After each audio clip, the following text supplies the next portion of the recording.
Defining Duke is sponsored by Quince, the exceptional online clothing and accessory store for both men and women. My Quince cashmere sweater is amazing, and it lacks any flaws, unlike George Costanza's on that one episode of Seinfeld. Go to quince.com/Duke. That's QUINCE.com/DUKE for free shipping on your order and 365-day returns. Now available in Canada, too. That's quince.com/Duke. Again, for high-quality gear with free shipping and a 365-day return policy, head to quince.com/Duke. Defining Duke, an Xbox podcast, is brought to you by, well, you. If you want to learn how to support the show, go to patreon.com/laststandmedia.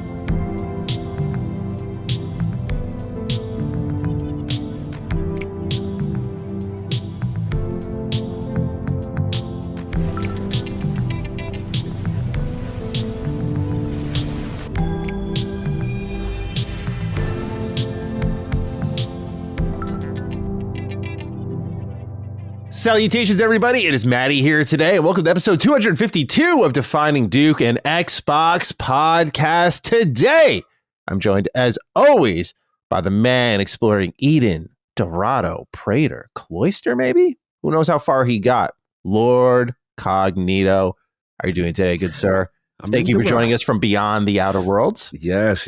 Trying to get my feelings, my feet around that world. A lot of stuff. We'll talk about stuff we've been playing, but man, it's just been good. I've been good to disconnect. It's my first little mini disconnect after like 3 weeks of like hardcore content creation, hardcore putting stuff out. Obviously, embargoes, it never stops. Oh yeah, stuff like that. Busy month. It was good to just do like a kind of like a social media disconnect for a little bit, and actually just in general, like phone calls, all. I was like, I'm gonna get back to people when I'm ready. You know what I'm saying? I just need to mentally, I'm not dealing with nobody right now. I just need to mentally get my mind right. So other than that, good. We got some company. I'm liking that. We do. He's got a shirt on that fits the show perfectly. Gene Park, how are you doing today, good sir? Yeah, I'm wearing the Sacred Symbols, a PlayStation podcast shirt on the Xbox podcast. But hey, we're a PlayStation podcast now. We're a PlayStation podcast now too, so why not? Right? He said two. Don't forget about us, guys. Yeah, it's an Xbox 2 podcast. That's actually the Jez and Rand's podcast name, Xbox 2. That's actually a pretty clever name. I love that name. Like, there's two of them. They're the Xbox 2, but also the sequel to the Xbox One. Rand's always looking. Good shit. Love it. Gentlemen, as we were joking before all this, there's not a slow week in Xbox news, especially in the year 2025. But this year, the execs are outside. We have comments from them. We have a massive report from Jez Corden on what this next Xbox console looks like. We have the reveal of Halo Campaign Evolved and the final twist of the knife for the multi-platform push. Lots of emotions to explore on that front. There's so much to get into. We have like 5 different topics that could really be our headlines. So, gentlemen, no health is wealth this week because no one was really writing in about it. Let's dive straight into the news, shall we? I mean, we got a loaded show. Sarah Bond opens us up. She says that exclusive games are antiquated. She was speaking with Mashable, and she said, quote, "The biggest games in the world are available everywhere. You look at Call of Duty, you look at Minecraft, you look at Fortnite, you look at Roblox. That's actually what's really driving community in gaming. That's where people gather. And the idea of locking into one store or one device is antiquated for most people. You want to be able to play with your friends anywhere, regardless of what they're on. And we're really leaning into that with this experience." She was referencing the ROG Xbox Ally X in this case. It just opens up another way for you to play, as does cloud, as does PC, as do the consoles we all have in the living rooms, she added. Thought this is a nice one to open things up on because obviously we have a whole segment of this show, multiple actually, dedicated to Halo Campaign Evolved. You two gentlemen obviously had the opportunity to play the demo. We have updates on it. But what do we make of this? Because this rubbed me the wrong way. And I want to open up the show too sour. I'll explain my thoughts in a little bit, but Gene, I'll pass it to you to open things up here. Exclusive games are antiquated. Yay? Nay. I mean, that happened in the same week that Pokemon Legends EA, a game that I was critical of, sold 5.8 million in just a few days on one platform.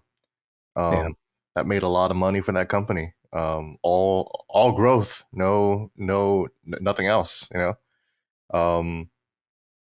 So I never agree with Phil when he said that thing on Kind of Funny, where we can have all the best games and nobody will come. I kind of don't believe that, actually. I think if there was a high quality lineup of tantalizing games that people just can only have here on Xbox, then it would have done something. It wouldn't have, maybe it wouldn't have won the war for them right now, but it would be good for the long term. I mean, like there's nothing wrong with having good games. And Nintendo does prove that exclusives matter. They're the best-selling console right now, and the only way you can play Kirby Air Riders is going to be on that, unless, of course, you do other nefarious ways. And look, I've been I don't know if I told you guys, but I've been on an emulating streak lately. I've been having so much fun just digging into the emulation world again. You're on your Valve wave, right? Valve's got that Yuzu in their like Steam Deck tros. You're like, no, not Yuzu, don't sue me. Boys, stop that! Stop snitching, bro. Stop snitching. Yeah. But like definitely DuckStation, PS1, PS2, and the original Xbox, the Zemu emulator. That's been fun. I hear that the Xbox 360 emulator. See, I mean, that's the thing. Like, I hear the Switch emulator has issues. I hear the Xbox 360 emulator has issue. PS3 can be wonky sometimes. So it's like, okay, well, let me just, I'd rather just be safe and ride the old school wave. But again, that I'm going on a completely different rant. I think exclusives do matter. It really feels like they're saying that because they haven't been able to make the exclusive thing work for them. That's pretty much it. Cog, I've seen you already drop two faces. One was a little recoil when I said, "Oh, I'm not really in full alignment with this." You were like, "Whoa!" And then Gene stepped in, and your eyes got big. So, Cog, I feel like I know where you're going with this. Yeah. I'm on the opposite side of this. So, look, I believe in exclusives. Let's just clear, right? I think exclusives drive you to the platform. I believe that gives you flavor to the ecosystem, and it's a compelling reason to buy things in the console model. But I just think that we're no longer in that model. At least they are no longer in that model. Let me just be clear. They are no longer in that model. But look, I'm a person that I take my emotions out of it and I look at the data because I'm like, what are y'all doing? Y'all need to be invested in the console, making exclusive, doing the things that I traditionally like. And what I look at when I get the data, and I'm looking at Circana right now, the top 10 selling video games from September 2025. Borderlands 4, NBA 2K26, EA Sports FC 26, Ghost of Yotei. That's number 4. That's the only exclusive. Other than that, it's Madden, Helldivers 2, which then exploded again because it's on Xbox, another platform, Silent Hill F, Sonic Racing Cross Worlds, Final Fantasy Tactics. Salute to them. I like Final Fantasy Tactics to be on this list. And Metal Gear Solid Delta Snake Eater. So 9 out of the 10 games of last month's are not exclusives. And this is the trend that I'm seeing. So I'm the type of person when I challenge Xbox and I'm like, yo, I don't like you guys bringing up this rhetoric like, exclusives don't matter and this, that, and the third. This is the data that's presented. And then we're not even talking about, the free-to-play stuff. So it's just like, look, I think I'm in a point right now where I recognize that, like, I'm the old goat and I'm like trying to force them to win my way. They are not doing that. And I've now conditioned myself to say, you know what? When you present data to me that says otherwise than what I feel and what I'm used to traditionally, then I have to at least acknowledge it. And I think that's what I'm seeing here. So I agree with Gene in this though. I don't want these talking points by leadership as an excuse to not make exclusive games. That's the part I'm with y'all. Like, I don't want this to be like, okay, we lost, so we don't got to compete really. You know what I'm saying? That is a sentiment that I think it's fair to criticize them with, but it's just hard to face the data when you see, damn, month after month, this is what it is. And we're going to talk about it more and more. So, but that's just where I'm at with it, man. But I just hope they continue, as a person who likes the platform, I just hope they continue to invest in their ecosystem and make good games. That's where I'm at. Yeah. Remember, also, Nintendo doesn't report to Circana their digital numbers too. So, right. And to your point, Gene, that's what's more impressive about Nintendo. They are the outlier because I always feel Nintendo is in these reports with one arm tied behind their back. Because like they don't even count digital. We know those digital sales are crazy. So yeah, Nintendo is this specific thing. But when I look at the high performance stuff like the PC, I mean PlayStation, remember they put their games on PC. So they're really not exclusive anymore either. You know what I mean? Kind of they're just doing it in a delayed fashion kind of thing. So I get it. Yeah. Also, to your point, what I've said this before on our Nintendo podcast, Punching Up. But to Sarah Mon's point, I mean, she is right that the biggest games are like Minecraft and Call of Duty and Fortnite and etc. Right? Those are not obvious exclusives. They're on every screen type games. So that's what they're chasing. And the returns could be great, but also you look at the risk involved. Sony PlayStation is the exhibit A of the risk, the challenges and the risk and the trouble that it could bring. Hundreds of millions of dollars spent on Concord or all of these other live service projects, even the God of War project that we just that just got leaked recently. Yeah, all of these projects that are just invested in and just wasted because they can't hit that secret sauce or whatever, or maybe they did. Who knows? We will never know. But it's that kind of thing is so much harder to achieve than hey, let's make a new Mario Kart and sell 50 million copies of that. And we spent this much amount of money and we got this much amount of money back, and now we can reinvest that stuff into other projects. That's basically what Nintendo is doing. Yeah, for me, it's really the speaking on behalf of others. Like, it's antiquated for most people. I don't really think that's true. And I get it makes sense for Xbox, as we already discussed. Like, we know for their business, because they kind of failed, this has to be their reality. And they're trying to make that reality the case for everyone. You put that pressure on the rest of the market to behave that way, and things work out in their favor. Where I really wrestle with it is, like, I talked about this in my video. I said every other facet of entertainment functions this way. And I'm not saying it's right. I'm not saying it's great for the creatives. That stuff is kind of separate at this point. We're talking about a business model at this point. And what she says is just frankly untrue. Everything from movie theaters to sports networks, I mean, all of it is exclusive content. Netflix, that we'll talk in a little bit. They're doing like a Crash Bandicoot show. Why do they do that? To drive people to subscribe to their platform. Why does AMC offer a ticket pass versus what Cinemark does? Because AMC wants you in their theater more. Why does Fox buy out the World Series games? Because they want you on their network seeing their ads that they can sell. That is why exclusive content matters. Why do game makers do exclusive content? So that you invest in their ecosystem. So when third party comes around, you're spending in their storefront. For Xbox, that no longer makes sense when you abandon the idea of exclusive games and start putting them on other platforms. So I'm not even arguing it as like, please go back. They're not going back. We all know that. Like, that's just that would be the craziest 180 pivot. But the idea that it's antiquated for most people, I don't think is true. I think in gaming, you can say, like, yeah, most of the popular games, as Cog eloquently puts it, the Sinister Six is, the most popular. But I think that also depends on your aim. And again, this is where I understand where Xbox is coming from. Their aim, when you own Call of Duty, you should be aiming high. You should be aiming for the biggest on the market. So I get that. But I really wrestle with the idea of, like, it's antiquated for most people. I'm like, that's all we really know. And I respect the idea of trying to break it open because it can be pro developer. I don't think people make things and go, man, I only hope PlayStation fans play this. Like, I don't think that's the case. But there's a sense of community in that. There's a sense of culture in that as well. And so I just really wrestle with some of that because I know this is born out of failure, not we succeeded and so we're changing it. Because my thought process is like, is Sarah saying this? Is Phil saying this? Is Matt saying this? If their exclusives are doing gangbusters, are they saying, like, this is really important to drive our platform forward?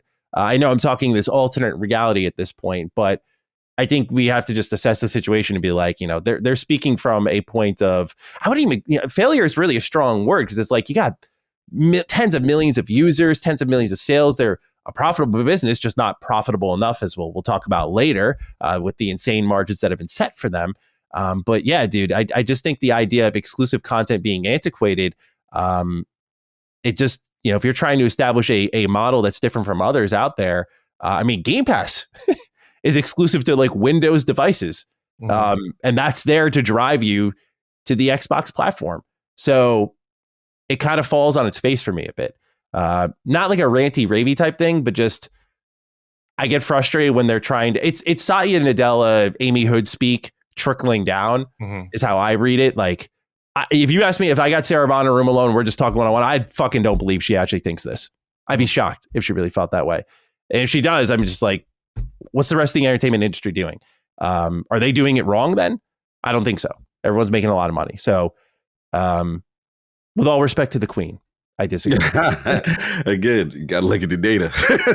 I feel y'all, but again, no one's disputing the data though. Like we could talk feelings and what they should be doing, but until you show me 10 exclusives here that's on the MPD and Circana that we have the data, it's hard to dispute. Now I understand that position, but it's just like we can't. It's not apples to apples between video games and other forms of media. What about the data of 5.8 million sales of Pokemon that doesn't appear in Circana? That's an outlier.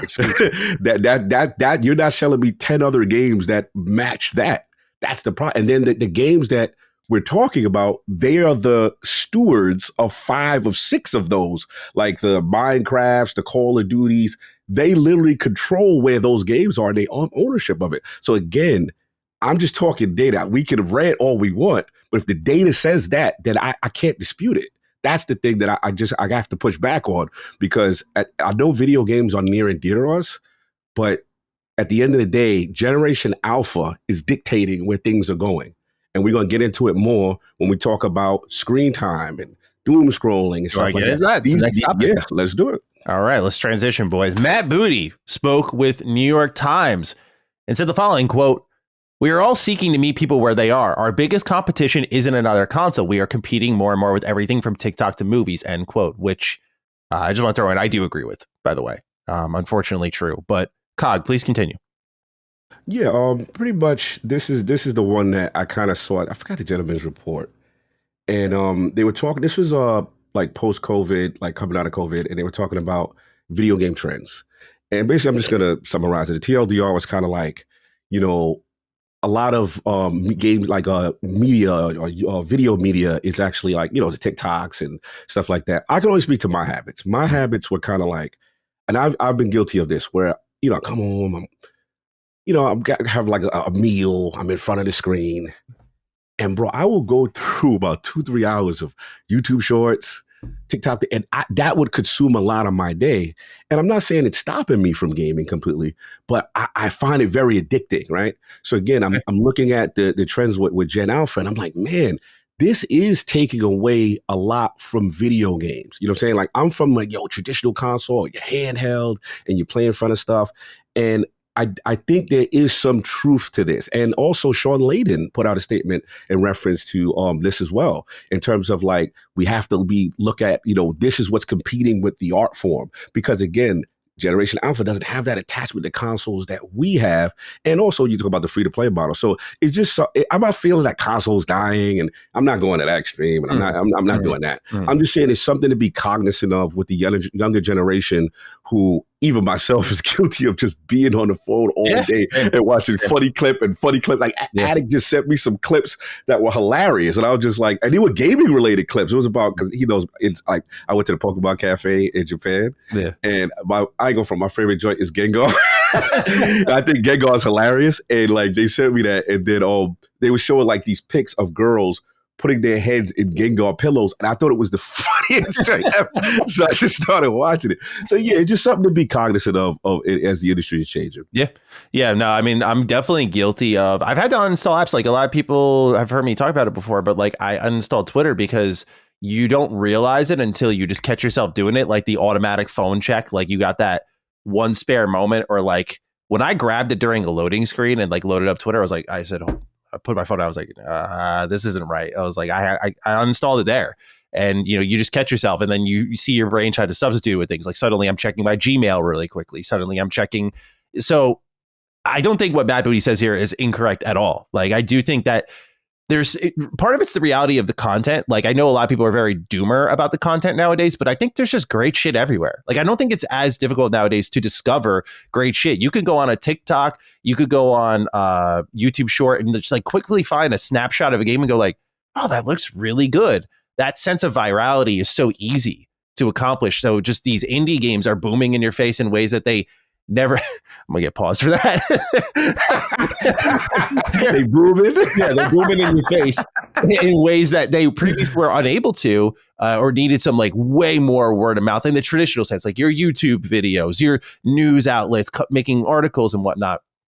And so since that discoverability is so easy, like you just constantly, you're not really bored ever. You're just in search of the next good thing, the next great thing. And that could be like, tonight I'm in the mood for TikToks. Tomorrow I'm in the mood for video games. The following night I'm going out to the movies. Like there's just great content everywhere, and it's a blessing and a curse. And so I get why Xbox is like looking at, and all these companies no doubt are looking at, like how if TikTok's taking away from your time, then you're less likely to buy a video game, because like now the hours of the day are imbalanced, and a lot of people don't even realize how much time they spend on these things.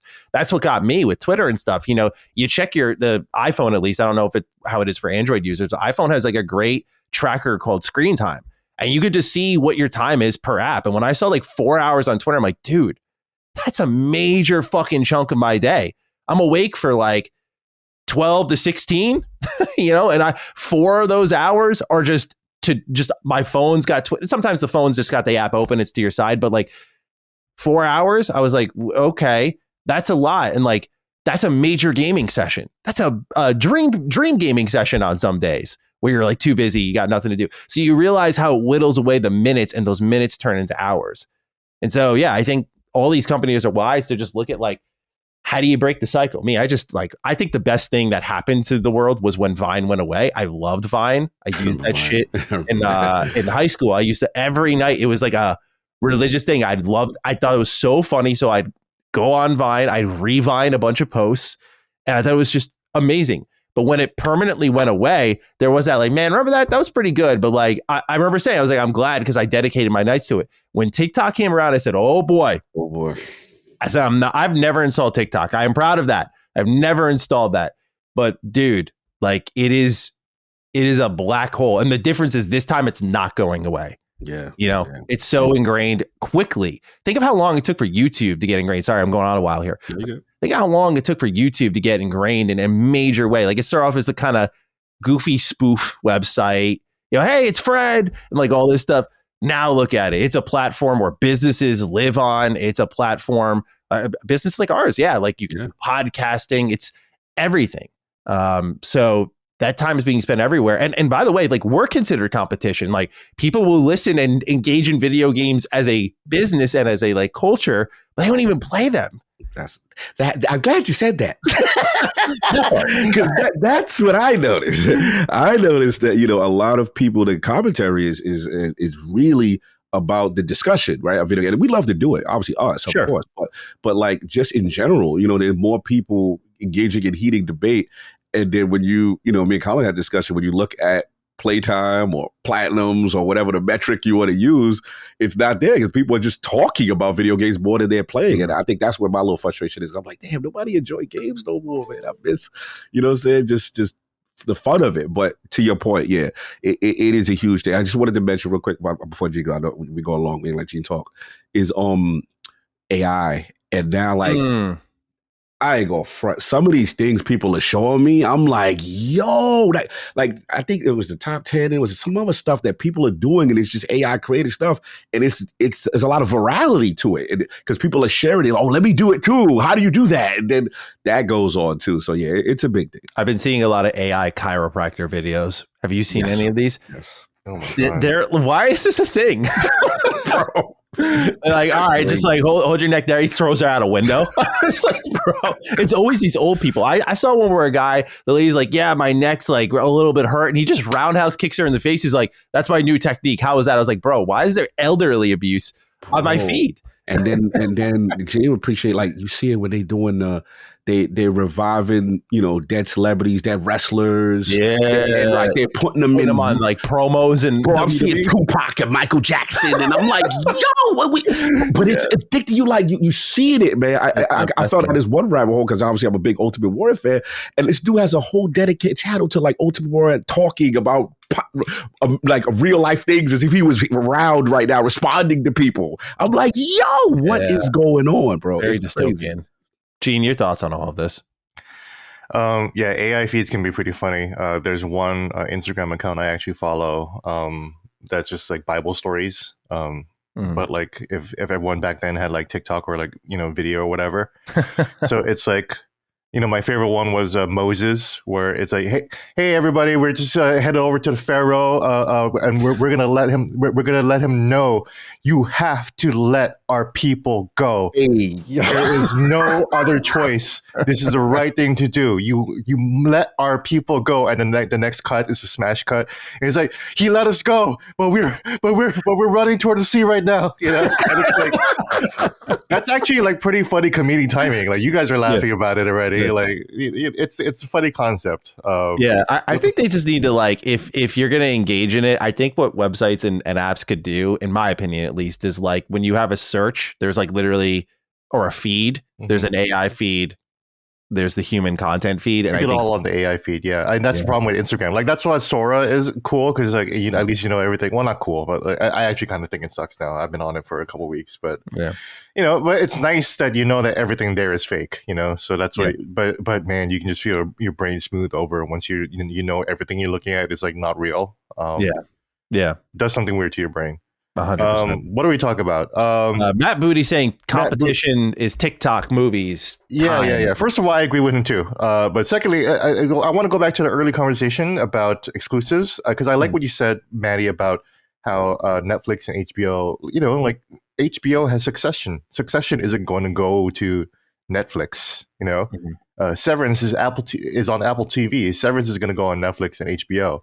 The unique thing about games is that, and this is not really an Xbox with exclusives, but, that there is a paywall. There's at least a $500 to $700 to possibly $1,000 paywall to be able to access those, which is interesting. But, like, you're right, though, Maddie. Like when they say ecosystem, this is the ecosystem. This is the console is the ecosystem. That's what we have. And, like it's on the Xbox service, it's on the Xbox Game Pass service, but then you're putting it elsewhere. That's the weird thing.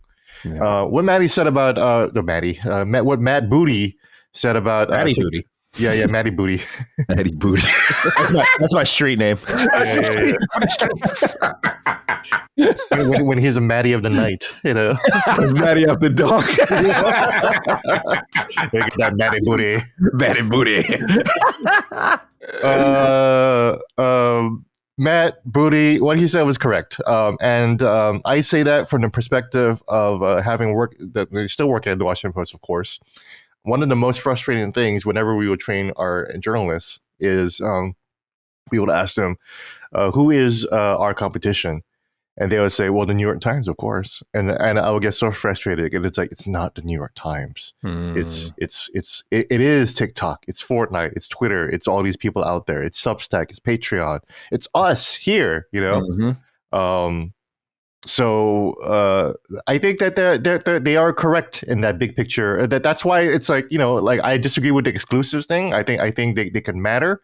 But when it comes to like their big picture vision, I see it. I understand it. I hear what they say, and I've been saying the same thing about my own product as well.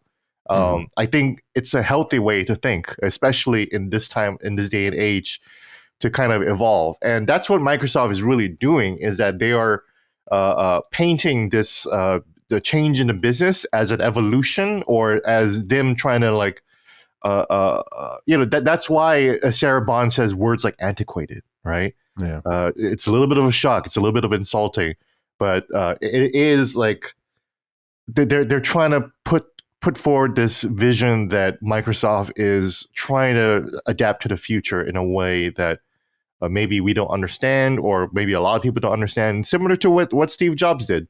The problem is that Microsoft has never really done that before, ever, other than Windows. Yeah.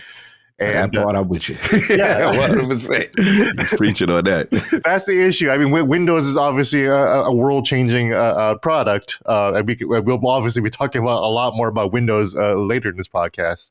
But other than that, though, Microsoft has mostly been behind. Steve Jobs used Windows and Microsoft as his inspiration to basically go the other way, and then he changed the world his own way.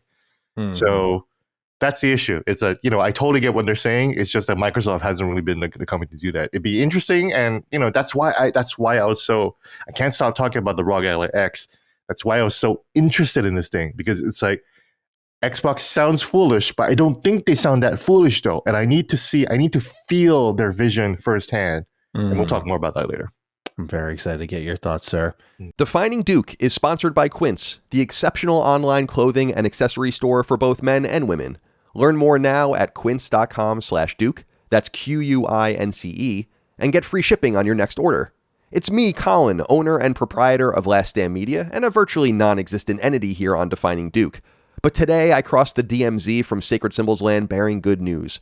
With the holidays looming, presents are waiting to be purchased. And your wardrobe likely needs some updating too. You want to look great at all the season's many parties, of course. So who better to help than our friends at Quince, the online clothing and more store that marries quality, sustainability, and affordability into one unreal experience. The most impressive thing about Quince, from my perspective, is their commitment to transparency. It's actually unlike anything you'll see virtually anywhere else, because they literally break down the pricing of their items, show you exactly how much they paid to source it, and what they're earning on it, and even compares and contrasts their prices with other retailers. It's a confident play that's practically begging you to pay attention, and for good reason. Quince smashes its competition across the board. My Quince cashmere sweater is amazing, and it lacks any flaws, unlike George Costanza's on that one episode of Seinfeld. And their leather wallets are sublime, with that authentic feel and smell that screams, yes, I'm actually real leather. And both cost substantially less than you'd buy a similar, completely indistinguishable product elsewhere. Oh, and if you're looking for other non-clothing items, Quince has you covered there too.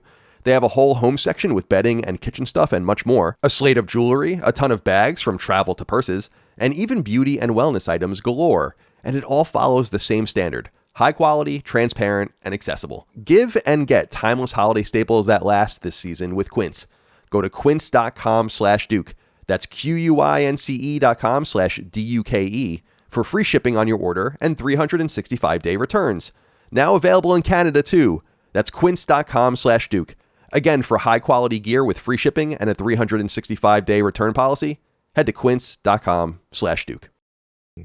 All right, let's keep moving things along here. Phil Spencer even stepped outside. Man, you got to think about it. They've been dead quiet since before the studio shut down. So this is them stepping out, and they're getting all their talking points out there. Phil was asked one question about Forza Motorsport, which I know our Forza brothers and sisters out there are listening closely now. We've caught your ear. Let's talk a bit about that. Phil said, quote, regarding Forza Motorsport, we sometimes need to shift our focus to games that are released sooner. We understand the reaction many people had when we scaled back Turn 10 Studios. We have a large number of games we want to support carefully, and sometimes we give development teams a little more time to avoid putting them under strain. Our current structure allows this flexibility, end quote. So how do you guys read this one? Is it dead? He's kind of sounds like he's saying it isn't dead to me, but Cog, you gave me the eyebrow lift. See, it's funny. I got the Maddie face in the thumbnails. You got the eyebrow lift. When that brain's going, the eyebrow goes up. Cog, Forza Motorsport. What's Phil saying here? Is it dead? Intriguing. I don't know.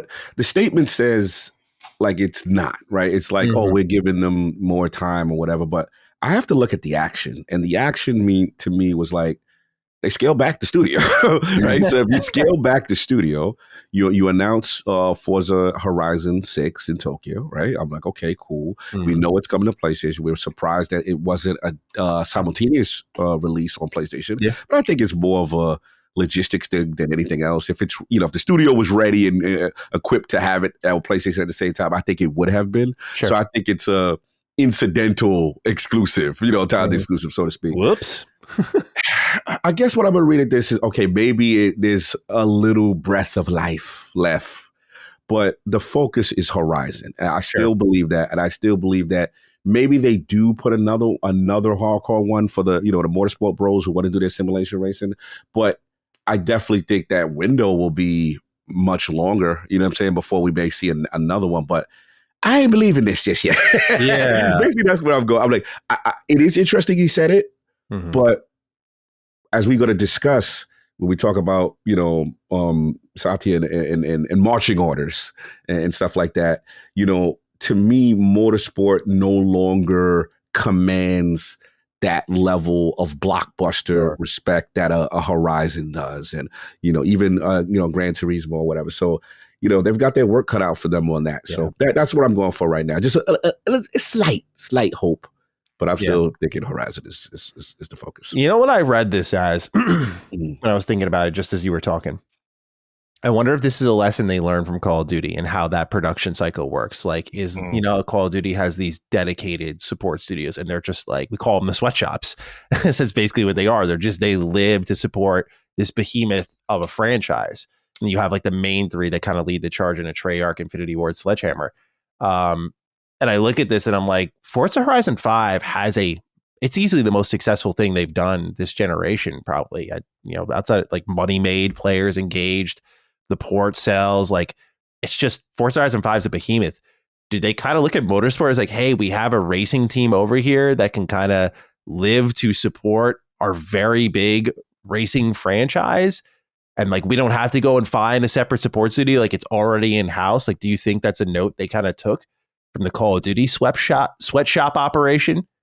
I think there's some truth to it. I mean, in the sense that, if you turn them into a support, look, they are in Turn 10 support, they're using Forza Tech, which is where they originated. So who better, right, to support them if you're the biggest publisher? And let's be clear.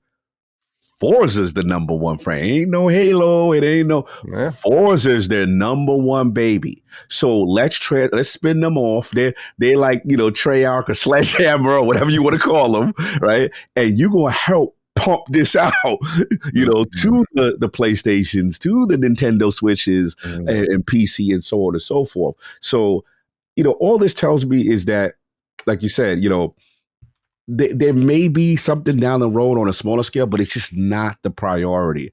And as we get into mandates, we'll understand why, that ain't going to be the priority, in my opinion.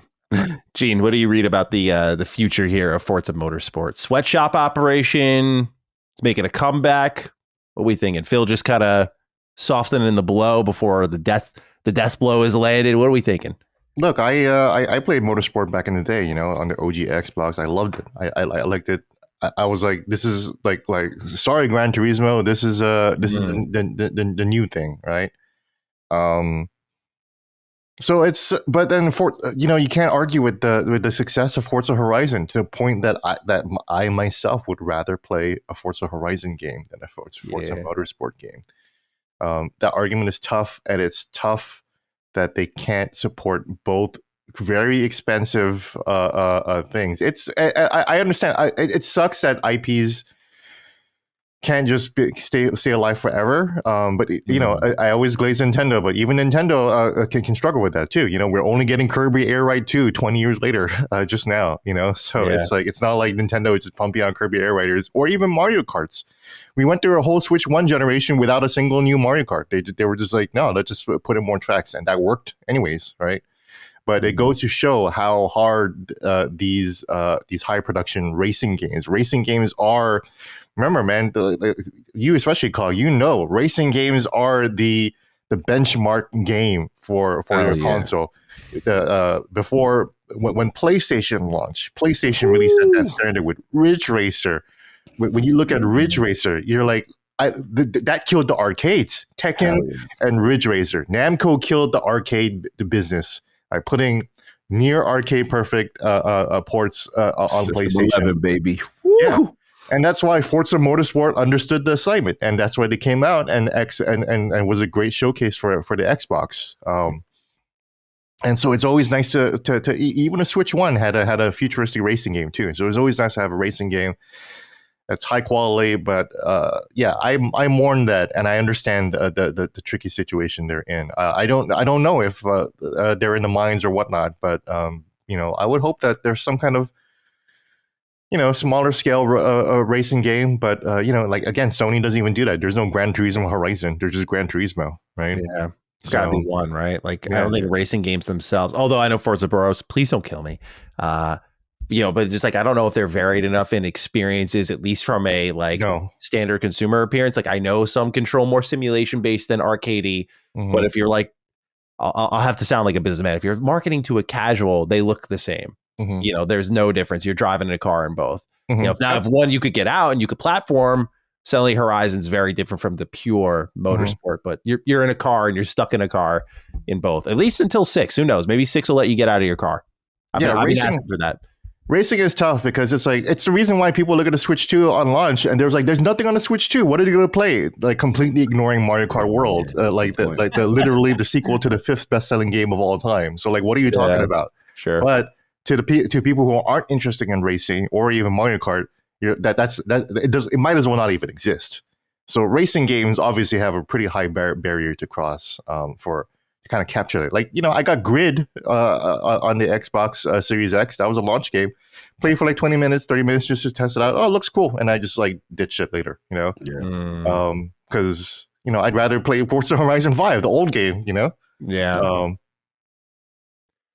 right. But that said, I'm excited I'm actually going to install Forza Horizon on this little Xbox ROG Ally thing and see how that goes. Because I've been kind of wanting to. Apparently, it's really good on that. Yeah, it's a good benchmark for it. Yeah. It's really impressive. I'm really excited for that. Mm-hmm. All right, well, let's keep moving through the exec comments. We're sticking with Phil Spencer here. He was talking about AI. Quote, on the creative side, I really leave it up to the teams. I have found that creative teams will use tools that make their job easier when it makes their job easier, and any top-down mandate that thou must use a certain tool is not really a path to success. I look at the teams and we make the tools available and I kind of let it organically percolate, end quote. Mr. Scott, if you're nasty, writes in, Dear Dukes Evolved, our good old pal Philly Spence recently stated that their primary use of AI was moderating voice and text chat, and the company has delegated the decision on how to use AI to the teams. He finally insinuated that there wasn't a top-down mandate saying that it was not a path to success. So how long before we find out that there is, in fact, a top-down mandate? In all seriousness, does this quell some of the AI hysteria? I bet AI could have written better dialogue in Dragon Age: The Veilguard kind of day. Mr. Scott is always very spicy. Gentlemen, I believe Phil. I will say that. I think he means this, but I don't think his bosses will agree. And I that's why I look at this quote and I actually felt something for the man. I went, he's going down with the ship. Because there's going to come that expose in 2 years' time. And it's going to be something like some high-profile studio had an exit. Xbox is forcing these tools. I mean, some people have already looked at what happened with the Candy Crush studio and how people who made the AI tools were booted out because the AI tools replaced the humans. And so some folks are saying, well, that's under Xbox's watch. Are they doing that elsewhere? You look at Satya Nadella's like fucking boner for AI and just the push. This guy wants so badly to be the AI dude. Like Microsoft must lead this because it's a big turning point in the market and in humanity, really. So I feel like if you're investing that much, just like we'll talk about with the 30% profit push, if you're investing that much, I feel like your whole company needs to make use of this. And that, as much as I do believe Phil, I think he knows. Like, I think he knows, like forcing these teams to use these tools to train these models versus choosing to use them makes all the difference. And so I think he does know that, but I don't know if, just like a lot of things that have happened in the Xbox division, if that'll be left to him at the end of the day. So gentlemen, let's talk a bit about it. Cog, I'd love to hear your thoughts on Phil Spencer's comments on AI and how it'll be used across Xbox game studios. Yeah, this has me nervous. I'm with you, Manny. I think that, look, Phil's intent, I feel, is correct. And for now, I'll just say that maybe the mandate is not for now. I mean, there was some evidence because I have to correct myself. I had put out a statement maybe about a week or two on our ILP, and I was kind of like, remember when the Halo art director was leaving? Remember? Yeah. Right. So I had assumed, okay, because his statement was very ominous, like, wait till I leave on LinkedIn. Yeah, right. I remember that guy. Going to be out, fight the masters. It was very rebellious, revolutionary energy. So I had deduced, maybe, this is the AI push and an art director is pushing that. Now, obviously, more details came out, and it seemed to be, I think we discovered it was more of a personal, toxic relationship with this one particular manager. So I stood corrected. But is that the case? Can you catch me up on that real quick? I'm sorry. Yeah, so basically what happened is it came out, there was just like a long document of this personal grievances with a direct superior, as opposed to, I was thinking that maybe Microsoft at 343 was pushing AI on him as an art director, and that was necessarily the reason for his departure, kind of thing. Now, Greg, I think because basically it came out what his statements were. So I'm like, okay, so I stand corrected on that. But I think for me, I'm still with you, Manny, that at the end of the day, we have evidence Copilot, right? We have evidence of tooling that Microsoft proper really wants to utilize, as well as the number one evidence is investment, right? After ABK, like this is, from what my understanding is, this is what they really wanted to be investing in so that they could be first. So if AI takes off in the way, in the manner that they think is the next internet or next big thing, they want to be the stewards of this thing. So when you're in a corporate environment, like I've been before, they'll be like, okay, you have the option, to utilize this. And for now, it's not a mandate, but I could totally see them nudging and pushing in that direction. Now, I will be happy to say that one thing that I was really saying, I know we're going to get into Halo Combat Evolve, but one thing that really, really warmed my heart was to see Steve Downs and there, because I was very concerned that this would be the start of, hey, we don't really use the voice actors because we have, what I'm saying? And with artists and creatives and things of that nature. So, to Scott Dancy's point, for now, it's not a top-down mandate, but it doesn't mean in the future, that things could be more aggressively pushed. And like you said eloquently, Maddie, is that at the end of the day, Phil is just the mouthpiece right now for Microsoft Gaming. Yeah. And he's got, if they change their mind, it's a top-down mandate, guess who's going to have to capitulate? That's how I feel. So, Gene, any thoughts on this one? On AI, not really. Just we'll find out someday. Again, my mind has been obsessed with the ROG Ally X, so it's like, of course, the setup included, making sure to go into the installed apps and finding Copilot and be like, whoop, get the hell out of here. I don't need you. And then it's like, well, here are the AI tools, and it's like there are 4 AI tools that are just left that you just can't remove, I think. And it's like, okay, whatever, this is, I did what I can to clean this out. So. All right. Well, I'm very excited to get those thoughts. We're going to keep zooming along here because we're getting close, Gene. We're zooming close. All right. Let's talk. Just a quick little report here from Jez Corden. He had a big day this Monday. He had 2 big reports. This is the smaller of the 2. We're getting a partner preview coming in November. Quote, we're exclusively revealing via trusted sources that Microsoft has an Xbox partner preview showcase slated for sometime in November, which I understand was recently finalized. This showcase will focus on third-party titles from Microsoft's publishing partners of all shapes and sizes, and will feature almost entirely, if not actually entirely, Xbox Play Anywhere titles, end quote, which is very nice to see, especially with the recent launch of the ROG Ally. It seems like a good time to talk Play Anywhere. Cog, your thoughts? I love showcases. As far as partner showcases, the indie showcases, stuff like that, they got games to show. They've got a ton of games. That's cool. But like you said, this is the main focus for me. I am very bullish, if not very difficult on them about their Play Anywhere initiative and how it's incomplete. And for me, this has to be that warms my heart. That says you go put a showcase where Play Anywhere is the yes, please. And I don't know if you heard the rumors. I saw again allegedly Baldur's Gate 3 going to be added to the mix. Like, this is what I want to see. I want to see, I think obviously they did Hogwarts Legacy or whatever. I want to see not only every new title, right?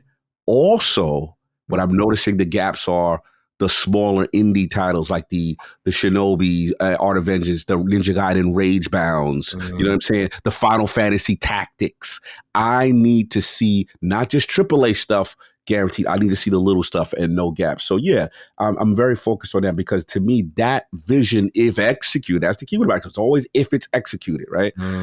It's actually cool. I'm like, Gene, I'm like, man, like if you could pull this off, this could be really dope. But you have so many examples of fumbling the ball or incomplete, you know what I'm saying? Messaging as far as, the execution of something, right?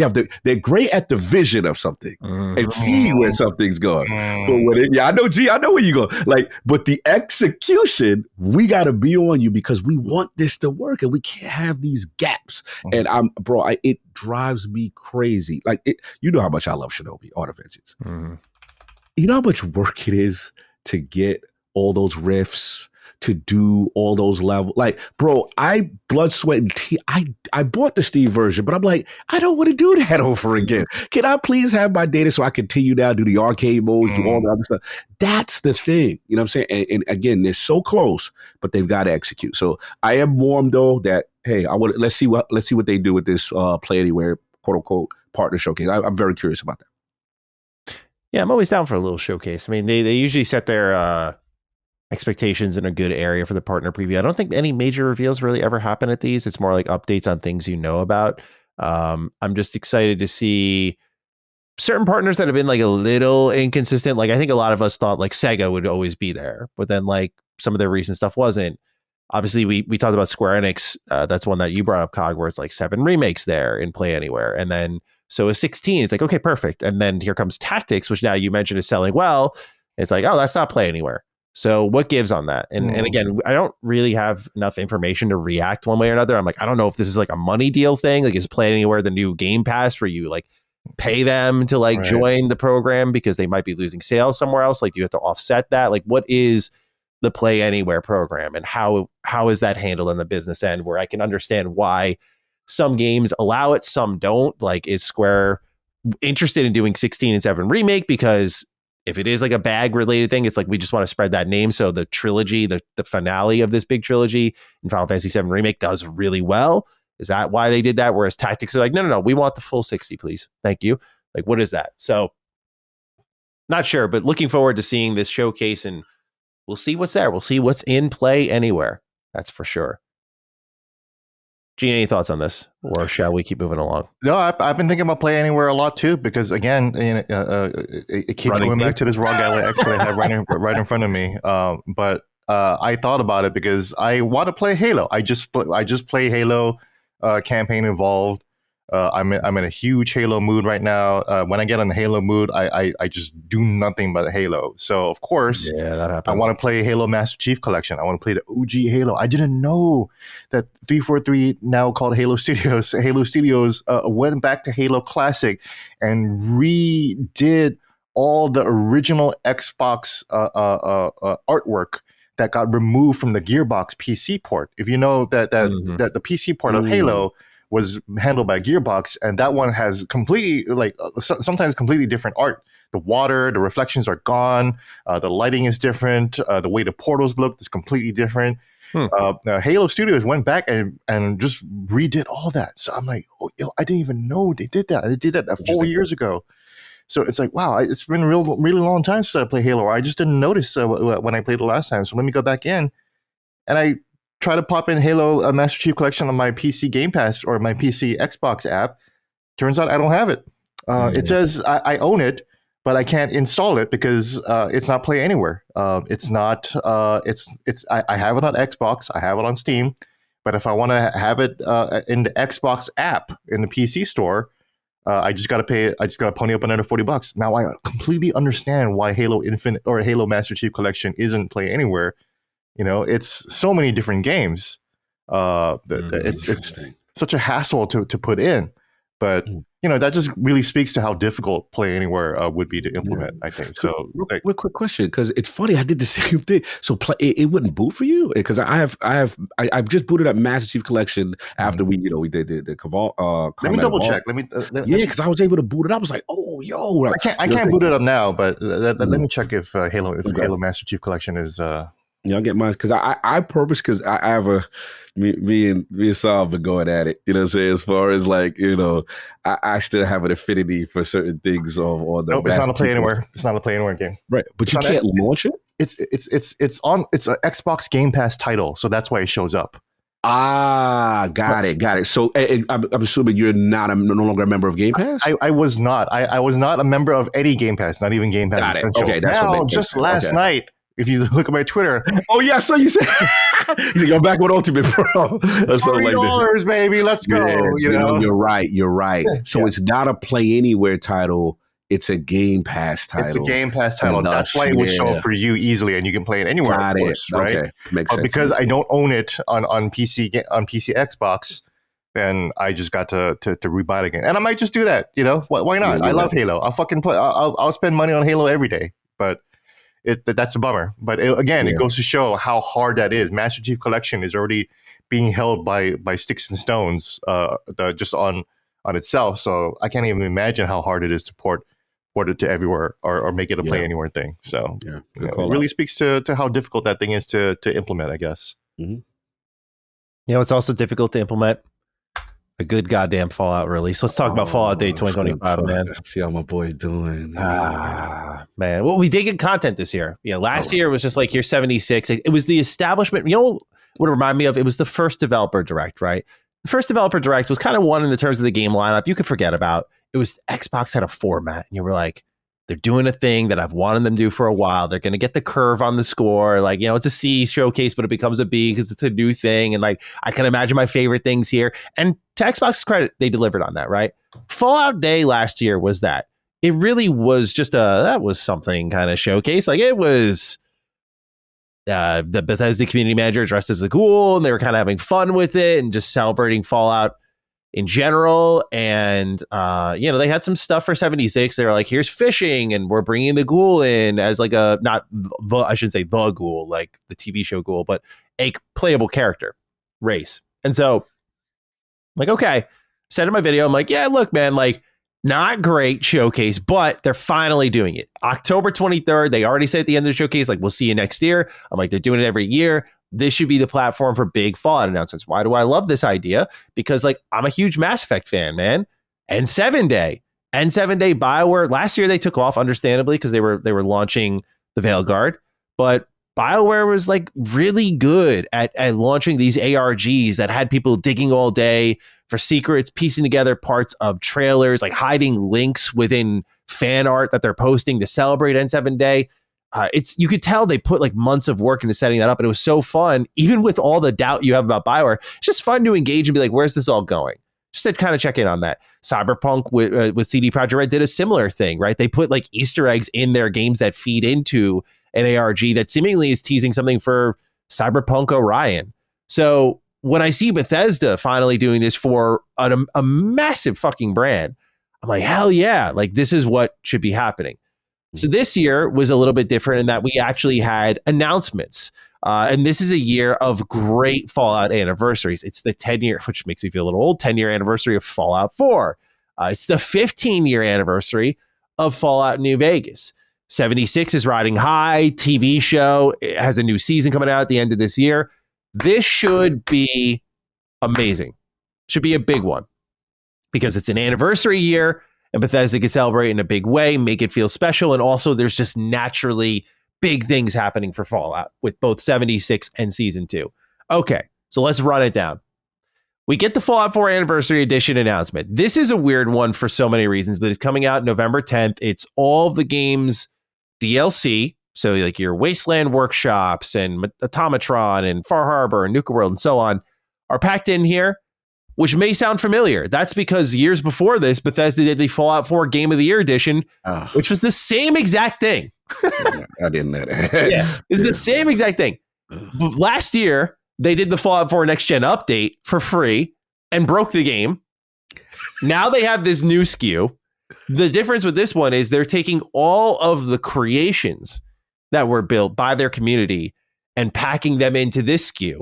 This is similar to what Skyrim Anniversary Edition did. It was the big Skyrim Anniversary, except Skyrim's creations, I say this with no offense to the modders, Skyrim's creations were much better, more expansive, full quest lines, that sort of thing. A lot of Fallout 4's is like, here's like settlement items, here's some white picket fences, here's like different looks for dog meat. You can put a bandana on dog meat now. Here's like the Doom guy's super shotgun for like I remember buying it. It was like a 10-minute quest line. Like, they're not good because this is where Many people, I'll go down Bethesda history for a moment. 2017, Bethesda's like, hey, y'all, we got creations. People are like, fuck that. That's paid mods. And they were really bad. And Fallout 4 was the start of it. So it was very primitive. Nowadays, with something like Starfield, creations are on a much bigger level. You know, they're actually quest lines, new areas, voice acting. And that's something that it looks like Fallout 4 Anniversary is doing, which I am surprised by. If there's one good takeaway, a lot of people thought that Fallout 4 couldn't get new content because you have to bring, it's a voice character. So you have to bring in Brian P. Delaney, you have to bring in Courtney Taylor. But it looks like there's some new creations coming that do that. And that is interesting.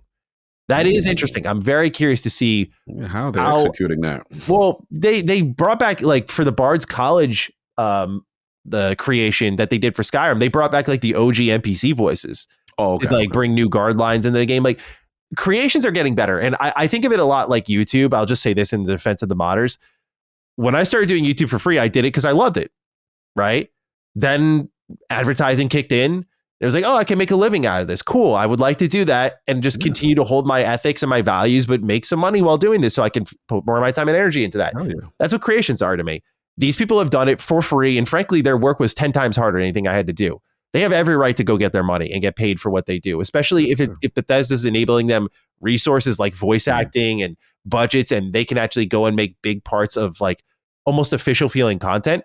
My only feedback, and I told Bethesda this separately, I've messaged them in the past. I said, if you're going to make creations this big, like part of your actual company, you need to treat it like official content. Like they need achievements. You need to market them like they're actual official content. They need to be treated as such, not like this is a creation. Make it official DLC. Like make it that. Trust your community because they shouldn't just be like making money off the back of them. Make it bigger than what it actually is and put it at a fair price. Anyway, that rant aside, that's what's new being added to Fallout 4 Anniversary Edition. So they're packing in the old creations. It's a new SKU, no doubt with Starfield's updated systems so that Fallout 4's creations can now be bigger and better, which I'll be interested to see what happens there. But ultimately, what you've got here is the same thing that's been sold to you in the past for the game's 10-year anniversary. And the question really is, Bethesda, what are you doing to celebrate Fallout 4's anniversary? And they didn't do anything. And that was where I got my back up a bit. I said, look, man, like my expectations were in a fair low place. Like Bethesda announced, here's everything that's coming to the showcase. There was no teaser of any, like, you'll hear none of my complaints about this showcase are like, where's Fallout 3 remaster or anything like that? I'm like, it was so fucking clear nothing new would be here. If you're complaining about that, you've missed the point. Like everything I have to complain about is just what was here and what's being sold to me. Because, dude, it was a shakeup. That between every announcement, more merch, more things to buy. Bro, they may as well grab me through the screen and be like, where's my money, B? Where's my money? Where the money at? Come on. I'm like, it felt like instead of trying to genuinely excite me and celebrate the franchise, like with Fallout 4 Anniversary Edition, like got new DLC for you and it's $5 or $10, whatever it is. They're like, buy this shit again, as I'll get into our next subject with this. And I feel like as a Fallout fan, I'm the money tree being shaken out here. Oh, man. You know?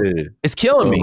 So Fallout 4 Anniversary Edition gets announced. And like, that's to me very disappointing because I think it could have been way, way more. Still be checking it out, but like I just again like I got to see what these new creations are to do my job. But as a fan, I'm like, this is fucking disappointing. Yeah. Then Obsidian shows up. Now this was not on the calendar. This was not on the checklist at all. Oh, the Black Rock was there with them? Yeah.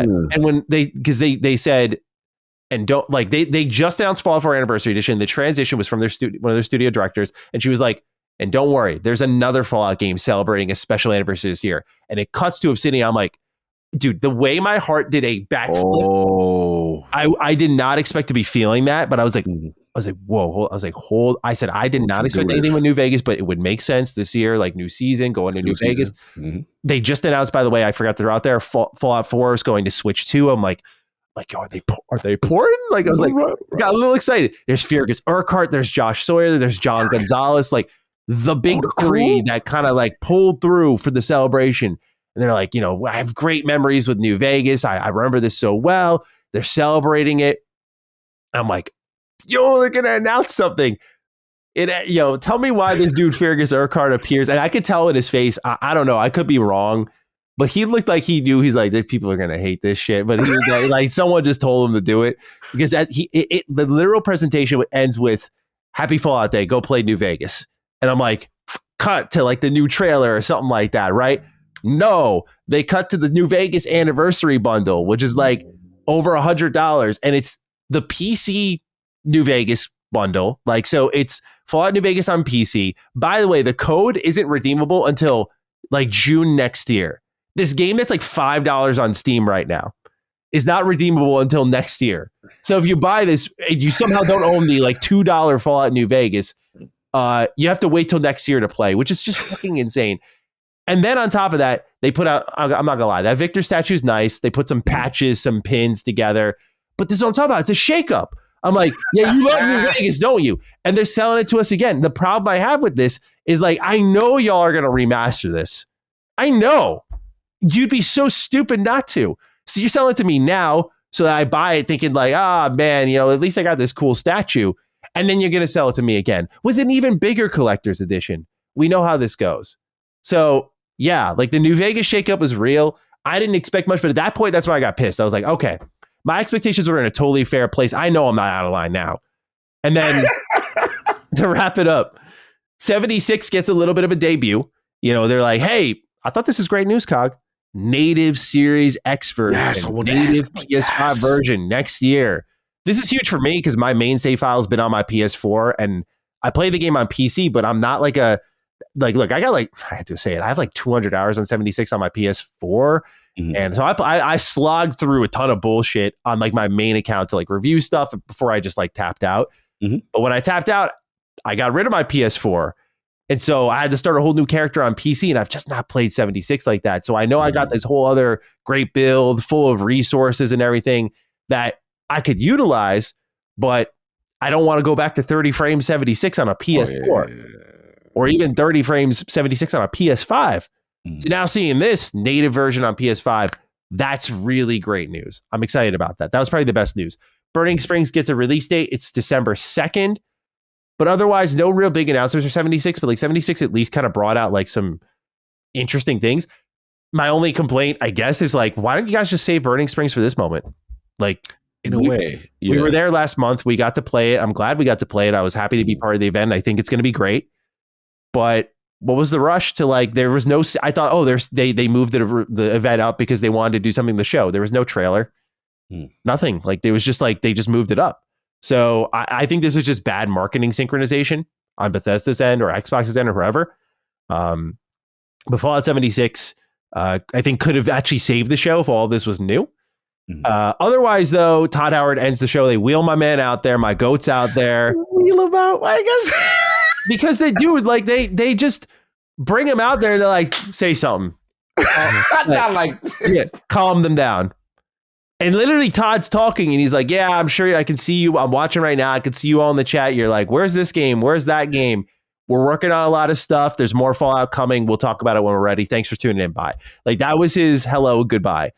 Yo, G, you know what that sound like? Not to cut you. Remember we used to watch Def Comedy Jam, and at the end, they used to wheel out Russell Simmons, and he'd be like, thank you for coming out. Have a good night. And he would say the same thing every year. And the comedians would try to get Russell Simmons to say something different. And he would just say the same, thank you for being here. Have a good night. Thanks for coming out. Good night. That's basically what it was. Like, and they did that last year. Like, Todd appeared at the end, and this is the first Fallout day last year. So we're like, oh, Todd's here. Something big's about to happen. He's like, hey, thanks for celebrating. We really love Fallout. Like, thanks, guys. Bye. I'm like, damn, bro, you can't bring my goat out here if he's not going to do like his greatest of all times things. Like, big announcements or big teases or big introductions. But just saying there's more Fallout in the way, like, we already knew that thanks to reports. We also knew this thanks to just leaks. Like, everyone knows this, Todd. Everyone knows this, Bethesda. So I think the icing on the cake is there was no season 2 stuff. I was like, oh, we're going to get a new trailer for the show. There was none of that. So the IP, it just feels so... Like, 76 is making the most of their moment. But this thing feels so mishandled in so many ways. Because to me, it's like the show is brilliant. 76 is on the right trajectory. It's like those two are going hand in hand. Like, they're doing the right things. Why are you wheeling out Fallout 4? Like, it's the Game of the Year bundle again. Like, it's something new. Why are you giving me New Vegas again? But there's no, like, it's not going to a new platform. There's nothing like that. Like, why are we doing this, man? Like, this is a IP. I don't want it to be wrung dry, but it's begging to be wrung dry. And in a sense, Bethesda's doing that with the amount of merch and SKUs that they're just reselling to you. I mean, this puts Skyrim to shame, in my opinion. People will disagree with that take, but I think it puts Skyrim to shame. But I look at all of this and I'm like, you guys could be making so much more money off of us if you gave us a thing or two to really authentically be excited about in synchronization with the stuff you're trying to sell. That's how it works. That's what Fallout. This is why they're missing Pete Hines, bro, because he just got it. I'm not even trying to make it about business at this point, but I'm going to talk about it. When they did Fallout Shelter, most people would have laughed Bethesda out of the room if that happened before Fallout 4, right? You know, because they were like, I want Fallout 4. But because we knew we were getting Fallout 4 and Shelter dropped that night, suddenly it's like, I get my fix tonight. What do they do this time? Instead, they're like, season 2's coming out. Here comes the Fallout Shelter team. I didn't even put this on my list because it's so fucking disgraceful. They were there. Yeah, they were there. And they announced seasons, a battle pass for Fallout Shelter, like 10 years after it came out. What does that say to you, bro? They're like, yeah, you like Fallout, don't you? Don't you, little Maddie? You want to pay for this, don't you? You want to pay for your Nuka-Cola Quantum to expedite your quest, don't you, Maddie? No, I love the franchise. I want to buy your games. Why the best part of your franchise right now is a TV show, and why the best part in the terms of at least new recurrent content is from your single player franchise is a live service game. It's so backwards. It's frustrating. I'm happy we got announcements, but all of these were just like swift kicks in the nuts. Each time it was like line up, boom, line up, pa, got him again. That's what it was to me, bro. There's an Xbox video about something like that. I know I saw that. Yeah, every time. I saw a Haunted House one that Mega 64 did. My editor said it to me. They're like, no more Halo. He's like, oh. Yeah, more Halo. Oh! That one. I saw that one. I must admit, I was dying. Like, that's funny. Anyway, gentlemen, I'm sorry. I'm looking at the timestamp. I started at 52 minutes. We're at an hour and 8 minutes now. You got to get it on. Please talk. Someone save the show. I'll jump in. I feel you. You know, as a person who loves Fallout the way you do, I mean, no one loves Fallout the way you do. So I understand that. You know, as a person that loves Fallout, right? Don't get me wrong, I love Fallout. I can understand. Like, for me, all I got out of this was, you know, I do love a native version of next-gen version, current-gen version, right? That's huge because I was able to interview both of them for Burning Skies. And, you know, I challenged them, like, yo, it's a complete like miss to not have crossplay on this game. Like you got this great resurgence, and they were honest with me. They were like, it's just the way it's coded. We just can't add it to this. It's just physically the infrastructure is not set up no matter what we do. What I'm hoping, and I don't know if it was mentioned or not, is that at least maybe this native version between the native PS5 and Xbox Series X and PC, maybe that can be crossplay. Maybe that's a future announcement. That would have been a dope thing, right? I'm with you. The Fallout 4 anniversary, I didn't even know that the other joint existed already, you know. And then this is what I will say. I know this is a letdown, and everything you said is valid. I think what I from the Obsidian New Vegas part though, I will say I like them there. Yeah, that gives me hope now for future. Not afraid to show them. Right. So remember, I was the one perpetuating the rumor that maybe the relationship and that, you know, Todd don't want them in the building. They want to control. So this shows me a positive sign of a working relationship. So all I will get out of this is what this tells me, Maddie. None of the major stuff we want is ready from a Fallout perspective. Sure. It's just not. And then it's just like, okay, 76 is really the only thing we could really talk about. And I totally agree with you with the over merchandising, like that's crazy. That's like, hey, we definitely taking advantage of your fandom there. We have very light updates right now. We really don't have much to talk about, and in the future we will. So the positive, the event exists because we do want a Fallout event to exist consistently. You know, the negative is clearly they didn't have any major heavy hitters to kind of like rock like a remaster or, you know. And the other thing I'm worried about is that when they do have, you made a good point with Burning Springs, like when they do have content to show, they're giving the content to like other places or the showcases and so on and so forth, as opposed to their own event. Yeah. So I'm wondering if they're demoting their own event. You see what I'm saying? That's I think a fair criticism. Yeah. You know what I'm saying? Kind of thing. So I mean, that's just what I look at it at. But I feel you, bro. I feel you on this one for sure. Yeah. Gene, did you have a chance to tune into Fallout Day? No, because there was no information, right? These days are funny. Like N7 Day. The worst one is The Last of Us Day. Like, what are we celebrating there, guys? I don't. And so yeah, you think about Last of Us fans. It's like, yeah, we got some stickers and like a $3,000 guitar that we can't afford right now. But great job. Mm-hmm. I don't know where. So here's where I am with Fallout. Like, I don't understand, and Microsoft in general is that they really struggle to have like these multimedia projects, and they're not able to meet the moment of when these projects pop off. Obviously, the moment. There's no synergy between the Fallout show and the Fallout games. I'll never forget when the Halo show came out, and Halo Infinite didn't have anything for a while. And then we got you can earn 6 patches and silver team items eventually, and they were free. But nothing beyond that. It was crazy. I know that's difficult to release something at the same time as a product. It's not the early 2000s where you can just release a Batman game on Batman on NES, and you can release it at the same time as the Michael Keaton movie or something, or Spider-Man 2 and Spider-Man 2 the game, which blew our socks off back in the day, of course. That's harder to do, of course, now. So I get it, but it's too bad that they can't do it. Sony struggles too. There was nothing for Uncharted, right? The Last of Us, like the best they could do is here's the Last of Us 1 remake again. But it's like, yeah, at least that's something. I'm sure that sold some stuff, but that's all I gotta say regarding Fallout. Yeah, it's tough for the synergy. I agree. Mm-hmm. I agree. It's tough for them. Yeah. It's not like bleak because there's stuff happening and there's good stuff happening. Mm-hmm. It's just, I think they need to embrace the community aspect. Like I told them in my video, I was like, you got to look at the Survivor 2299. For those who are listening or not caught up, this is like a incidental ARG that worked really heavily in Bethesda's favor. It was like over a month-long event where someone by the name of DC Hoaxer. Funny enough, Pete Hines' handle is DC Deacon. So a lot of people still think to this day, I still think to this day, he was behind it. Because Bethesda didn't put a lid on it until the Game Awards. But anyway, a lot of us were looking for Fallout 4, and this ARG broke out on Reddit that had websites. Someone set up a Vault Tech number. When you called the number, you heard like a Vault Tech voiceover, and it gave you a Morse code, and the Morse code would give you messages, and you translate those messages. And it all points to Boston and factions in Boston. It was about the synths and stuff.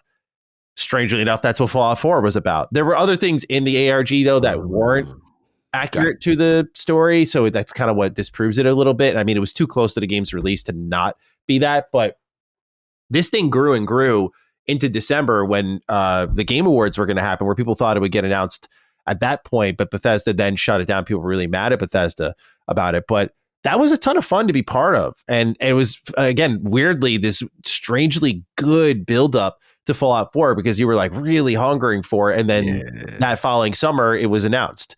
And I think after that thing got shut down, Jason Schreier actually had a report with also the scripts in hand saying that Fallout 4 was real and it was set in the Commonwealth, like that it was actually happening. And so I look at that kind of stretch and what it did for that community when the community was way smaller, right? Like, like Fallout's not that size anymore. And how Bethesda is missing it. By the way, with the amount of real brands in the game world that you could pull into our world and make pop-up shops and like turn Fallout into real life in a sense and make a story to track throughout the day on Fallout Day to give a hint.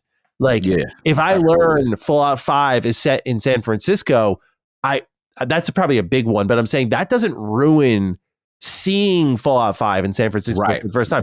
Just like in Mass Effect, I know N7 is there, right? Like I know Shepard or his crew, because Liar is there, is involved somehow. But who is this new N7? That is like, I'm still there, right?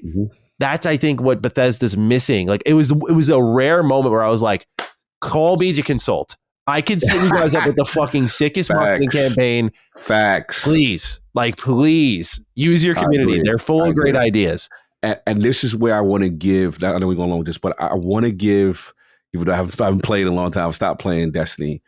That's where Bungie used to be excellent with. They'd set up the future. They'd put up these little ARGs and these hints, or they'll put something in an existing game that might set up a future expansion and DLC. And people, bro, you got YouTubers like going through code and going through. It would create like this great community search just for just little tricklets of information that won't spoil the next project completely, but at least point people in the right direction, right? Yeah. And I said, and I'm like, man, I do miss that. Was like vintage Destiny, man. Yeah. So I think you're on to something with that. They need to do that. Look, we love the fact that Burning Skies has the ghoul and that they tied that to the show. That's dope. I'll give them credit there. But for people that want to know about the future of Fallout and just inject, like, yeah, they should do more stuff like that. It would really go well for the community. I agree. Because so my boy, he's on it. He's on it right now. Bro, last thing.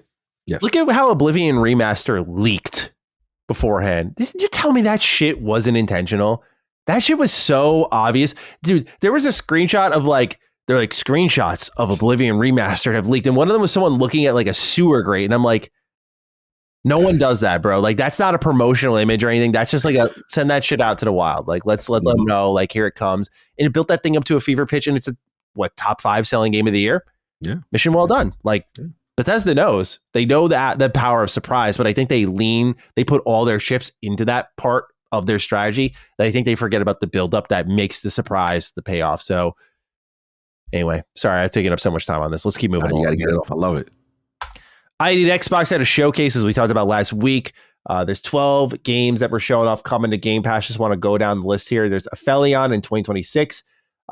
Oasis and Darkwood 2 are coming to Game Pass as well. Both don't have a release date yet. DayZ Badlands got a reveal. That's coming 2026 to Game Pass. Dome Keeper is coming December 9th this year, as well as Egging On. That's November 6th this year, so you can play that next week. Monsters Are Coming, Rock and Road, is arriving on Game Pass November 20th of this year. Planet of Lana 2, Lord Cognito, is coming 2026 to Game Pass. Routine is arriving on Game Pass December 4th of this year. Sledding Game is arriving on Game Pass 2026. Super Ball is available today, and it's free to play, but there's some benefits for those who are subscribed to Xbox Game Pass. Kind of a similar Rocket League style game, except you're on foot. And then Trading Card Game Card Shop Simulator coming Q1 2026 to Game Pass. That game looks awesome. I've been holding out for the 1.0 version, but I'm very excited about that one. So, gentlemen, solid showcase here. Kind of tabbed through all of the trailers, and ID at Xbox program continues to bring like those really compelling, unique-looking indies forward. So, excited about some of these here. For me, the real standout was the TCG Card Shop Simulator. I think that game already looks awesome, and it does help. I've seen a lot of it as it stands. But anything catch your eye here, or shall we just keep it moving? Yeah, I got to shout out my Planet Alana 2. Oh my God, I went absolutely crazy. I love Planet Alana 1. So I love what's called Wishfully. They're doing their thing. The TGC joint. It fairly surprised. I got my eye on it. I just want to see more of it. And then there was one more that was kind of like about gods and goddesses, and it was like a AA third person joint that looked kind of good. I forgot the name of that one, but yeah, they had a couple of joints for me. Gene, anything for you? Not really. I didn't watch this one. No. Oh, all right. Let's keep going then. Let's talk PlayStation for a sec here. God of War. Remember that multiplayer game that leaked at one point? We all collectively crashed out about it. How could you do God of War and multiplayer together? We already learned from God of War Ascension. Well, we have leaked screenshots of the canceled multiplayer God of War game, and it showed what looked to be a return to Greece. And a lot of people are looking at these screenshots, most of them just environments. This was all leaked by MP First. But a lot of people are looking at this, and we now know that Bluepoint is working on some sort of like third-person action adventure game. So people are thinking that they're kind of teed up to go ahead and remake the original God of War. That was my takeaway from this. But it's been a while since we've seen them. And so I think it has been since Demon's Souls remake, right? Like, we haven't gotten anything from Bluepoint since. No, yeah, that's it. Yeah, I was gonna say, Yeah. So like it's insane. how long it's been. They were put on a multiplayer game for God of War, but now you can maybe take these environments and repurpose them into a single player game. Still got to build all the tools to make that happen. But I'm curious, Gene, you kind of brought this up earlier in the show, so I wanted to go to you first. If you had any thoughts on what had leaked here for Blue Point's God of War multiplayer game. Yeah, it looked great, honestly. Blue Point has a lot of talented artists. I didn't really look much into it because I'm not a fan of like just like finding out like, ooh, what could it have been or whatever like that. Sure. It's just, like I feel like it ruins like a lot of the magic of playing new games. Like I hated that I saw the Spider-Man 2 leaks, and then I went from loving Spider-Man 2 to being like, man, but what they were working on was like so much better, and they couldn't make it work. But I still stand by it that ultimately a multiplayer God of War game sounds like a waste of time. Nobody asked for it. Nobody played God of War Ascension and was like, yeah, let's expand this. It almost killed the franchise, Like it did, yeah. It's not like Assassin's Creed multiplayer where it's like, oh, this is actually pretty good, or even Mass Effect with 3 multiplayer, which was like way better than it ever needed to be, Yeah, and it's like, but they're not expanding that. They could Mass Effect multiplayer. If that happened, I'd be like, oh, yeah, sure, why not? That sounds kind of amazing. But I don't know what you could ever want from a God of War multiplayer, honestly. Cog, you love your live service games. You love God of War multiplayer. Relax. Look, again, it just seems like a mishandled studio match for that initiative at that time. Obviously, saw it, the background and stuff. It looked cool, but I didn't really have interest in a God of War multiplayer, to be honest. And I just want all the studios that were working on these, that aggressive initiative by Jim Ryan and company, to now. That's why I like Hiroki Totoki so far. It's like, get back to Sony, the basics, to do the stuff I like them doing, to be honest. And let's get Blue Point doing what they do. I like the listing. It looks like they're working on a third person, narrative combat. They're looking for a senior combat designer, right now. And let's do that. Let's get back to what you do, and then I'll be happy. All right. Well, let's keep it moving along, gentlemen. We got another bit of PlayStation news here that the Last Stand Media family may have heard Colin chime in a bit about. That's the sales of Ghost of Yotei. Right now, it's defined by Matt Piscatella as perfectly fine for its U.S. launch. Not amazing, not bad. But basically, the growth is flat compared to that of Tsushima. But as Colin and others have pointed out, Tsushima's budget similar to that of Yotei. So Yotei is technically doing great. Like, it being flat is actually great because it was a breakout the first time around. And it seems like it's just set up to do the same thing here. So ultimately, it says in IGN's write-up, 5 years later, Ghost of Yotei has performed as well as Ghost of Tsushima in dollar terms. That is, in terms of revenue it has generated as opposed to unit sales. Ghost of Yotei's launch week unit sales in the US were down by a mid-single-digit % versus Ghost of Tsushima. So yes, it sold slightly less, but dollar sales were up by a similar mid-single-digit percentage, Piscatella confirmed. The average price per unit was about 12% higher for Ghost of Yotei than Tsushima's launch. So effectively, it was flat. So kind of the new price bump balanced out the lack of units sold here, which I think is one of the first times we can actually point to something and kind of look at that on a more granular level. But Cog, if you have any thoughts on Ghost of Yotei sales thus far, man. Yeah, it pained me to pull me off that game because I was really enjoying my time with Yotei, and then obviously like 4 or 5 games that we had to cover at one time.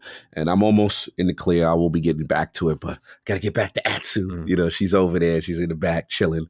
And I already told y'all, like, my main concern was just I wanted them to pay homage to my beloved. You know what I'm saying? And they did that as far as Jin Sakai and Quest without spoiling. But anyway, but to the numbers, obviously Cobra Commander Colin was outside on this one. I did see what the streets was talking about. He was in the mix. Salute to him, man. Like, I wish I had the time to battle people and correct people all the time.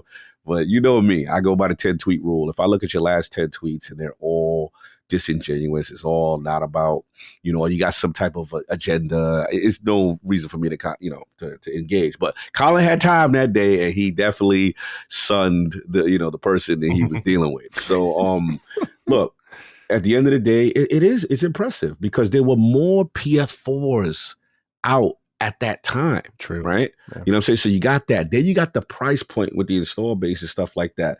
So yeah, and again, we know there was a lot of, I don't say a lot, but there was a certain group, really controversial about the decision, right? And even me, I admit, at first I'm a Jin Sakai fan, right? So at first I was like, yo, what they doing? You know what I'm saying? What's kind of going on? But if you play this game, and I forgot the term that they use, the onro, and stuff like that, you got to understand everything that they're going on with this story. And it's not the narrative that was painted. And I'm gonna be real with you, Atsu is a dope character. Like I'm really starting to get into it. No, I get it. You can say, hey, it's samey on certain things as far as the formula of Ghost of Tsushima, which I love. I am biased. I think it's the open world exploration that I prefer, as opposed to, a whole bunch of icon vomit, or what I consider the Ubisoft formula on type of an open world game. But look, this is impressive, man. Less PS5s out there at this price point, and everything that's going on. Yeah. And the key point, the less money spent on development, right? Because think about how much more they invested with Tsushima. So I think they're feeling good about it. Now, key point will be, let's see how it goes on, and as far as the legs and stuff like that. Yeah, but I thought this was solid. Gene, did you think it was solid? Yotei, yeah, I gave it a high marks. I gave it about the same score as Ghost of Tsushima. Because Tsushima was such a fun game to play. I fell in love with it so much. Yeah. But I do think that the Atsu story is better, so that's where I kind of balance it out, because Yotei is pretty much more the same. Once I was done with the game, I kind of just wanted to move on. But I probably wouldn't have moved on if there isn't so many games to play, which I hate. But yeah, good to see that it's selling well. People forget that Tsushima came out during the pandemic. It came out right after Last of Us Part 2, where a lot of people were feeling, especially Sony fans, were kind of feeling a little bit turned off by Last of Us Part 2 for many reasons that I don't agree with. But, Ghost of Tsushima came out a month afterwards, and they were like, oh, finally, like a Sony game that I don't have to think too much about it, just enjoy. And so it was kind of riding that wave. So the fact that Yotei is doing just as good, it was also right to me, Tsushima was like the master of that formula. Like just that, we call it the Ubisoft open world formula. And they just got it. They perfected it. That's the only reason why I was waiting to get to Yotei and chose a couple other games, because I was like, you already perfected it. Can you do it better than that? I mean, I've heard some people say that they did, but it wasn't like a super urgent thing for me. But yeah, they did a little bit. They did a little better, but not like in a way it's like, oh man, like Locke's in love with the game. Like he talks about how the content really comes to you in this game. Yes. Yeah. Yes. Yeah. So I'm excited to try it out though, because I mean, Sucker Punch, I always admire their ability to transition from major IP to major IP and make me not. I mean, obviously, I rant and rave about Sly Cooper. I have a little fun with that. But in all seriousness, they do transition extremely well. Like they've made me care about Sly Cooper as much as Infamous, as much as Ghost. And the only reason I'm pushing this one back is I have so many different, like you guys, irons in the fire right now. So it's like, do I need to start another open world game? Maybe wait till I got some time off, right? Exactly. Because out of all the other open world games I've skipped from PlayStation, like a Ragnarok or Forbidden West, I would put Ghost on a much higher priority, because I mean that setting's incredible and that world looks so good. I almost feel like I need to upgrade my TV to play that game. That shit looks amazing, gorgeous. So PS5 Pro, that I was like, man, you did. That's what I'm talking about. Like, bro, PS5 Pro. That's the first time I was very happy with my purchase, man, for sure. Let's stick with PlayStation a little bit. We talked about God of War a lot, and this game caught my attention, gentlemen. It's called Loulan or Loulan. I apologize for mispronouncing it, but I'm going to go with Loulan, The Cursed Sands. It was revealed that it's a PlayStation 5 exclusive as part of PlayStation's China Hero project, which recently took a little bit of a hit after Lost Soul Aside came out and did not really deliver for everyone. But this game, man, I mean, if you're someone who's listening to this and you're like, I miss Prince of Persia or I miss old school God of War, check this one out. It looks really, really good. I'm very excited about this one. This is the type of thing when I thought of like China Hero Project, I'm like, these are the types of games, right? This looks fresh, inspired. It also looks like it's pulling from like clear touchstones while making its own way. Whereas like something like Lost Soul Aside, now having played it and almost beat it, it got me to tap out. But yeah, like a lot of clear adoration for Final Fantasy 15 that I personally felt just crossed a certain line at a certain stretch. But this game, I mean, I encourage everyone listening, go look up that trailer, Loulan, The Cursed Sands, give it a look. This looks really, really good. Great action, visceral, impactful, cool universe. Seems like silent storytelling, like lots of just text-based stuff as well. Very, very interesting. So have you guys had a chance to check this one out? Was this on your radar at all? Thank you. I had no idea about this game. I got I don't know about this at all. Yeah. Bro, I'm looking at this. It's up. Yo, this looks ridiculously fire. Oh my God. Like, yeah, this is I got something for PS5 to pick up when it's coming out. Like, that look crazy. There's Action no RPG. release date at the moment. Yeah. Yeah, he's got that the skeleton thing going on. Yeah, like, it's this joint. It's Look at from former Sony Santa Monica and From Software developers coming together to make this. And I think you can feel both of their influences in this game. Yeah, this looks sick. Look at the vistas and the backdrops and this looks sick. Thank you, Maddie. I did not know about this. Always trying to look out for everyone. Sick, Trying to make more business decisions for everyone, you know, like, another great game to add to the wish list. Loulan. Yeah. That trailer's sick. Coming soon. No release just yet, but all right. Yeah. I'll be paying your attention. I agree. All right. Let's keep moving along here. Let's just get some general news out of the way.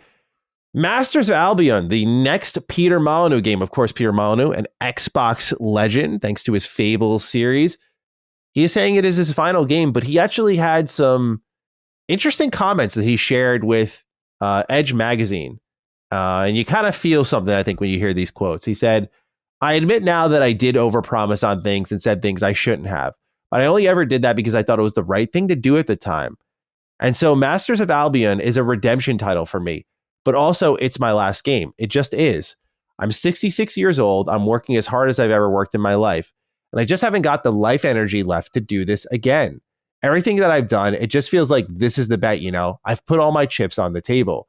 And then the report writes that he started tearing up when talking about how important this final game is to him. Quote, "And I don't know if it's going to work. It's so important to me, this game, because to a certain extent, it's about redemption," end quote. And so, gentlemen, we know Molyneux is the silver-tongued salesman of the generation. Just lots of big promises. But you feel something here in this? You know, like, this is it for him? And he's got clear regrets about how things went in some ways. Like, he's made great games, just for a lot of people, those great games didn't deliver on the promises he made. And that's kind of his legacy. And it's clear he's trying to make a game that overturns that legacy. Like, what if I did deliver on all those promises? But it's funny because the game in Masters of Albion that he did step out and introduce, he did have like big promises immediately with the introduction of that. I encourage people to go like rewatch the trailers when he first stepped out to announce this game. But he's looking at this as a redemption. And Cog, I want to kick it to you as a man who's been in this Xbox ecosystem for quite some time now. How do we feel about Peter Molyneux's comments? Let's talk about Peter Molyneux, the man. Look, he is a legend, in the space in terms of things. Obviously, we owe Fable. I believe, am I correct, Gene? Wasn't he from the Populous era? And I'm getting my games mixed up. But I feel like he has some other contributions prior to that. And I always want to give him his respect for that. Yes, he's a showman on the stage. But look, Populous designed by Peter Molyneux. Okay, cool. I thought I was wrong. Yeah. Yep. So yeah, Populous, I remember that game. And I was like, man, this is bold. This is like, you're playing God. Mm-hmm. I'm like, yo, this is kind of cool. So conceptually, the man has some brilliant ideas, right?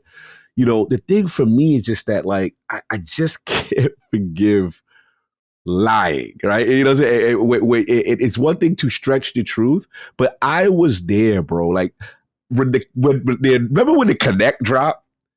I was there when it was called Project Natal, and they had a little boy named Milo.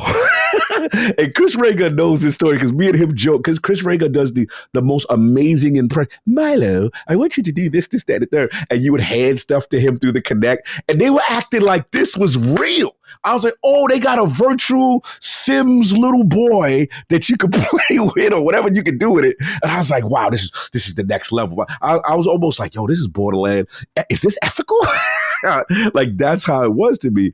And then it comes to find out, like, every last aspect of that thing was fake and staged, and they peeled the layers back. And I'm like, man, kind of thing. So look,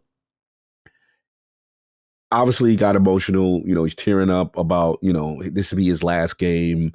I took a look at Master Albion. It looked okay. I'm not, I'm wild about, but yeah, he's burnt a lot of trust. And I will say this, just as a person that's going to make it his last game, and I know what he means to the industry, I'll at least check it out.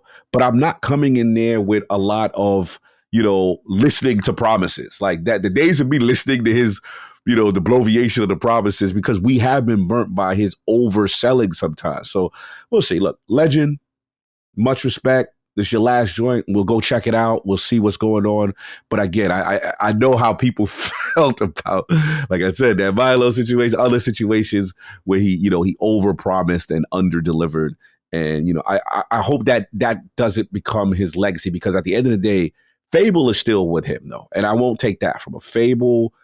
Shout out to my man Attic. Like, there's a lot of people, including you, like, they got Xbox for Fable. I didn't know that. I come from a tunnel vision, Halo. November 15th is my birthday. That's all people care about. I'm all in my, that's Xbox. But there are a subset of gamers that are like, no, Fable means a lot to us. So I'm assuming Albion, obviously, there's some extension of this and stuff like that. So we'll see. Yeah. Fable 1 was so special, man. Oh. Playing that and KOTOR 2 as a kid is what made me an RPG fan. Like, those two games and just how reactive they were and just how intimate they also were. Like, I don't know, man. They're just both like that. That's like why I'm an Xbox fan too. Like, just special games. That's the part that surprised me about a lot of Xbox fans that, were hurt. Well, obviously a lot of direction Xbox is going, but I didn't realize that, because remember me, I'm older. So I had my first RPGs experiences with Sega and Phantasy Stars and Final Fantasies. But for a lot of people, this was their introduction. So I'm glad you said that. And it does make sense. It makes sense why it's important to people. Did Gene share any thoughts? I had my headphones off, so I apologize. I was rambling. I was trying to All right. Sorry. No, you're good. I just want to make sure I didn't cut him out if I move topics here. Gene, do you have any thoughts on Peter Molyneux's final game? No, real quick. Same thoughts as everyone. I've been playing his games for years. I love Black and White. I used to play that with my sister all the time. We love it. How experimental his game is. There's so much playability. One of my favorite memories of Fable 1 is, I don't know if it's Fable 1 or Fable 2, definitely not Fable 3, where you can make every single townsperson fall in love with you. And they all follow you around, and they're like, oh, chicken chaser, and then they're walking around. And then I would get, there was those fight club fights that you can get into, right? Into town. So I would enter those fight club fights, and then my gang of simps would all jump my opponent. It's that kind of like reactivity and playability and experimentation that I really love about his games, even though he misses the mark all the time. I like that he's always reaching for the stars, even though he hasn't hit one yet. But so I have a great admiration for him, even though he does big himself up a lot. I can understand that. So yeah. Redemption story, man. You feeling a little redemption for a little emotion for the legend? Yeah. I mean, I think a lot of people kind of overhate the guy.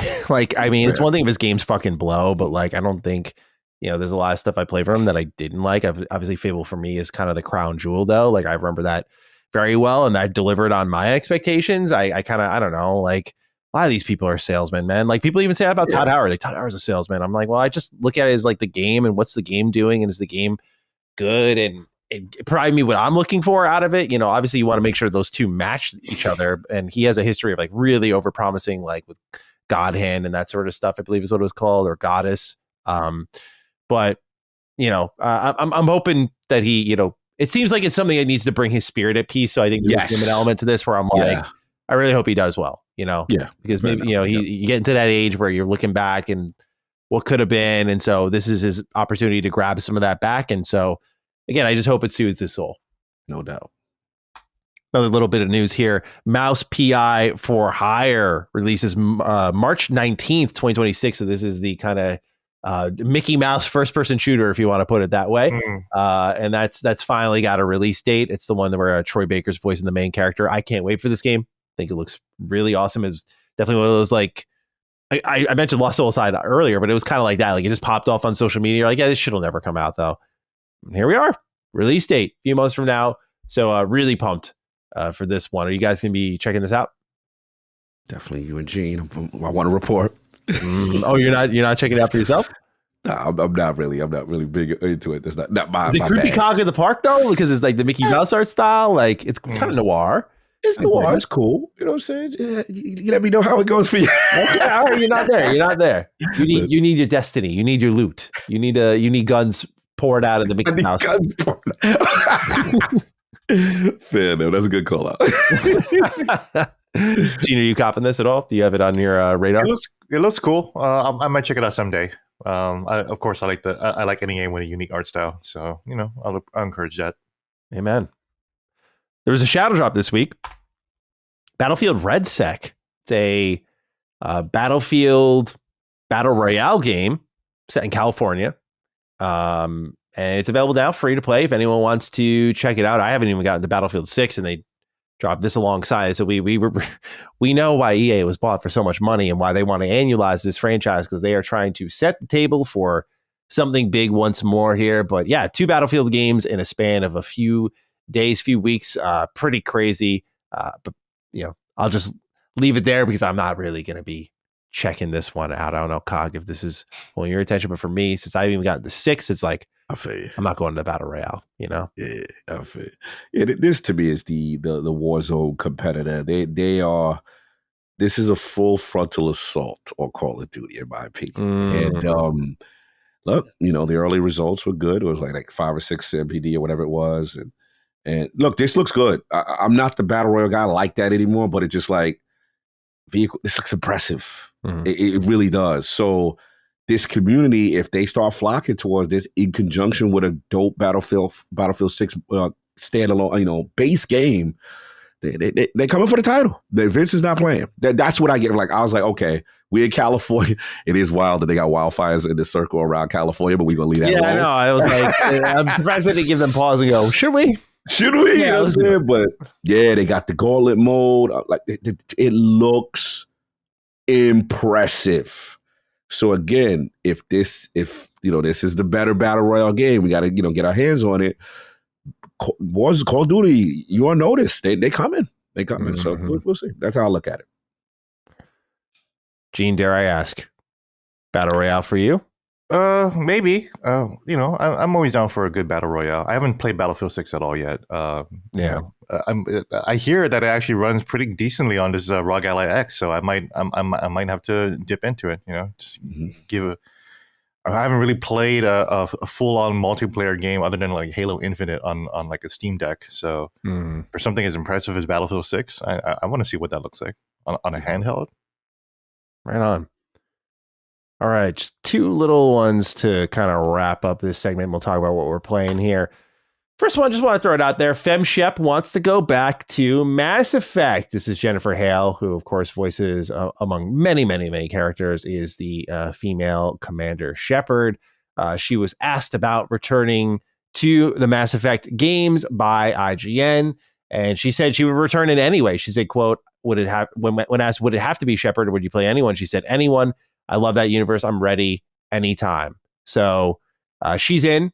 Obviously, this is unsurprising she's in, but I think to me, kind of the small takeaway here was Jennifer Hale saying like she's ready and she'd love to do that. I'm like, I'm surprised her phone hasn't rang yet about this universe, given where Mass Effect 5 is going. You see the N7 stuff, and I'm like, this is maybe like Shepard's story. And I don't think Shepard will play like a major role, but like maybe you'll find like a holo recording or something like that. You'll hear those voices again. I think it'd be a real shame to miss out on that, because I think after Andromeda, BioWare is like, we need to go back to the OG. So whatever that looks like, I don't know, but I hope Jennifer Hale is there. I hope Mark Meir is there as well. Incredible voices. Any additional thoughts, gentlemen? I'm with you, bro. Just even if it's just a homage, right? And a mission, like you said, a vigil, something, right? Yeah, she's iconic, and I would love, her to be a part of it, especially with them going back to the essence, like you said. Yeah. Last one, just real quick. Crash Bandicoot. It's getting a Netflix series. How about that? This is reported by What's on Netflix, at the studio behind Sonic Prime is going to be making a Crash Bandicoot adaptation. So if you like Crash, you're getting more of the man, the myth, the legend.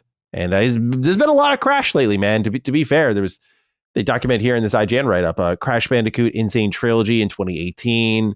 You had Nitro Fueled in 2019. It's About Time, the fourth Crash Bandicoot game, in 2020. They say On the Run in 2021, Team Rumble in 2023, although the support did get canned for that one. But then now you got a TV show on the way. So they have been really trying to push this bad boy. So more Crash Bandicoot on the way for me. Like, not my favorite mascot. So probably not something I'm going to be all over unless I hear like really good things about it. But cool to see more games, more iconic games getting a lot of love in the TV and movie space. Gentlemen, any thoughts on this, or shall we get into what we're playing? Yeah, just transmedia, baby. That's the move everybody's doing now, right? Yes. All right, boys. It's time to get into what games we're playing, or in Gene's case, what device we're playing. Now, Gene, I can feel the anxiety, the desire to get into this part of the conversation. This is what you showed up for. We've been talking about it for a couple of weeks now, about the Xbox Ally. You've had it in hand. You've referenced it a few times this show. So I want to kick it to you right away. Tell us about your experience. Tell us about how you're enjoying it. Any thoughts at all? I'd love to hear it. Yeah, it is Wednesday right now. I received this device on Monday, courtesy of Asus, actually, not Xbox. Xbox did not send me this one. Asus has been reaching out, and I was like, heck, I love handhelds. Could do a gift guide for the Washington Post, and our readership is high earning and high earning rate of readership, so could make sense. $1,000 a device. So I will say that, first of all, I would not buy this for $1,000. I don't have that money anyways. Would I save the money for it? Maybe. I just found a new dentist that's actually going to save me a lot of money. So it's like I just found like a couple $1,000s for this. So I probably would maybe just buy this myself for Christmas. So it's basically what everyone reported. The setup for this thing is literally the same as you just got a Windows a PC. Except, as I spoke earlier, I went into, fortunately, I do know kind of my way around Windows, especially in the past few years. So, I know where all the updates are at. I know how to set my pin. I know how to remove the pin, because I'm not going to be taking this thing really out elsewhere. And if I am, it's going to be like locked and chained to me. So I'm not really worried too much about security. Although I understand that, because it's a Windows machine, this has a lot more detailed information about me than a Steam Deck would, right? So there is that danger. So I probably would just keep the Steam Deck as my handheld, or the Switch too. You can't find out anything about me at the Switch 2 either. Other than what games I have. Just that you love Zelda. Just that I love Splatoon or something.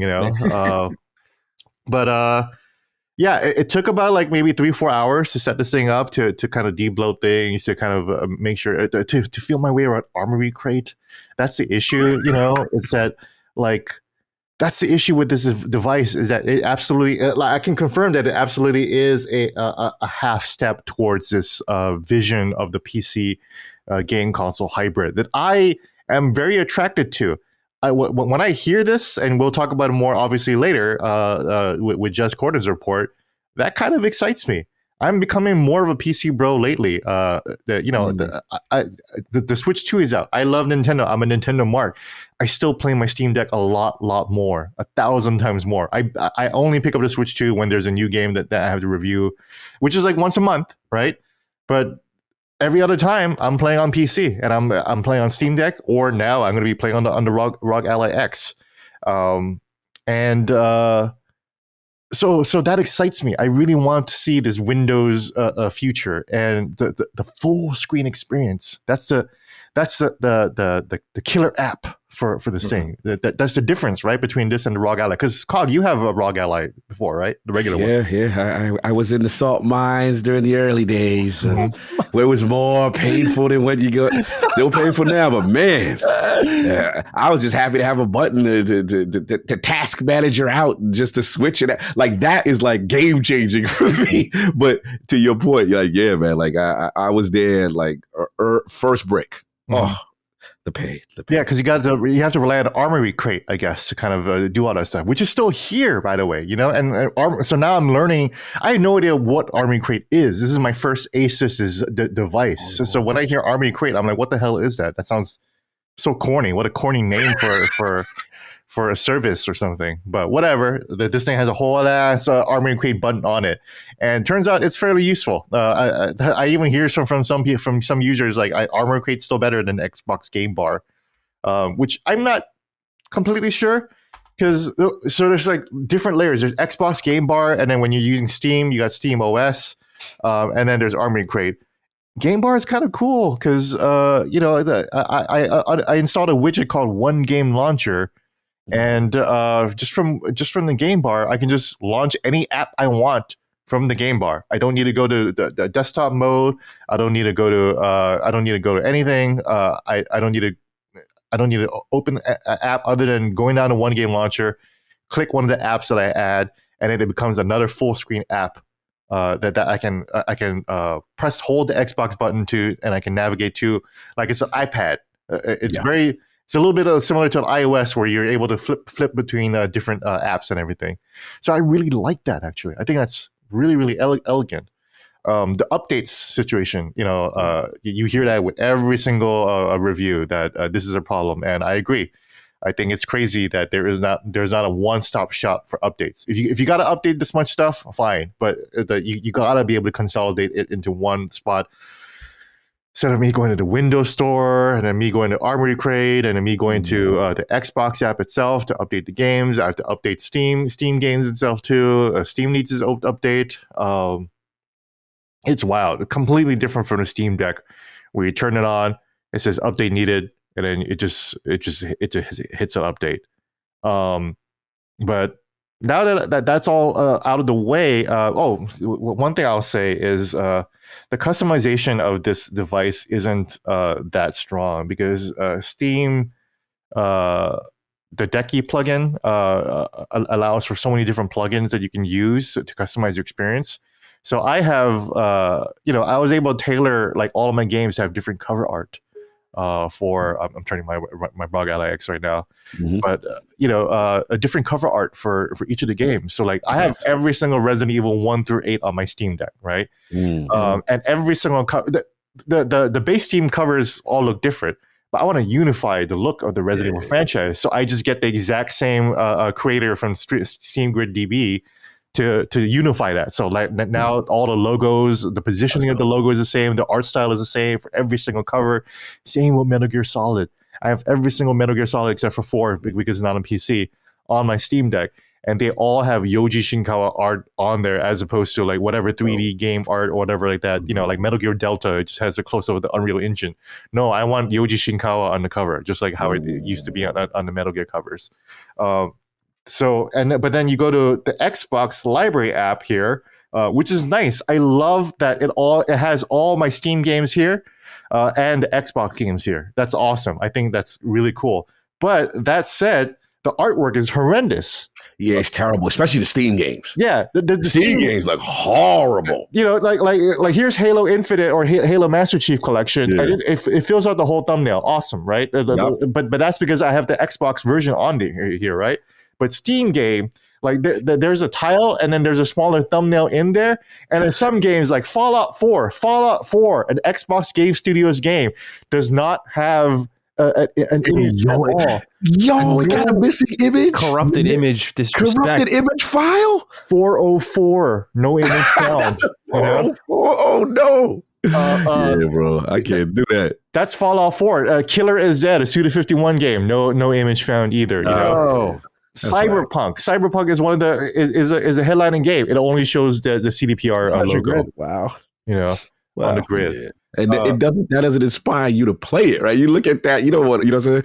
I feel you on that. What I do, just a heads up, because I God bless you, I don't use that at all. Yeah. I still use Armory Crate, and Armory Crate at least has the imagery. If you go to there, because they have like favorites, collections, and then like game stores, whatever. When you hit the Armory Crate app, it's usually like the one to the left. So you open the Armory Crate button, and then you tab over to the left, and it has the controller, and that has like the games you played most recently, the dope art, and then you can configure your game profile with your control schemes for each one, and that's what I use, because I agree, like the outside, if you're using the Xbox app outside of their own titles, the imagery for other storefronts is bad. I'm with you on that, bro. Like big time. So I'm with you. Like aesthetically, I need to look at the Armory Crate, because that's how it used to be coming from an RLG user. But again, to your point, you know, these are pain points. These are, like Maddie been saying, like these like death by 1,000 cuts, little things that continue to add on and annoy you with the experience. I'm sorry, I've interrupted you. Continue. No. Yes. And I know that I can like dig into the text files and the files, and I can change the images myself. I can do that, and I probably would know how to do that. I just don't want to, because it's like, because the plugins on Steam OS just makes it so much easier. I can just pick an image that's already loaded up in an online gallery that other artists put up. I can just enjoy that. I love doing that. It's so much fun to just to play around with artwork. It's like rearranging books on my shelf or something, but it's on my Steam library. And I can't do that on this thing. Hey, like, dude, as someone who has their entire game collection like alphabetized, I get it. Literally, exactly. Like everything's A to Z. Or numbers first A to Z, you know. Yeah, and when you have that feeling of wanting to organize stuff, like that's just not here, you know. Battletoads looks great, full thumbnail, because that's on the Xbox, you know, and a play anywhere game, awesome. It's definitely a work in progress. I'm not sure if you seem to feel that way alongside me. That it, like, I mean, and obviously as we'll get into with our lead story this week, like it seems Xbox knows these pain points very well, and that they can massage those, but it's just like that out of the box experience. It's just, there's a lot of friction, and if they can remove that, then it'd be a great device, I think. You know, it is interesting that they felt like they needed to attach themselves onto a device and like kind of show that they're working on this like publicly, but also sell it, you know. So I don't know about that. Yeah, this is what I use. You got to use that Armory Crate, bro. Wow. That's what and then they have all your titles by storefront. So again, it's that tab up here that has the little controller. So when you hit the Armory Crate button, then open Armory Crate SE, that'll launch that. And then that first tab. Let's see. Okay, there you go. Yeah, and then it'll open, and then you'll see, if you tab over, you'll see it'll say you can make stuff favorites, but if you go to games, everything should be listed there. And that's how you just got to set your filters. You can organize how you change your. This is what I use, because I ain't using that Xbox stuff. It's way better. I got my Ghost of Sheba there, all that good stuff. And it's just a cleaner. See, that makes you want to play the game. Oh, here we go. Like, yeah. Okay. Yeah. Alrighty. Yeah. So I know, again, pain points that you are completely valid on. I have to mess around with this for sure. It's interesting. Let me just close this real quick. But I love the full screen experience. I love being able to just like swipe between I just close Armory Crate. That's nice. You know, just hold down the Xbox button and press X, and it's all closed. Like I can't even imagine what it's like to end task otherwise. But it's nice. I can actually shut down apps that way. Yeah. I don't know. I feel like that's it for like the kind of the use case of this. So I haven't. So in terms of just other than setting up and just downloading a bunch of games, I actually got a terabyte SD card on this thing too. Oh, you did the surgery? Yeah, no, not the SSD. I didn't do the surgery. Yeah, I just have an extra SD card around. I don't feel like fucking rebooting Windows again, because if I replace the SSD, I'm gonna have to do that whole thing again. I might have to do that because the unit that I did get had an Asus employee as the admin, so I had to untie. They say you just admin. Oh man, it was literally an Asus 1234 admin email on there. So and like they had Black Myth Wukong and like other games like installed on there. So, thanks, guys. So I definitely got like my review unit was definitely like a second hand from like an employee that was kind of messing with it earlier. So I had to untangle all that. My user folder here on the Windows is still called Asus 1234. Oh man, not the Asus 1234. Yeah, so it's not Gene Park, so like I'm gonna have to either get used to that, or I'm gonna have to do a whole thing about whether I have to like sign into a local Windows account and make myself as an administrator, and then go back into the settings and rename that thing, and I might have to set up Windows all over again. I'm not ready for that right now. I just want to play a fucking. Do that. I just want to play a video game. Yeah, so I'll deal with Aces 1, 2, 3, 4 for now, and maybe when I get the SSD, when I have to do everything over again, if I got time, I need time, right? To mess with that. Yeah, so, I'm sorry, please. Go ahead. I'm going. No. It was just if you ever decide to do that, just hit me up. That is a lengthy process. I might have to hit up IT Cog for this one. Yeah, I got you. If you decide to do it, I got you. They want you to go through Aces Cloud Recovery app, and it literally will take 4 to 6 hours. To replace the SSD, right? You mean? Because I did it. Because I've experienced with. So you did the surgery then, right? Yeah, because I put like a Western Digital I put one like a Western Digital 2 tera. How's always got everything on deck, bro? It's crazy. How do you have that there next to you, bro? Because I know me. Like I'm the type of guy that the games I like. They're always huge. They're big, and I just don't want to go through I gotta take this. I gotta take Baldur's Gate off, and I gotta take Cyberpunk off because these games I want. These games I want to go to on the flight is a good benchmark. So what I did is when I first got my Ally, I only played like one game. I didn't install a lot of apps because I knew I was gonna upgrade it, but. This is IT stuff, and to be fair to the casual is not going to be doing this. But I did do the open the thing up and put that joint in there, and I did the surgery. This is like my third, so to speak. But yeah, this is definitely here. Yeah, I'm doing a little too much. I might do the surgery too because look, I've opened up my PS5 Pro right here, and that has a SSD installed in there too. So yeah, me too. I did that with mine too. Yeah, it's nice. I can't do that 1 tera life. I can't do it. Yeah. I like that my tech works. I don't trust myself.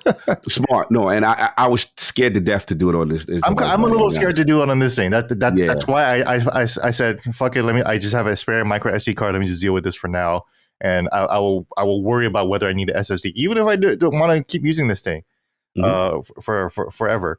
That said, I'm enjoying using this thing. I'm enjoying playing the games because it is I don't have a strong PC. The laptop that I'm streaming right now here, it just has a 1060 on it. That's how old my PC setup is. Oh wow! So Steam Deck has been my PC game.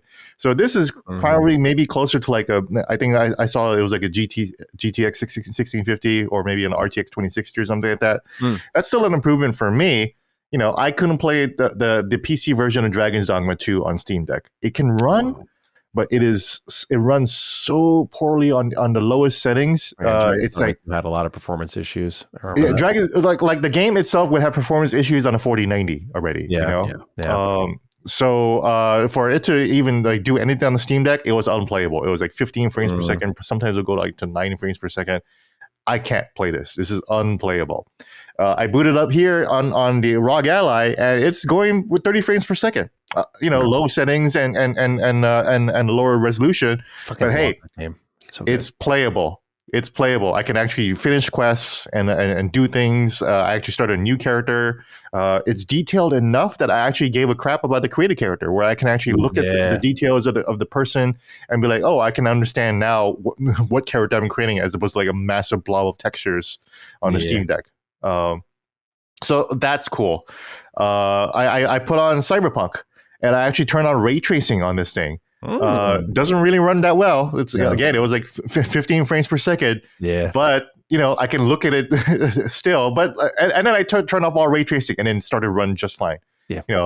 Medium high settings, crowds at high settings. Obviously, the Cyberpunk version on Switch 2 looks great, very high resolution, very detailed.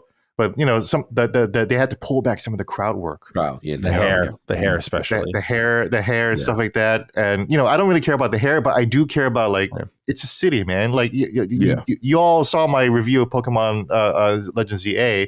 I didn't like it because the city didn't feel alive, and I would say the same thing for a Cyberpunk that pulls back the crowds and the cars and the empty traffic and the empty streets.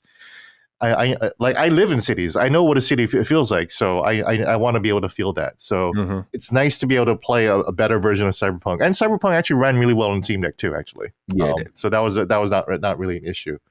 But so I am looking forward to playing a more high intensity game. Ninja Gaiden 4 runs really well, but it actually ran really well on the Steam Deck too. Yes, very well optimized. Yeah, that's the thing. Final Fantasy 16 just had an update for the Xbox version. Thank God. Oh my God, that's crazy. Yeah, it ran horribly before that update. Really? Trust me. Oh, it was one of the worst performing. I don't know what Square was doing on that point. It was like PC gamers. I would look at the forums. They used to go in on it. And since this update, I was like, okay, now it's playable. Yeah, for sure. And you can get I still bring the resolution down to about 900p. But yeah, I'm moving out there now. Finally. Yeah, I got Starfield on this thing. Starfield. I haven't run Starfield on it yet. That's interesting. And it runs pretty okay, 30 frames per second. So it feels like I'm playing like the Xbox Series S version on this one. You know what's great on that device is Outer Worlds 2. I'm not running. Yeah. You know what is great? Still Indiana Jones. I gotta try Indiana Jones, a Play Anywhere game. I did not buy it on PC. I thought about buying on Steam, especially since it's in Steam Deck verified. So I was like, hey, maybe this will get me to play Indiana Jones. I don't need to anymore. I have it on this thing. Thanks to Play Anywhere. Play Anywhere would be magical if it's easy to do and applicable everywhere. Because I love that. Now I'm going to install Indiana Jones and I'm going to play it on this thing. I'm going to have a lot of fun. What was the other games? Outer Worlds 2. Maddie, I watched your review. It was like not like effusive praise, but you said enough things where I was like, that sounds really, really fun. And I've said before, even on this podcast, I did not like Outer Worlds 1. I did not enjoy that game. Yeah. I thought it was boring. I thought the writing was terrible, but everything I hear about Outer Worlds 2 sounds like it's just better and much more interesting. I'm definitely interested in doing that. I will download it on my old Xbox Game Pass Ultimate subscription. I can do that now. That's cool. I don't have to buy it anymore. I could just try it out and see whether I like it now. Yeah. That's why, as I tweeted, I'm gonna live the Satya Nadella indie now. I'm gonna rely on for months like this. It's great. There's like a ton of great shit coming out on Game Pass, and I don't blame people. They're like, yeah, I'm interested in Outer Worlds 2 and Ninja Gaiden and Keeper and whatever else is coming to Game Pass. Keeper! I gotta play. I can download Keeper now. I don't have to buy it. $30 is incredible value still. It's just like every month, like I was subscribed to. I'm good. Every month is crazy. But on a select month, that's a deal still. But on this month, on the 1 month that I'm paying $30, I'm pretty excited to get into this. So yeah, I'm gonna do the Matt Booty Vision, the Booty Vision of Xbox right now. Booty Vision. I'm gonna do the Booty Vision. I'm gonna play no other games other than Xbox games. And see where that gets me, because I'm hyped to have this machine. I enjoy that. Says social media will love you for that. I said Twitter will love you for that. Exactly. I'm just going to do nothing else. So I've installed. Well, here's the thing though. Like, I'm worried about using the Xbox Store app. I'm more inclined to do it because I like using platform native apps. Yeah. So that's why I did buy Halo Infinite for $40 on the Xbox Store. Why not? Whatever. It's $40 and I get to play Halo Infinite now. But I'm seeing not Halo Infinite, Halo Master Chief Collection. Right. But the issue is that I did have Halo Infinite because Halo Infinite is Play Anywhere, right? So I installed it on this one and it would not start. Halo Infinite, the marquee title for Xbox. I would go to the title screen and I would press start and it would just crash out. Yikes. I was like, there is that tag we saw, Cog. What game was it for? But we're seeing like optimized for Ally is a thing. Like it's a specific target type of thing now. So I wonder if that's the case for that game and others that may not work on it well. Even though it's technically a Windows PC, I feel like it would just be native. And just work fine if it works on PCs. The other major pain point that I think Gene is also probably mentioning that's happening when like you launch it, right? Like if you launch it for the first time, you notice sometimes it won't pop up. It'll go into a weird screen, or you'll see like a DOS prompt, or you'll see like a user access prompt. What I noticed, and this is a major pain point, to be very inexcusable. because it's still Windows, what happens is sometimes like these DOS things will happen off screen. So what you got to do now is hold the Xbox Live button and then switch over to whatever this pop-up is, press yes, and then go back to the screen, and then it'll launch for that one time. So annoying.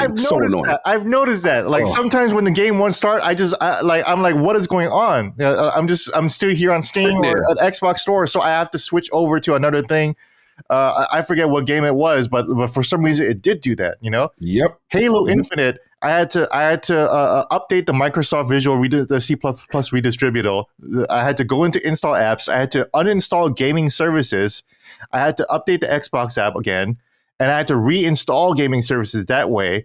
And then I had to restart the whole machine, and then boom, Halo Infinite worked. But it's crazy that I have to play like I'm emulating this thing. I have to like find the BIOS and the ROMs or right there. It's like that's crazy. Why can't I just? I have to moving things around in folders. I should just be able to Halo. It's Halo Infinite. Yeah, it's Halo Infinite. It's the Xbox game. I should just be able to download it on the Xbox Store and just play it. It was crazy that I had to treat it like an emulator, but hey, it works now. And Master Chief Collection, that works. Halo Infinite did not work, but Master Chief Collection thankfully did work. I did pay $40 for that for the Xbox Store. I think those are the only games I'm gonna have from the Xbox Store on this thing, because I'm afraid of Alex Battaglia has mentioned it before that he avoids the Xbox Store at all costs. Because it's always doing things in the background in the Windows. Like I'm afraid that I accidentally. Like it probably installed like the French version of Halo Infinite along with this too. Like there's all kinds of mess going on in the background that I just don't want to deal with. I'm familiar with how Steam works. I'm familiar with how the files work there too. So it's cool. I got Halo on the Xbox Store. I'll do that. And maybe some other Xbox Battletoads is on here too from the Xbox Store, and Starfield. Yeah. Cog, you and I, we love Starfield so much. We all love Starfield here, Yeah, Starfield. So Starfield, Halo, and Battletoads are my Xbox games, and everything else is Steam. And Steam has been, I'm playing the Dragon's Dogma 2 is not on the Xbox Store. So it's like, even the complete Resident Evil collection is not on the Xbox Store. They only have Resident Evil 7, Resident Evil 2, and I think Resi 3. So it's like I'm not even going to bother completing anything on the Xbox Store. I'm not going to rebuy those. I'm just going to use the Steam version. Use the Steam version. And no problem. Yeah, I would say I love big picture mode on the device on that. It's really good. Yeah, I'm glad that I'm a Steam OS veteran, so it's nice that big picture mode is pretty much exactly the same thing. I do miss some of the performance things of Steam OS, but that's what Army Crate is for, and it's working okay. So all that said, I don't know if this replaces a Steam Deck for me. I think this will definitely be my more AAA game handheld device. And Steam Deck, I will start to maybe delete some AAA games on there. Like I don't need like Red Dead 2 or Black Myth Wukong on there. Yeah. Black Myth Wukong actually runs pretty well on the Steam Deck too. Wow, nice.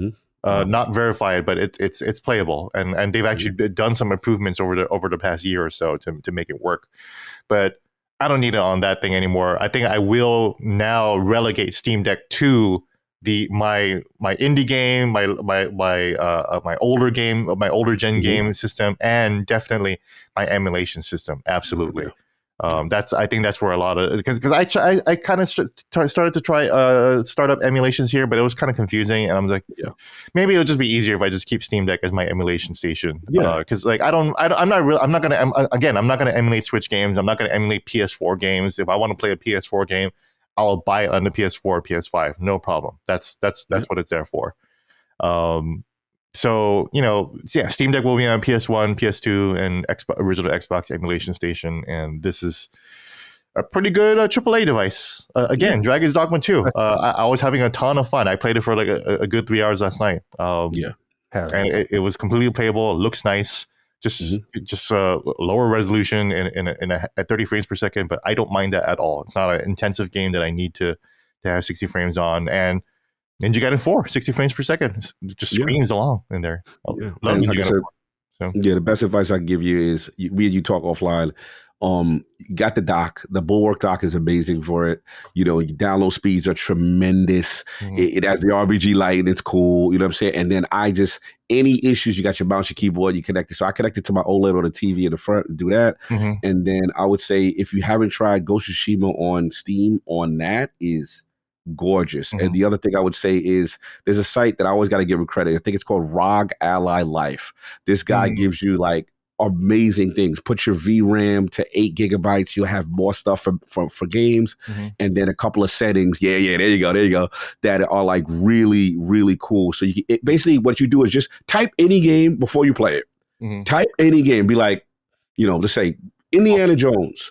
ROG Ally X setting. Just type that in Google. His site's going to come up. Okay. And it's going to tell you every bit of tweaking and twerking you need to do in the settings to have the optimized performance setting. Put that low, shaders off, this, that, and you'll always get like 60 frames plus. Or I'll say this, pro tip. Anytime you see a game that has, when it says frame generation on what they put it to FSR3 and put frame generation on. I literally doubled my frame rate on Final Fantasy 16. Went from like 20 something frames to like 50, 60 frames. I'm like, oh, yes. Nice. So a lot of games that you'll get more before. And then I started to appreciate the device. I'm like, it's really powerful for the big games. It sounds like a Proton DB site, because Proton DB tells you like what you need to do. Like it's very user driven, user generated. So a lot of people there are like, hey, I found success when I did this. I use this layer, blah blah blah. Turned on these settings. And I just do that full time. Yeah, and I'm good to go. It saves those settings, and I'm good to go. That's another site. So also with the sorry for audio listeners, but is this how it's supposed to sit? Like the lip is kind of sitting out a little bit, sitting out like that. Yep, just like that. And then if you go in the Armory crate, you can configure the lights to match the stuff that Maddie hates, the disco stuff. Oh yeah, the disco.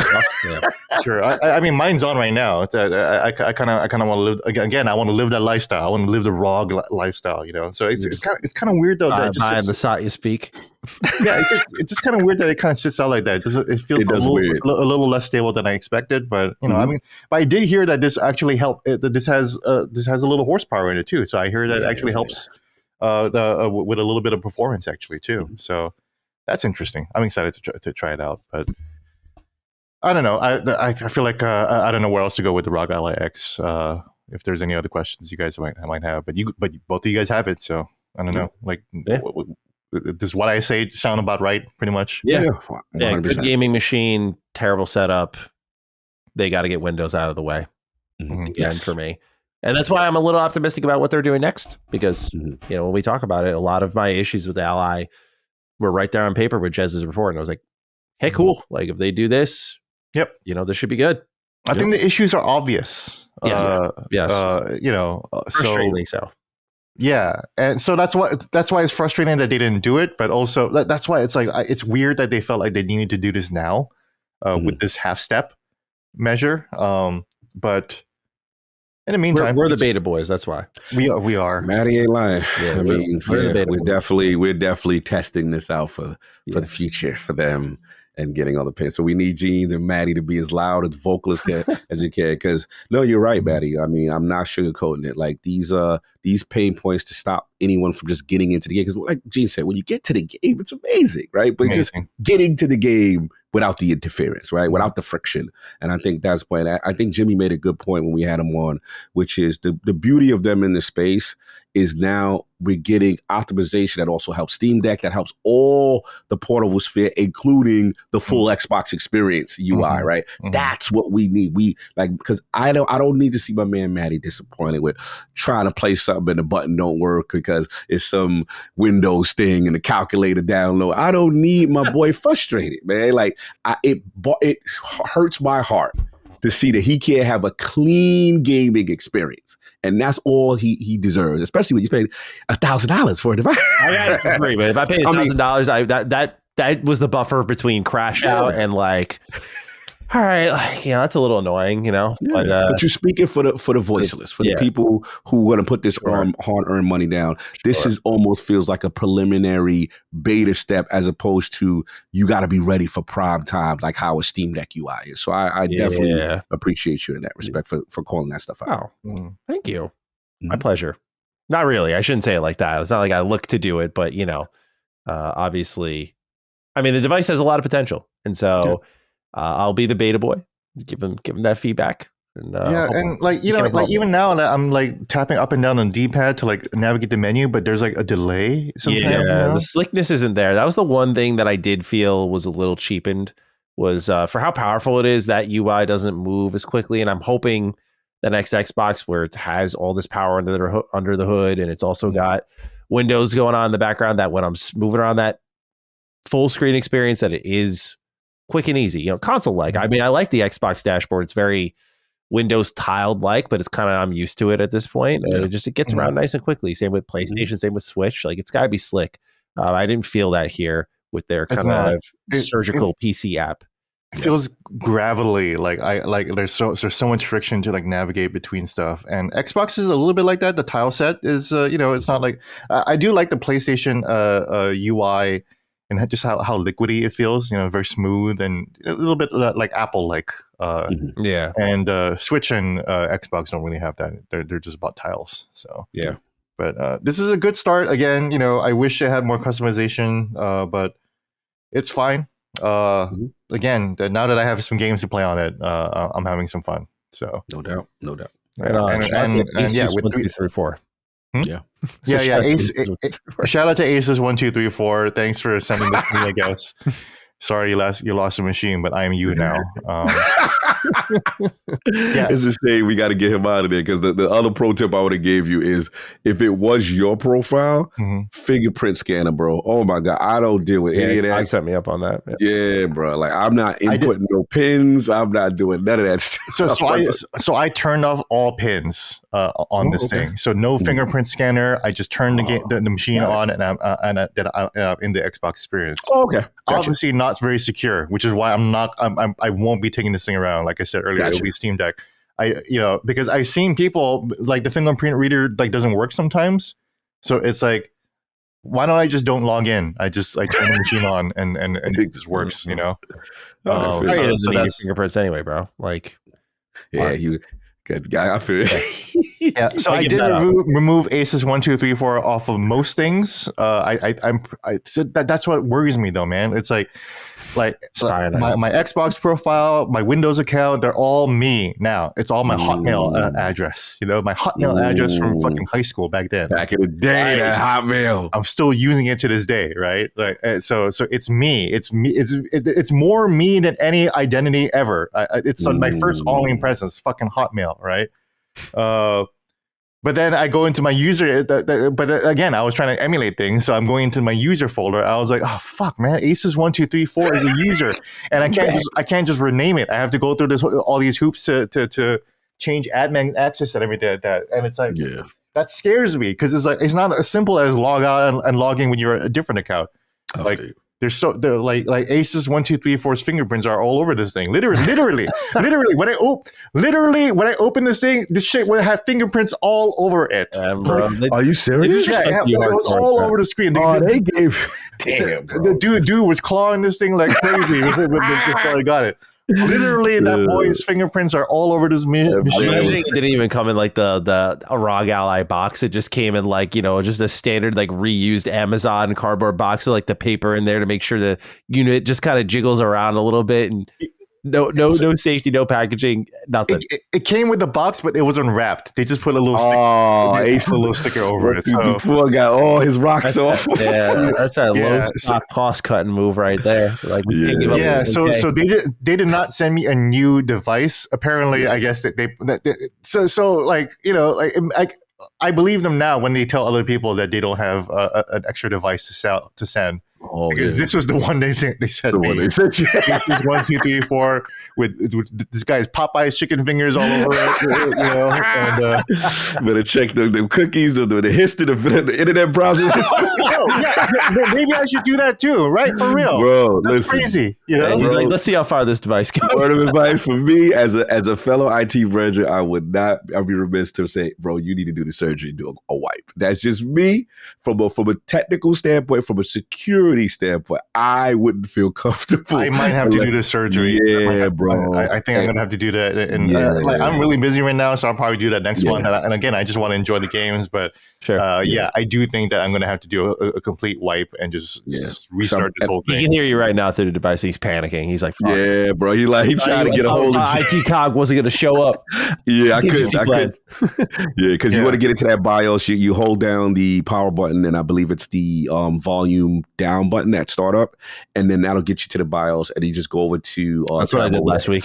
Yeah, Asus Cloud. Oh yeah, you did that. I remember. You get over to the Asus Cloud recovery section. There's videos on it, and just do a clean wipe, bro. It'll take 4 or 5 hours. I know it's annoying at one time, but this way you start with a clean, fresh install. It's your account. There's no other stuff going on because God forbid any thing happened and the guy. Not that Asus is doing anything, but from a security standpoint, you want your profile without anyone else's profile. I agree, and it's crazy that they didn't just do they didn't do that themselves before sending. Yeah, they should have gave you a clean wipe. Yeah, they clearly, like you said, they didn't have any, and they gave you your man as the admin. They said it to me real quick. That, oh shit, Gene was one. It's like, oh shit, Bobby still has one. Just get it, Bobby's. Put it in the box. Yeah, shout out to Aces 1 2 3 4. We ain't rocking with your profile.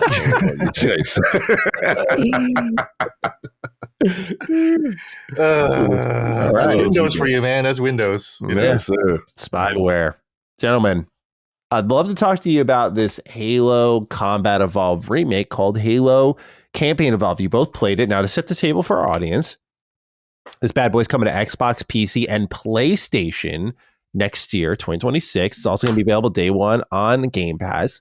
343, Halo Studios is doing a number of things with this, though. I always do that. I still call them 343. I know. I'm not going to ever get used to it. It's a part of it's like, I don't want to call them Halo Studios. I'm like, you're not that guy, man. Like, you guys rebranded when you failed. Anyway, 3 prequel missions are being added to the game, focusing on Chief and Johnson. They called it the setup for the main course. There's going to be 4-player online co-op and 2-player split screen. Of course, Halo Infinite taught us, let's wait till launch day for that one.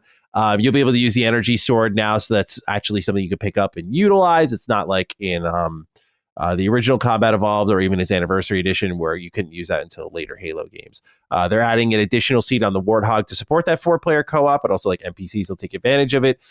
There's sprinting and aim down sights being added in. They're remixing and re-recording the audio. So like Cog mentioned, you see like Steve Downs, Jen Taylor. They're in the booth. They're back re-recording those lines. New weapon sounds as well. They said this game has the most skulls a Halo game has ever had. To my surprise, much more of a remake than I expected in almost every way, including the cinematics being fully redone. Halo Studios referenced some of the old sequence documents that they had at Bungie to use those. And so it looks like they might be adding more shots to these cutscenes that previously they could not do. For example, in Silent Cartographer, you actually see Fohammer and the Pelican. I thought that was really cool. But otherwise, gentlemen, you've played it, and I want to hear your thoughts. Cog, I want to start off with you. I don't know if we can get into the backstory, but I want to start off with you and just hear how Halo Campaign Evolved has fared for you and your experience going hands-on with it. So let's start with the good first. This is definitely a reimagining. It's completely rebuilt. I'm a person that, I am pro Halo needs to have ADS and Sprint in our Year of Our Lord 2025. So I'm on that camp. I'm very biased on that campaign camp. Only, no harm, no foul. Yeah, like if it's campaign only, my whole thing is, and again, I hate to pull the Don magic and be very cold, but it's like, hey, if you don't like that, we have 2 Halos for you. You know what I'm saying? We have Master Chief Collection, we have Combat Evolved Anniversary Edition, and I get it. The hardcore Halo community, they're very sensitive towards that stuff, but I do like that, they're trying to rebuild it. I was shocked that we're getting prequel missions now in defense. Obviously the reach and the lore, Halo lore bros, I get it. There's a sensitivity there. Sure. I don't want to be disrespectful, so they got to handle that with care. But I like the fact that, they're really giving us new content, right? I'm like, oh, that's cool. Obviously the weapons that they didn't have in Halo before, energy, cool. 4-player co-op, all right. So that was my thing. Now, when I first started booting it up, they've got these crazy new cinematics and stuff that wasn't in the original Halo level. For transparency, they gave us the Silent Cartographer level to play. And this was on Xbox Series X. It was an Xbox Series X only demo experience that I played. So, you start there, and the first thing I did, I got off the beach. I'm looking at the water. I'm like, wow, this looks really cool. You look around. I'm looking at the sky, like Halo Ring, the Vistas. Okay, this looks really cool. And, obviously it's pre-release demo, so everything's not finished. But I thought for the most part, okay. You know what I'm saying? I see where they're going. That's where the good stopped for me. Now, when it came to movement, and again, I want to be clear. I know this is pre-release software. I know they got more time. But to Maddie's point, this is still 343, aka Halo Studios, who has a checkered history, right, in terms of being the steward for this franchise. And I am concerned with how bad the frame pacing was, how bad things moved. It looked choppy. And for me, again, I understand a year out. When I picked up the post, like I'm a guy that I beat the Covenant, and I scoured, I scavenged the battlefield. Okay, look, he dropped the plasma rifle. So I picked it up. I'm used to that shine, that reflection of seeing stuff. You could tell that's not in there just yet. Maybe it comes, but it wasn't there. When I jumped into Warthog, movement felt a little weird. You know what I'm saying? Everything looks good, but it feels off, Maddie. And I just couldn't put my finger on it, right? So again, these are things that may happen later, but I got to call out what I saw now because I don't want this to be the launch experience. So I am going to give smoke in that respect in terms of performance. And we know UE5, as much as I like it from a visual standpoint, developers have complained. Even I watched Digital Foundry explanation. They had the same issues I had. Like they saw. That had to be a little reassuring. Yeah. Oh, bro. Shout out to what's my man? You had Alex Battaglia. Alex Battaglia, and then my homie, John Linneman. John Linneman, you got the names, you know what I'm saying? Then you had your man Ledbetter, right? Mm-hmm. And they're calling out because what their concern is, a lot of UE5 titles that they've seen similar issues, and they're like, oh, they got a year out. When it comes out, some of those same issues are still there. So that's why, as much as I love the transparency from Halo Studio to let us in, give us the feedback, and to give a console version, which is rare. Normally, they like, hey, play the PC version. Yeah. You can kind of hide behind a dope, powerful graphical card, video card, and hide. You can mask things, but when you get the console version, that's why I'm always fighting with the developers with the console bros. Like, hey, what's the performance on console to said developer? Because this is what I need to see, and it wasn't there yet from a performance standpoint. Now, Gene, I saw your tweet. I had the same experience as you. It was choppy. It was rough on a lot of things. You know what I'm saying? So, like standing still. Oh, it looks fantastic. You know what I'm saying? But the movement is what I'm seeing. So, yeah, that's pretty much it. And then the last thing I did, because I wanted to make sure I wasn't going crazy, I had to download Master Chief Collection. I had to see. That's what I did. And granted, yes, some of the textures, the art style of Campaign Evolved is better. But when it came to that engine movement, when it came to going up to the individual soldiers, I did miss the ADS sprint though. But when I went up to the individual soldiers that, USMC soldiers, and I'm seeing the face, I'm like, there it go. So these are things that are still not there yet that Halo Studios, aka 343, is going to have to address. And I want them to address because I want this to be great. I think the potential is there. And all of this could be, a lot of people say, Cog, all that stuff comes together late. Cool.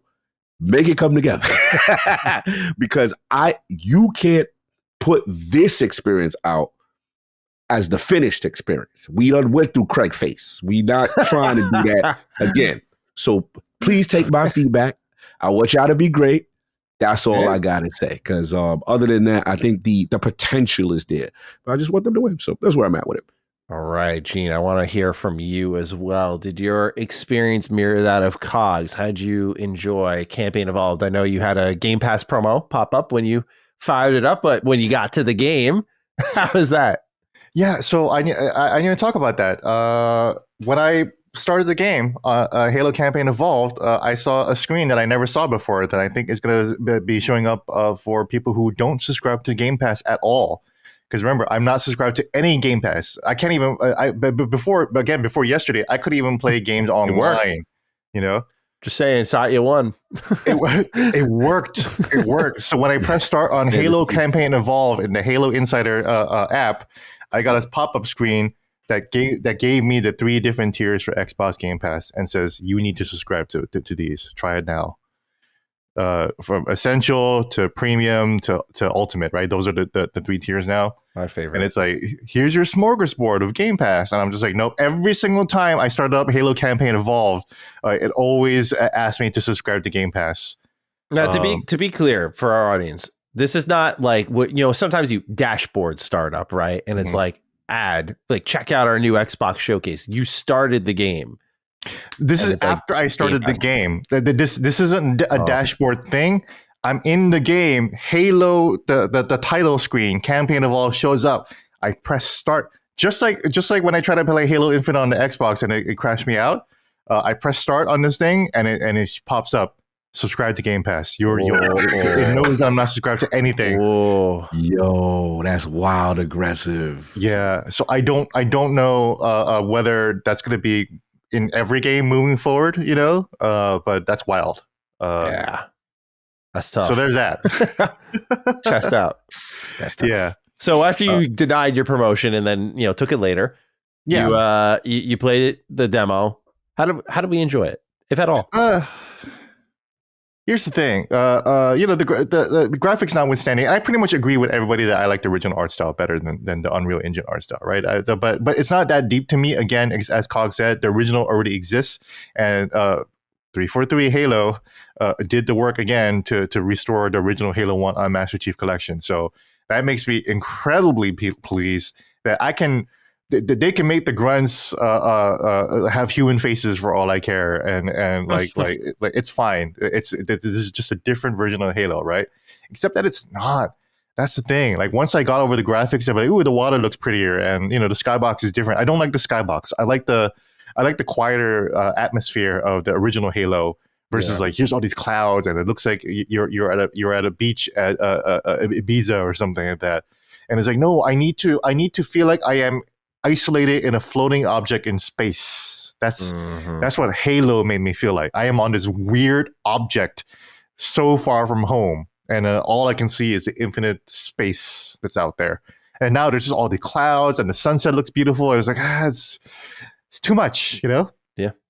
But again, once I got over the visual stuff, I started playing, and it just was Halo 1 again. Halo 1 is the game that I played the most in my life, period. I don't think I've ever played a game more than Halo 1. Maybe not even Resident Evil 4, arguably.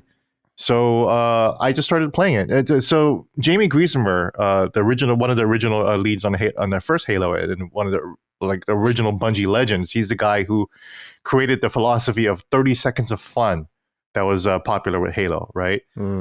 He went on Twitter and he started to complain about how they removed the rocks in one area, so you can just bring the warthog up into where the hunters are, up to where you battle the hunters. And obviously the rocks were there in place because you're meant to walk out of there and approach the hunters walking, and you're supposed to fight them on foot. And that's the first introduction to the hunters in the game. So there's a new enemy type. It's supposed to intimidate you. And now we can just drive our Jeep in there and just blow them away, right? Here's the thing. When I first played the demo, I didn't even notice that at all. You know why? Because I was so locked into my Halo 1 loop brain that once I got to the area, rocks or not, I just got out of the Jeep and started walking off. Subconsciously, I was just like I was just in auto mode. I was just playing Halo 1 again. I'm 23 years old and I'm playing Halo 1 again, And I didn't even notice that until like maybe the second or third time when I played it, and I was like, "Why is my Jeep here? That's crazy," So that's the thing. Like, it's just Halo 1 over again. Like they really didn't change that much. There's nothing really transformative about it. I mentioned this on Punching Up yesterday, but it's like it's even different than Metal Gear Delta, another Unreal Engine game that's very faithful to the original, right? That almost makes you wonder, like, what's the point of this? But at least with Metal Gear Delta, it's a whole new control scheme, whole new camera perspective. It's a whole new way to interact with the world, even though it's largely pretty much the same game, same cutscenes, same level design, same everything. It's just a new camera system, but that's transformative in how you experience the game. With Halo Campaign Revolve, it's the same game. It's they put aim down sights on L trigger as opposed to the R3 button. That's about it.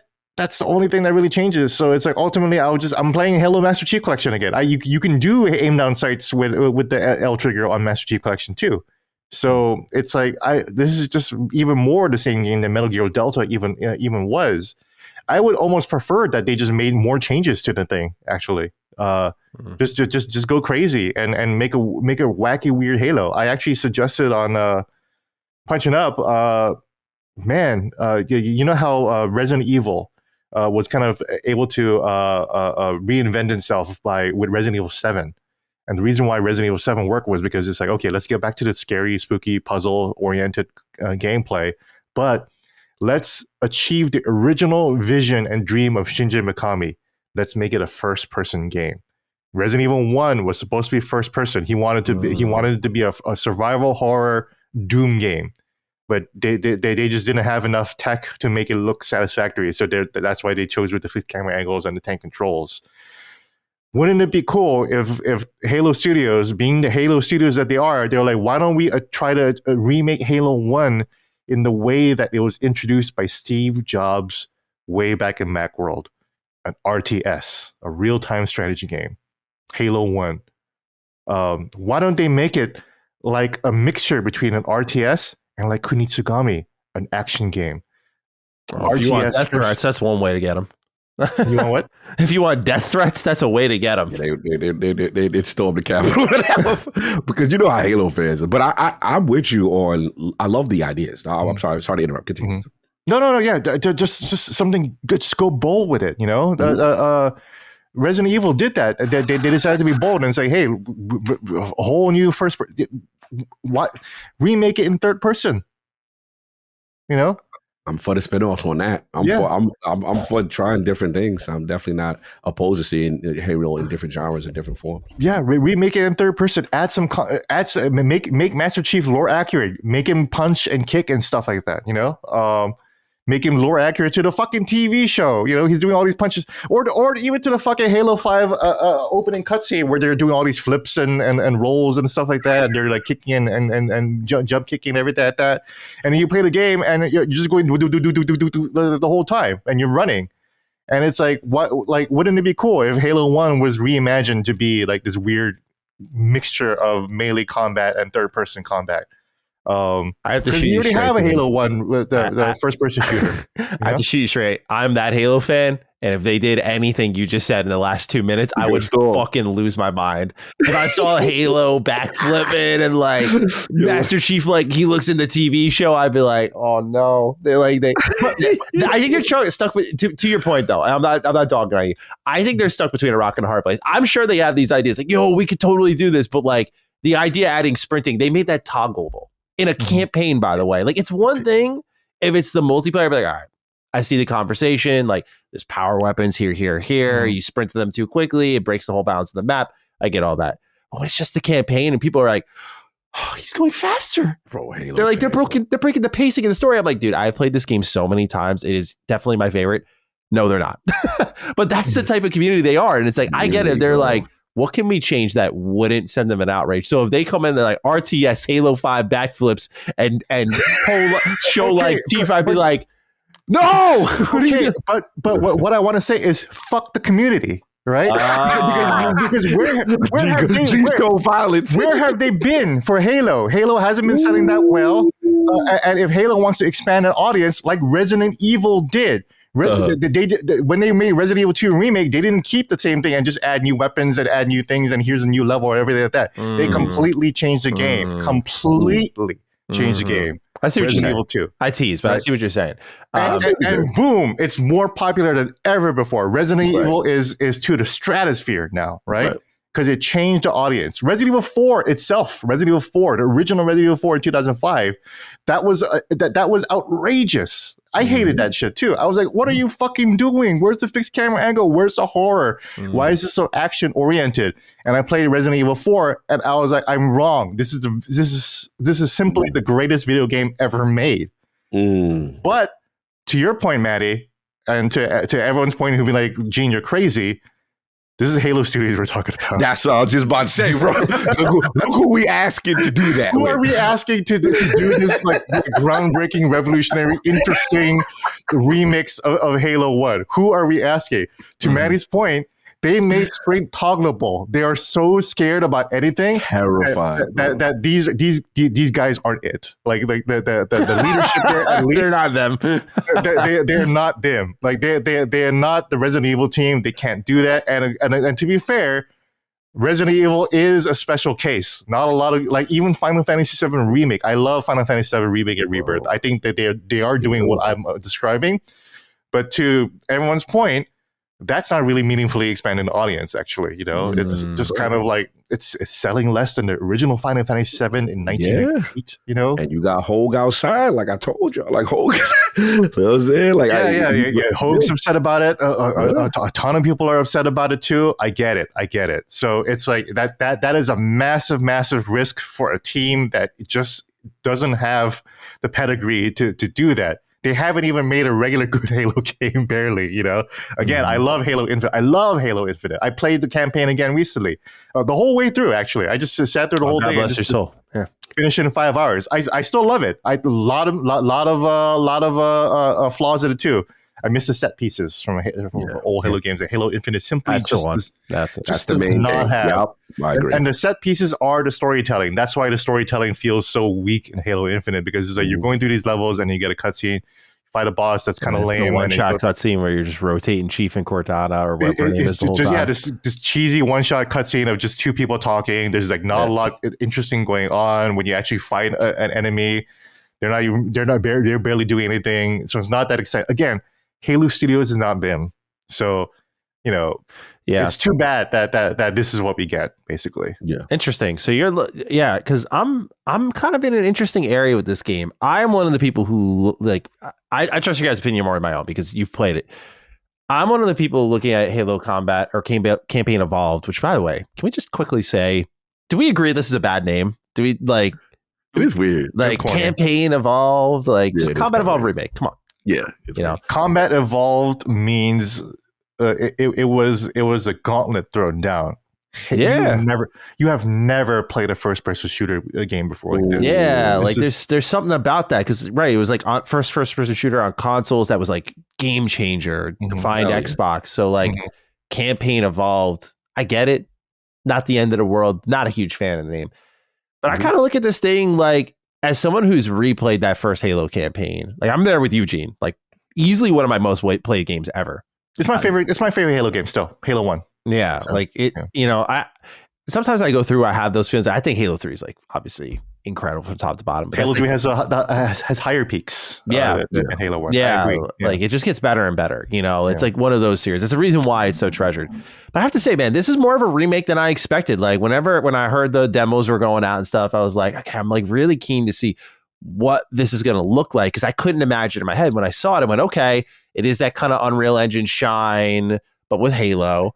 But then when I started to see the new cinematics, like Chief putting his hand up in the Pelican, the shot from behind with all the Marines on the side, I'm like, that's fucking cool. The cutscenes are dope. That's a great shot. You see Phil Hammer, I'm like, oh shit, like you actually get to see her. This is a character you hear at the beginning of every mission. I'm like, you get to see her now.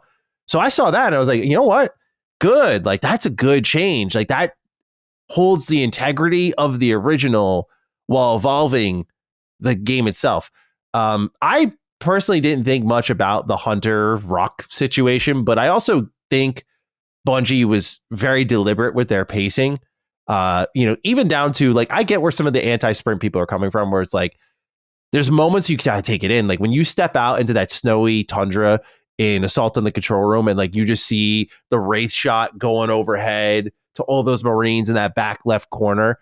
I'm like, damn, bro. Like if you sprint into that and you just sprint toward them, there's something different about that. But I think they look like they're doing a great job because I feel like they can push the atmosphere in this. It's something that the Anniversary Edition really fucked up. They It's ugly as hell. Well, yeah, they use the reach assets to do it, and there are moments it looks good. But the difference here and why they need to nail it, I'll get into in a second, is because at least with the anniversary edition, you could flip back and forth, right? Like, I don't like that. Just click a switch. To me, anniversary edition is like a non-factor, and it's just an HD 4K way to play the thing I loved growing up.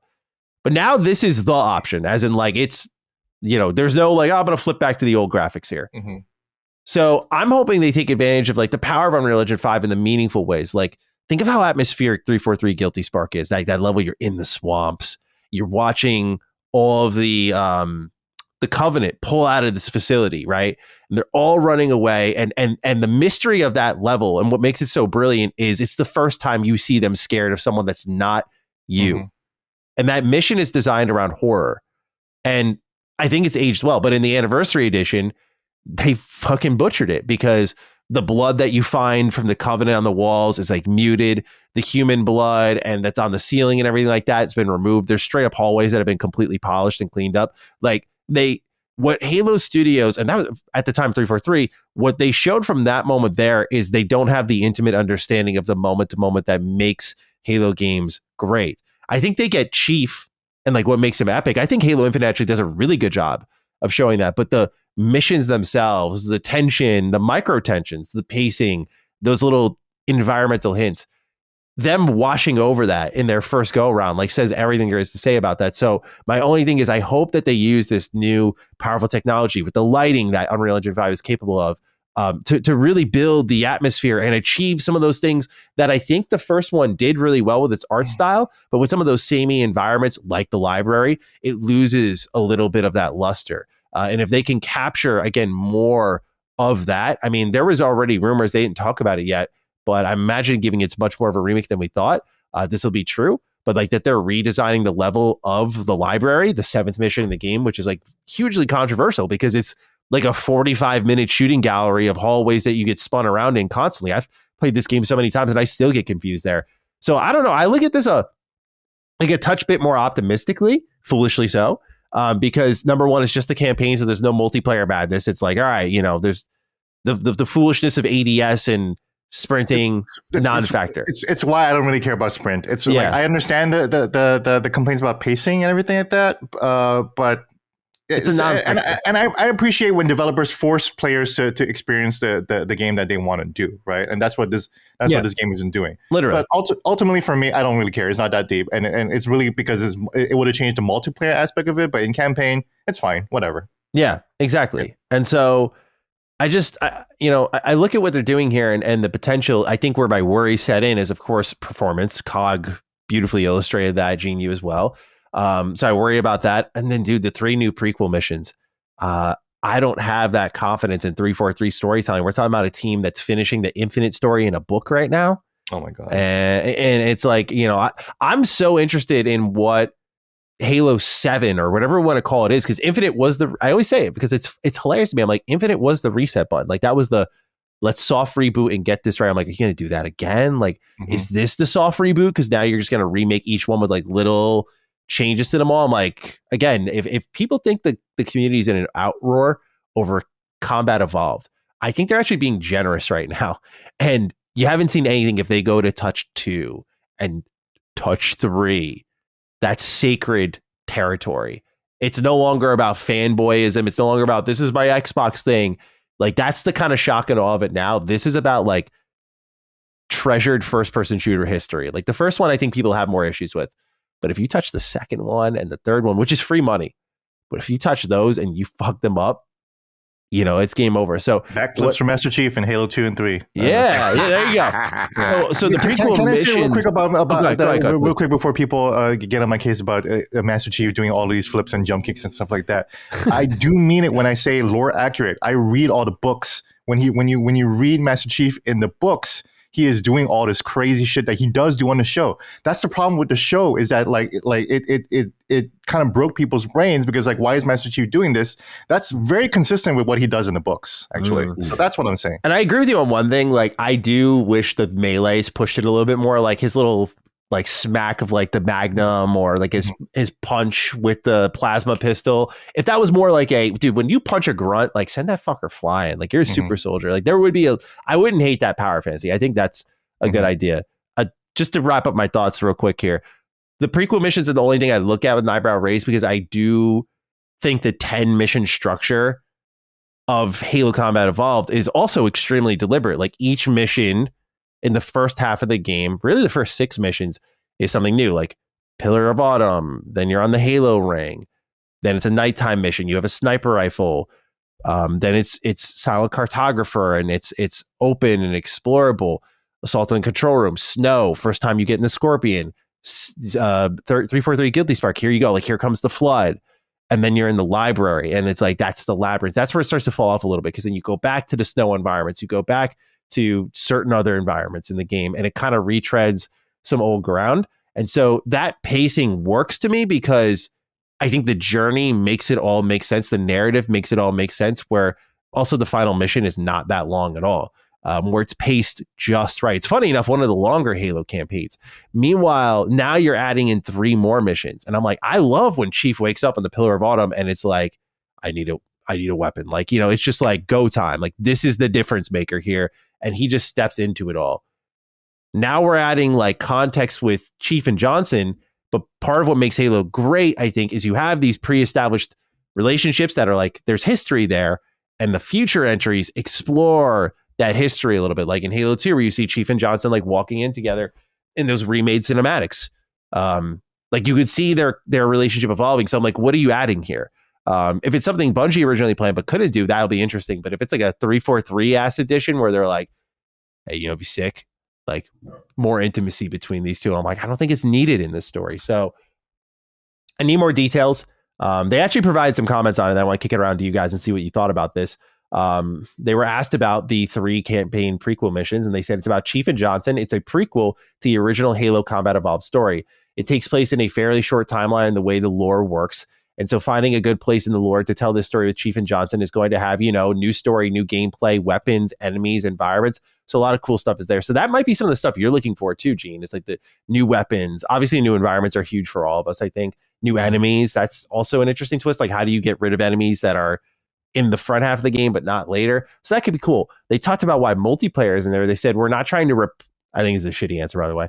We're not trying to replace what is a masterpiece in the original. We're basically trying to make something that stands kind of shoulder to shoulder with it, using new tools, new energy to get a bit of a fresh take on some things, but honoring the legacy. So yes, it's a campaign experience, but it's not only a single player experience. And Halo has always been about reconnecting, a strong sense of community, and also telling those stories and sharing those experiences together. We believe that's where, we're going to be able to bring people together with this new release, end quote. So there's their explanations on some of the question marks surrounding. I'm curious if you guys, as people who have played this, have any thoughts on what 343 shared about the package here.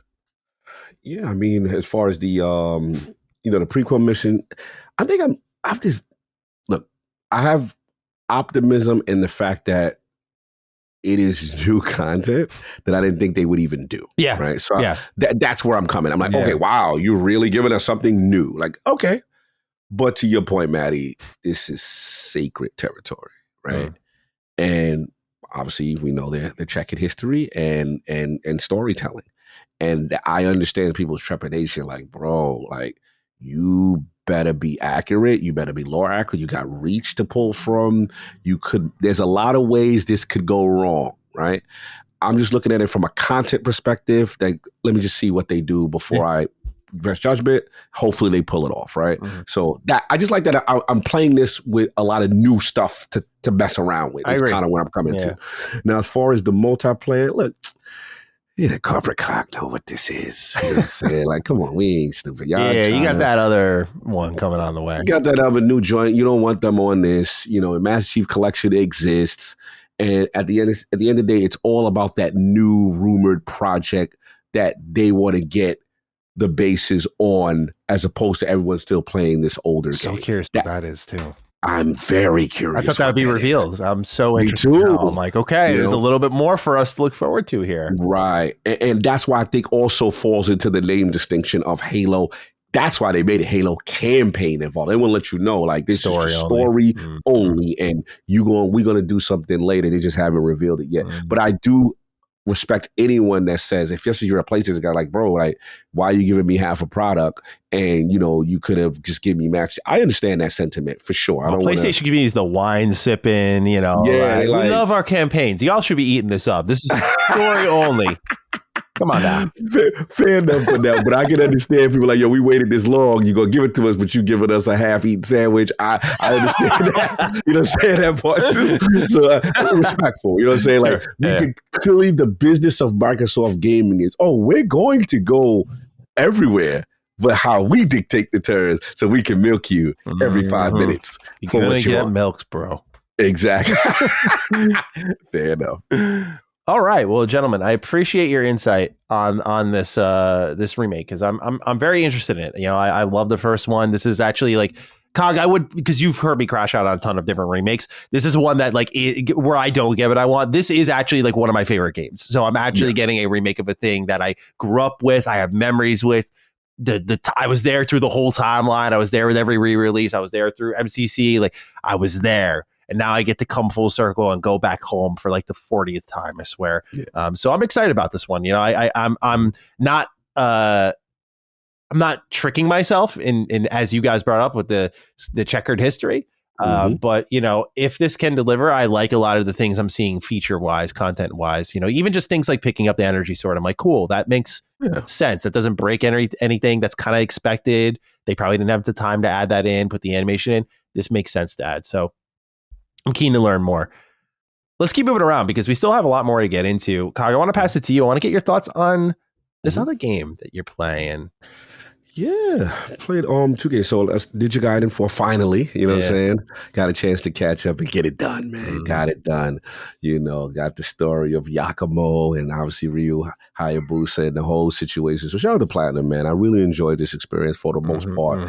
Really cool. And this is definitely a journey for a specific character that I thought was super, super cool and a nice introduction on certain ways. All the levels, I was definitely a C-class ninja, scraping through on my report card, just happy to finish. Yeah. I'm proud of myself. I did every purgatory mission. Yes. Mind you, there was no wagering. I didn't wager any of life. Wow. Only like 2 wagers on a couple of them. Some of them joints got real crazy. Some of them, they would have bosses at the end. But I really learned to R-bumper, move around the map a lot, especially projectile enemies. People were trying to, do stuff damage to you from a distance. And I really got my parries down. I was really getting better with that. And shout out to Orbs and charging up using ultimate technique. Oh my God, you're spamming that thing. Spamming that whenever there was difficult enemies that I know were kind of lurking around and that they'd be next up to get that work. So that would be that.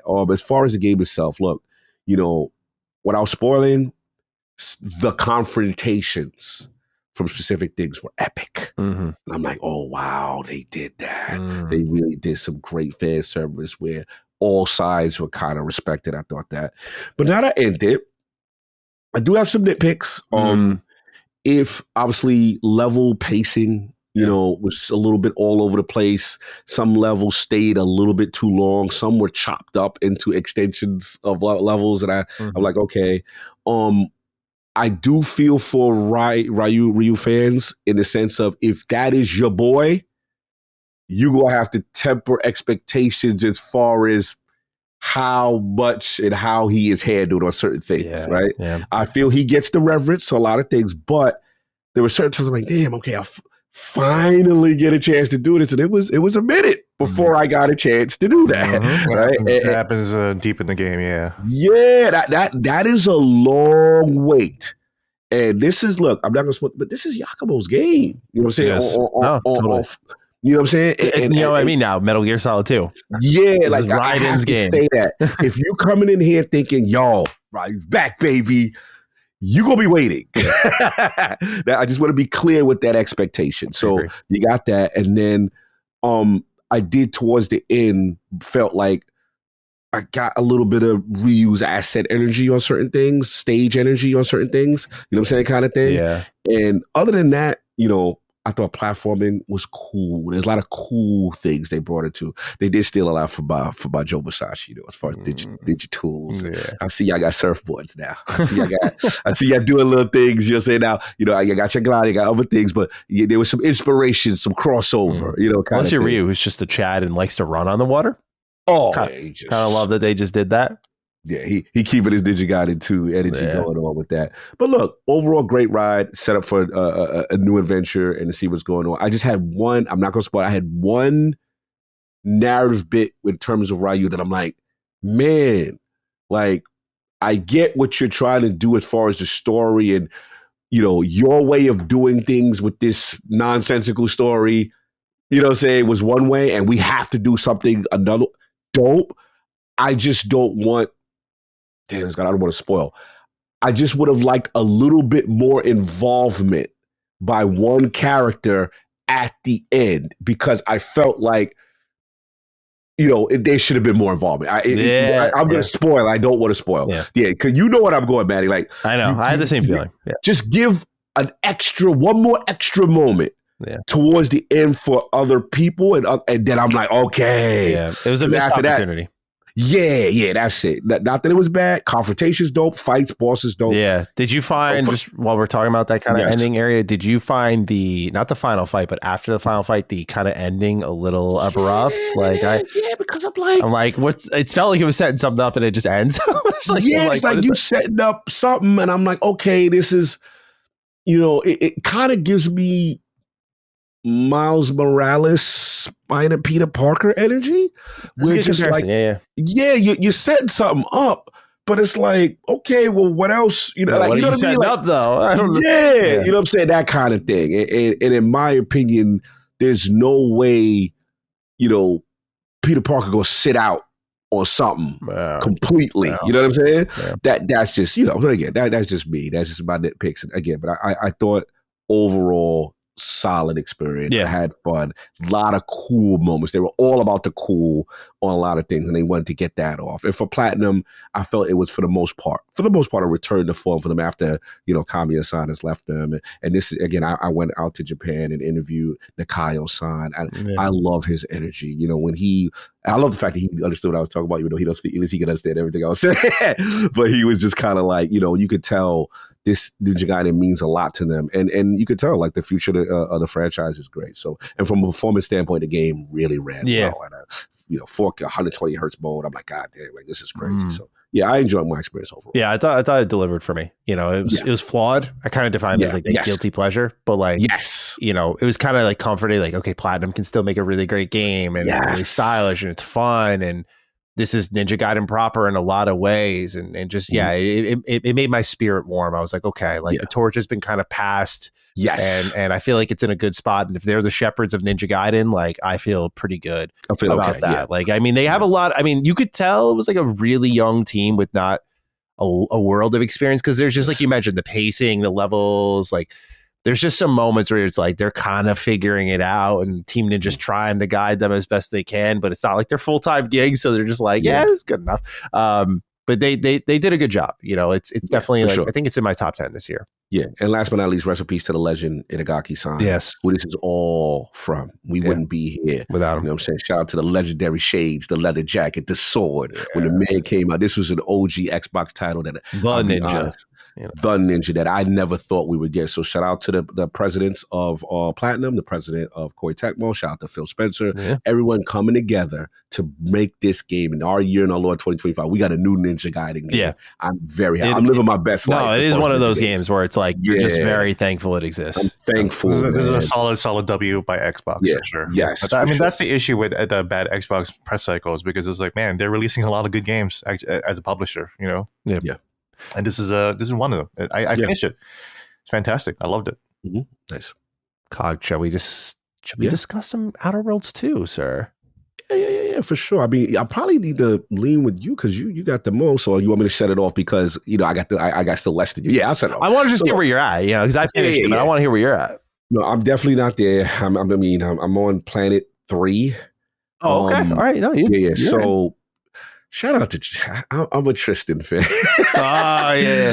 I'm a Tristan fan. I'm about my protectorate nonsense. Yeah. And look, one thing about this game that really does well with companions is that, like, I like that this game, everyone has ideologies, but you can make your companions question their own. And I love that. And each thing is remembered. And again, this game is not far off from saying, like, bro, when I knew the game was real? Mhm. Without spoiling, end of Planet 1, World 1. And, you have to get to a certain point to a location, right? And I'm just going to say the bridge part, the bridge. Yeah. Okay. So there's many ways to skin a cat. There's many ways to do this thing, right? Yep. To get through where you need to get through to complete the first planet area. And I had got a companion and I got some other things going on. I'm like, all right, cool. And I'm taking my time. I get to a certain part and the game was like, a certain NPC, a certain group was like, look, we ain't letting you pass here, fam. But I'm going to give you these two names. If you go handle this business, take care of these two, we going to do what we got to do for you. So I'm like, all right, but I'm like, I don't know if I want to do that. And then Obsidian had the nerve and the gall, the hilarity to have as an option, by the way, you want me to give up my man? I could give up my man. We could settle this. One of your companions. Oh, really? I said, hey, yo. I had to pause the game. I said, this is an option? I saved the game. I said, they ain't going to do what I think. You could give your mans up. And at that point, the other man be like, oh, you's a dirtbag. And they out forever. It reminds me of the Mass Effect 2. Remember when you got the character Samara for the first time? Yeah. The Justicar? Yeah. There's a mission where you could be like, I'm good, like on her, and swap her out and get her murdered. Like, the fact that they have these options in the game already blows Avowed away as far as true choice, impactful choice consequences. Everything matters. Yeah. And I see this is role playing Obsidian in its bag. Yeah. That's they're in the comfort zone here for sure. Yeah. So look, still got my little nitpicks. Yeah, you still got your AA energy faces with certain things. I thought some characters were more animated than I expected. I'm gonna be honest with you. Yes. Yeah. With animations and reaction, and you're farther than me, so you can probably speak better to that. I'm still going to pick Avowed's world as far as their skyboxes and the Emerald Stash stuff. You like that? Interesting. I love. You know what? This makes sense. You said Elder Scrolls is like your thing. Like you're more fantasy, it seems. I'm more sci-fi. But this is sci-fi and Fallout, and it's satiating that. And I just scratch an itch. I'm happy right now. Like this is so dramatic. Don't get me wrong, it's right there. But if I had to give Avowed, I still feel Avowed's combat and Avowed's skyboxes or biomes are better. Yeah. But as far as hardcore RPG, as far as fun factor, as far as writing, as far as skills, as far as build crafting, it's not even close. Yeah. Outer Worlds 2 just. Yeah, Brandon Adler, them boys, and Matt Singer, they did that. Like, this is Obsidian back to form. And bro, I could go on and on. This, what I knew the game wins is that, again, most RPGs, we've done this, Maddie, you OD on speech, and that's the cheat code. Let's be honest. Yeah. Oh, no. Not here. You can have, it'd be like, you need speech and some required documents to find or something such else. A good design, so smart. Yeah. So smart. And they'd be like, yo, bro, this was a game where stuff I would consider useless in RPGs, like luck, engineering, science, those would come up in dialogues and give you skill checks to get them if you had those, as opposed to just speech. I'm like, yo, y'all, you can walk up, G, to a random room. It'll be a closet thing locked. You don't have Brawny 2.0. You don't have a medical, Oh, you're not getting in there. Yeah. Like every aspect of the game is thought with every skill. And I still will say this. They've got their moment. I'm not going to say it's to the moment of what I consider the Nemesis system moment, right? You know how when Nemesis system came, we're like, yo, this is gameplay defining. This is dope. Yeah. Flaws is the illest joint going to me. Yeah. And the reason They why actually is made it because, compelling this time. bro, floor everything you do. The game's like, oh, you like to crouch all the time? You like to sneak all the time? Okay, cool. So it's being that you do that, you want to lean into that play style. Every time you do that, you sneak 50% faster, you do a little more damage. But the minute you pop up, your knees are cracking, all the enemies can hit you. Oh, by the way, like we noticed you're a terrible leader with your companions. You throw your companions into damage all the time and they die. I got that one. Bro, since you so whack, how about this? When your companion go down, the other one will come up, he'll get 100% more thing, and you could play that way. Like, but you can't revive your companions until the combat's over. I was like, that's so good. I took that one. So good. Yeah. Bro, they like Cog. With the way you level up, I'm noticing you kind of doing this well-rounded style. You're not like digging in. Okay, fine. You could do that. We'll give you an extra skill point every level up, but you can't max the highest skill. You always got to always max your lowest skills every level up. Like this type of stuff. Or just a flawed playthrough in general where every flaw from that point forward is accepted. It's accepted, bro. They're like, we know you like being flawed and you're taking flaws. So you want every flaw and you'll get like more, I think like a perk every level or something. It's so funny. Bro, I'm like, it's literally the game analyzing every aspect of your play style and giving you the option to lean in with a penalty. But and I just think it's super dope. So look, I've read it a lot. I'm just taking my time. I'm doing messing around with Sub Rosa, messing around with the Golden Giant. Like I'm really enjoying my. Hey, you're deep, man. You're deep. Yeah. Dude, yeah, I loved it. I finished it, and talk to me. You know, I would say this: the front half of the game is Outer Worlds proper, like what you wanted, like open, explorable, extremely reactive. Don't get me wrong, whole game's reactive. I'll get into that in a sec, but very reactive, just faction driven, like so exceptional. And the kind of come to a head moment in the midpoint of the game, you're like, holy shit, like that. I always remember that. Like I was talking to Addict, I was like, dude, I think they fucking did it. Like when I finished this part, I was like, that was amazing. The second half of the game. No, it's okay. It's okay. I'm gonna settle everyone down now. I'm not trying to build suspense or anything. I'm just saying, first half of the game is exceptional. Second half of the game, I would say, is like great because what happens is you have I won't say how many more planets, but you have more planets to explore, and you'll know when you're at that midway point. By the way, so if people are like, well, will I know? Like it's pretty apparent. But when you're at that midway point and you get these new planets, I'm like, wow, this game, first of all, you're like, this game's big. These planets, I think what the opening planets do really well is there a sense of openness and a lot of the content is defined by the characters there. What Obsidian kind of did with these spaces is they live to host the main story content and your companion stories. So there's not as many of those moments of like meeting characters and these outlandish situations or kind of like you define with the bridge moment. Like that's the game at its its peak because it's like, wow, there's so many characters that are all doing their own things here. Some lead to this bridge. Some of them I could just reject their bridge offer, like the soldiers near the bridge, and just help them get their teddy bear back, and then just and that's it. Like they don't have that level of like, wow, there's so much openness and just freedom to explore and to overcome a challenge in a ton of unique ways that can then wall me off.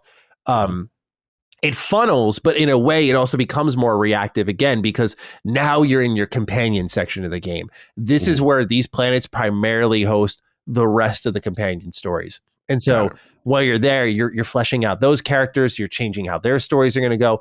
The problem, if anything, is that the stories aren't as great. You know, the main story I really liked. I actually thought it was pretty good. Just because it's like a true Obsidian RPG story. I don't know how else to put it. Like, it's not like a tale that's going to blow your mind. Though I will say, bro, the second half lore reveals in this game, Auntie's Choices questline is so fucking good. It's unbelievable. Wait, lore, so would I need to play Outer Worlds 1 to get that, or? Sorry to interrupt you. No, you're good. I'm thinking like for I think there is a lot of value you extract if you play and beat the first one, but not like so much that I'd be like, Gene, like I know you're busy, you have to play this though. I think you can go into 2. I might revisit.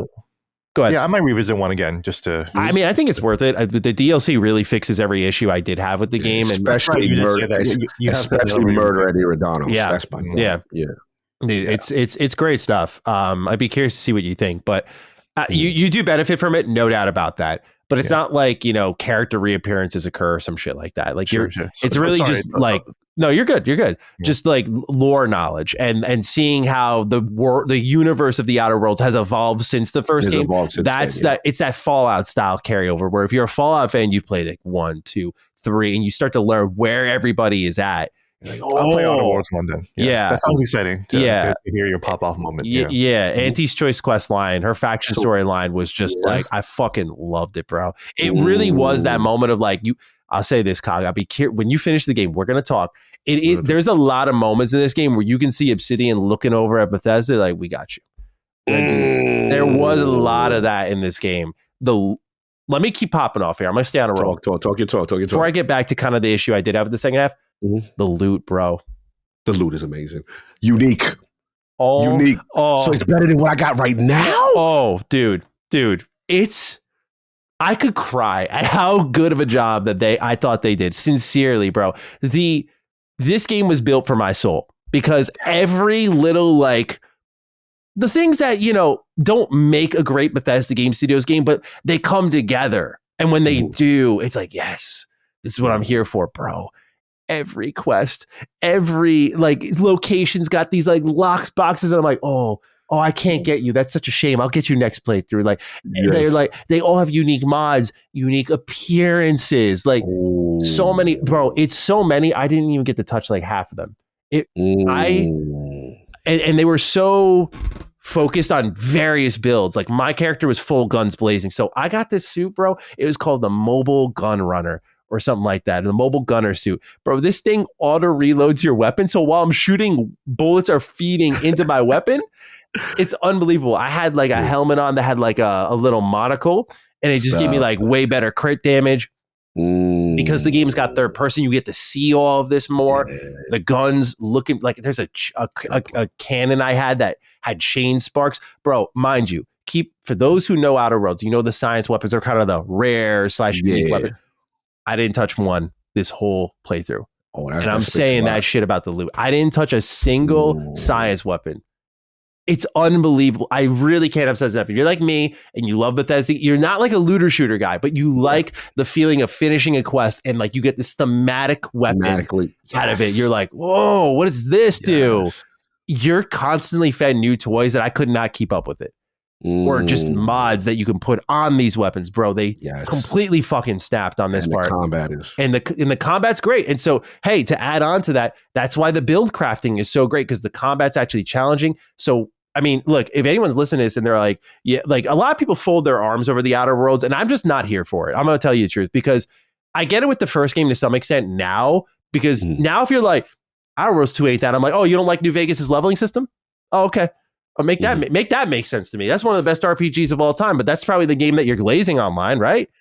Outer Worlds 2 has the same exact leveling system. The way the perks are distributed, the way you can influence those perks, the way those perks influence your build, arguably more in some cases, I'll be honest. Bro, the steady level progression in this game is borderline perfect because you're not OP until like the last 5 to 10 hours. Maybe. I went from like every firefight, I was like, okay, I got like high. Yeah, like, I'll be dying a lot sometimes. I went from that, and normal, by the way, to a character that had lucky strikes. I had a guns skill at 20, and this is the perk that unlocks with it. And boy, do they reward you for going all in on something, by the way, because I was not a spread the wealth guy. I went all in on guns, engineering, speech. Just those. I'm regretting it now. I shouldn't have picked that flaw. I'm regretting it. Everything else, though, I barely touched, which is exciting, by the way, because now I want to go back and see like what's a science character like with like medical knowledge, or a dumb character or a flawed character, that sort of thing. But bro, I get this perk called Lucky Strikes. So anytime I hit it increases your critical hit percentage chance by like 25 or 35%. And then if you kill an enemy with a crit, which is so easy to do, because if you have a rapid fire weapon, and I had all these different pieces of gear that increase that critical chance more. You leaned into it. I build crafted, right? Build crafted with the arm and the mods. And then, dude, the perk, tell me why, bro. Now when you kill someone with a crit, they blow up. So everybody's, dude, every battlefield, heads are popping. It's Fallout. Heads are you're just finding torsos with the missing arms, missing legs, and the missing head. Like the classic Fallout dead body. Yes. Bro, I fought like a whole Glorious Dawn camp. There was like 18 of them, bro. And all of them looked the same because I have because of this perk. And I had a chain weapon that I was just talking about. So I'm chaining these crits. I'm just watching. It's fireworks, bro. It's fireworks. It is. And that's the last part of the game. And so while certain parts were kind of falling off in light areas, I don't want to oversell it, as I'll get into. It's like, bro, the build crafting, the gameplay, it was so picked up at that point because now I'm in God mode, right? Now I'm in that stretch of my build, like the end game of a BGS game where it's like, yeah, I got the best shit. I'm done. I'm off the struggle bus. Like I'm gonna start hosing all of you down. This is and like that's what this was. So God, I cannot say enough how happy the loot made me because I mean, I hate to pick on Starfield. We just talked earlier how we love it. But bro, like it was that reminder of like, if you're out there and listening, you're like, no, Starfield really wasn't that bad, but play this game and you'll be like, okay, you'll get it. You'll get it. And you'll see how a company that arguably had a smaller team than Starfield did like 40 times the amount of loot.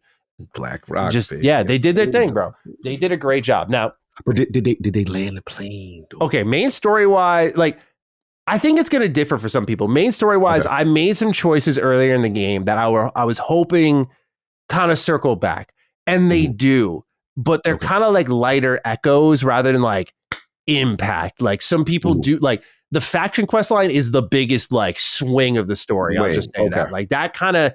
Like you'll piss off a faction, you'll gain the adoration of a faction, you'll feel the main story move around that, character appearances, like that's what you're looking for. Like that faction quest line exists for that.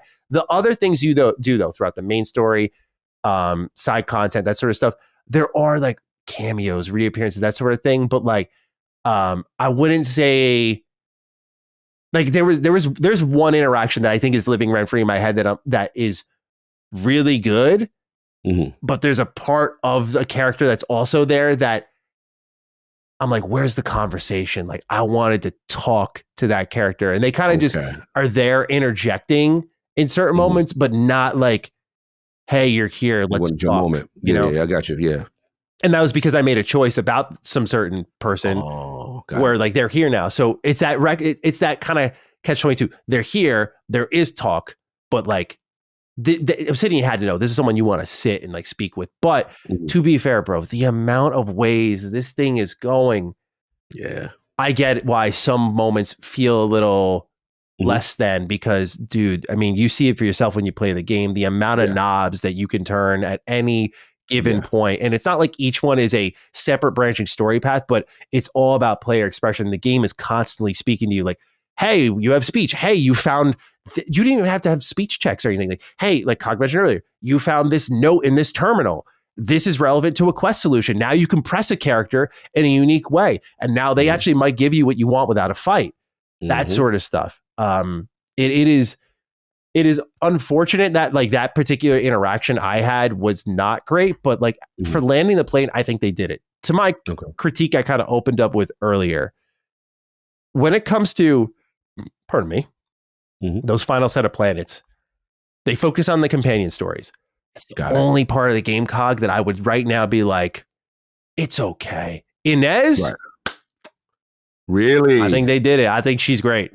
Like, okay, yeah. I got Parvati, not Vicar Max, but like she's in top echelon Outer Worlds companion company. And I love it because she doesn't need like a recovery project like most of the cast. What I can say compared to the first game is at least they tried. In I know it's not saying much for an Xbox One studio, by the way. I'm not bailing them out.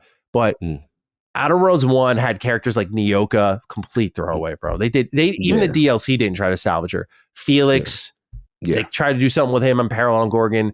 Ellie gets the biggest recovery project in Murder on Eridanos. Like they did a great job with her, right? She brings you into that storyline. She's a big part of it. They saved her. So now you have like Parvati, Vicar Max, Ellie. Like it's a more well-balanced cast. Right. So again, it kind of fixes some of my complaints with the game. Outer Worlds 2 tries to. Every companion has the full storyline, but some just aren't as good. I won't want to say who's who. I'll just say Inez is my favorite, but like some are just not good. And I think the reason I like Inez is because you got to ally with Auntie's Choice. One of the other disappointing elements of Outer Worlds 2 is you don't really get that same ability to like ally with the Protectorate. Like they have to be the villain. And for all the New Vegas and space compliments that I give this game, that's like New Vegas telling me I can't be with the Legion. And that's not okay. You know, like I want to be with the Legion. Okay, like the full on. They're like the very flawed, the clear evil, entity. They're bad. You don't want to side with them. You want to maybe side with the NCR, someone a little bit safer, more ruling with authority, but not the Legion. But the Legion's open if you want to role play that way. Because I saw some people talking on like the Outer Worlds forums. They're like, why would anyone want to do it anyway? They're bad. I'm like, that's the point. This game lets you be so many different things at so many different times that I'm like, I was so surprised by it. Because even for Obsidian proper, I was like, this is more than they usually do. That it does leave a little bit of like a hint, an echo of that feeling of like, they didn't go all it's a the flirt. way. It's a flirt in that respect. Okay, I got you. And you'll be surprised by this. Speaking of flirt, great setup. There is that level of like, with the Outer Worlds 2, like you know me, bro. I'm not full romance. But Cog, I might be shifting to your side for this one just because they go so far with how these companions like, I'm out. Or I'm here. Thanks, Commander. Like that sort of stuff. Yeah. I'm like, why didn't you do the romance then? Yeah, because at least the Outer Worlds 1, you had the stories like Parvati to justify it. And I was like, okay, I see. Right. But then this game just doesn't feel like you wanted to try it at all. And I don't know if this is like I'm sorry, I got to read the tea leaves. Like, is this a Veilguard response? Like, were we going to make certain characters flow certain ways that you're like, you know what? We don't want that smoke. Yeah. Like, when I literally went at them on that and in my interview with that, and all I will say is, without giving them too much, they have taken that feedback to heart, and all I will say is stay tuned. You know what I'm saying? But I don't know which form of the stay tuned it will come in. Yeah. But I was told, because I've been beating that. I said, look, you guys are amazing, but if you want to be one of the greats, you want to be now that BioWare in its prime, right? You've got to do it, bro. You've got to do it. You're not granted. You want to do it right? You don't want to just slap things on. And that's why I said, that's why I always press you guys, because you guys got everything else. You're like the modern day on everything else except that. And I was told, like, we've heard you. You will get in some form. We just don't know when and if this is the project, but they heard me. And I'm like, all right. Say less. My hope, because this game has 2 premium DLC story expansions coming, which I'm very interested in, because the Outer Worlds 1 had that whole star map where you're like, oh, there's some planets I can still go to. Oh, I'll just say this, Outer Worlds 2 does not have that problem. In fact, that star map gets fucking packed. I'm like, wow, there's a lot of things to do and a lot of places to go. That was a pleasant surprise. With the Outer Worlds 2, though, I'm hoping that these story expansions filter into the existing stuff, like the stuff I'm talking about, like the later planets, giving them stories, or maybe like expanding the companions with romance storylines, or adding a protectorate storyline that from the start you can kind of choose to go that path. I think if they do that, Cog and Gene, they make like close to the perfect RPG. Like it goes from like, this is excellent, this is one of my favorite games of the year, to this might be one of my favorite RPGs ever. If they give me, because they go so far and the systems are clearly there. And I don't want to speak for their process, but it seems like it's modular, because you can tell how many passes they did through all these conversations to extract all, like someone had to catch like, hey, why is that info over there and it's not mentioned here? The amount of like the amount of nodes per conversation had to be stupid for this game. So I know they play tested the shit out of this thing, and they had to have known like, we can't do it all yet. But if they can get that extra like support in with those premium storylines, bro, I think they've got it. But what I'll say is this, to kind of wrap up. I'm sorry, I did not expect to go this long, but I'll say to wrap up is just this, bro. Pick up the phone, give them Fallout. That's step one. Yeah. I think they've earned it. I'm like, but number 2, bro, is like Avowed is that bump in the road for them, and that's all it is to me now. It is. They have not missed a game for me where I felt like, since like Alpha Protocol, and Alpha Protocol I don't even hate, but it's like the one time Obsidian in like 2010, I was like, this isn't like great. This is really broken and buggy and shit. But since then, bro, it's been New Vegas. It's been Stick of Truth. It's been Outer Worlds 1. It's been Pentiment, Grounded. Avowed is the bump in the road to me, man. I just cannot, like, now I'm able to, like I said during the Avowed review period, I was like, I'll plant my flag where it is once Outer Worlds comes out. I am not planting my flag in the anti-Obsidian camp. I don't know what y'all are on. That's some foolishness. All right. Avowed was extremely disappointing. I will not take that away, at least for me. But what I said in that review stands completely true now. that I was like, something was wrong with this project, and I don't buy that this is just them, but that's something went wrong here. We learned it took them 6 years, 2 resets, and you can feel that. Whereas when you play the Outer Worlds 2, you know this is what it had to be from the start. It probably took a while to get there, but they knew what this game was. So yeah, I think they did a great job. And I'm really excited to get your thoughts when you finish a Cog and Gene. If you're interested, I think you should play it. I think it is. I don't think it's better in like KCD2 in the terms of reactivity, choice and consequence from what I've played at least in player expression, but like it's up there, man. It's up there, you know, and that's something to say, you know, that's not what I expected out of them. So for sure. I'll check it out. Obsidian is hit or miss for me, but when they hit great. So so it sounds like Outer Worlds 2 is worth it. I'll do Outer Worlds 1. I'll do the Colin approach. You know, just do the 1 and 2. You know. Okay. Yeah, man. Okay. All right, Cog. Another week, another guest that we made tap out. Gene's out. He have a hard out at 8, by the way. Yeah, he did.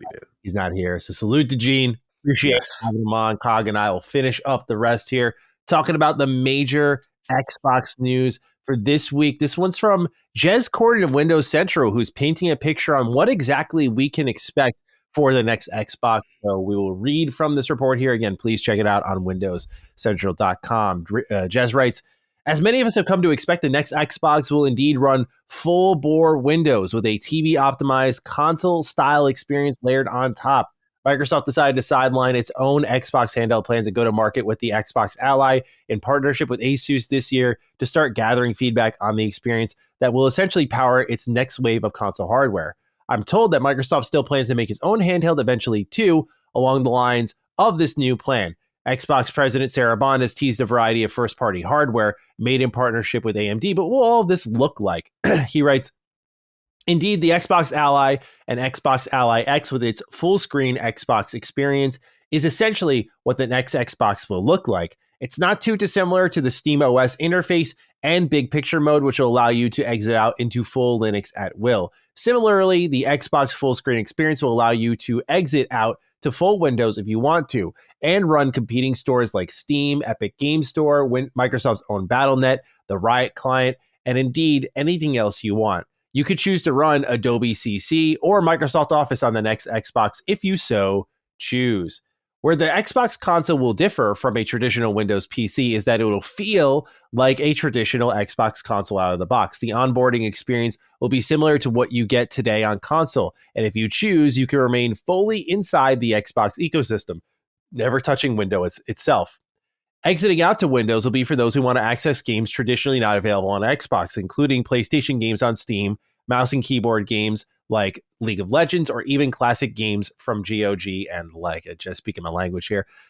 Microsoft is working hard across the Xbox brand and Windows team to optimize platform for TVs and controllers, bringing the original Windows in the living room vision from the OG Xbox to fruition after 25 years. Furthermore, thanks to the new silicone from AMD, the new Xbox will also run all games currently available on the Series X and S library. This means all the OG Xbox back compat games, all the 360 back compat games, all the Xbox One back compat games, and all the current and future Xbox Series X and S games. These games will run natively on the new Xbox and launch seamlessly via the Xbox's library. Like any new console generation, developers will likely continue supporting the Xbox Series X and S development environment for several years, after the new Xbox drops in. Over time, more and more games will get Xbox next-gen native versions too, targeting specific configurations therein.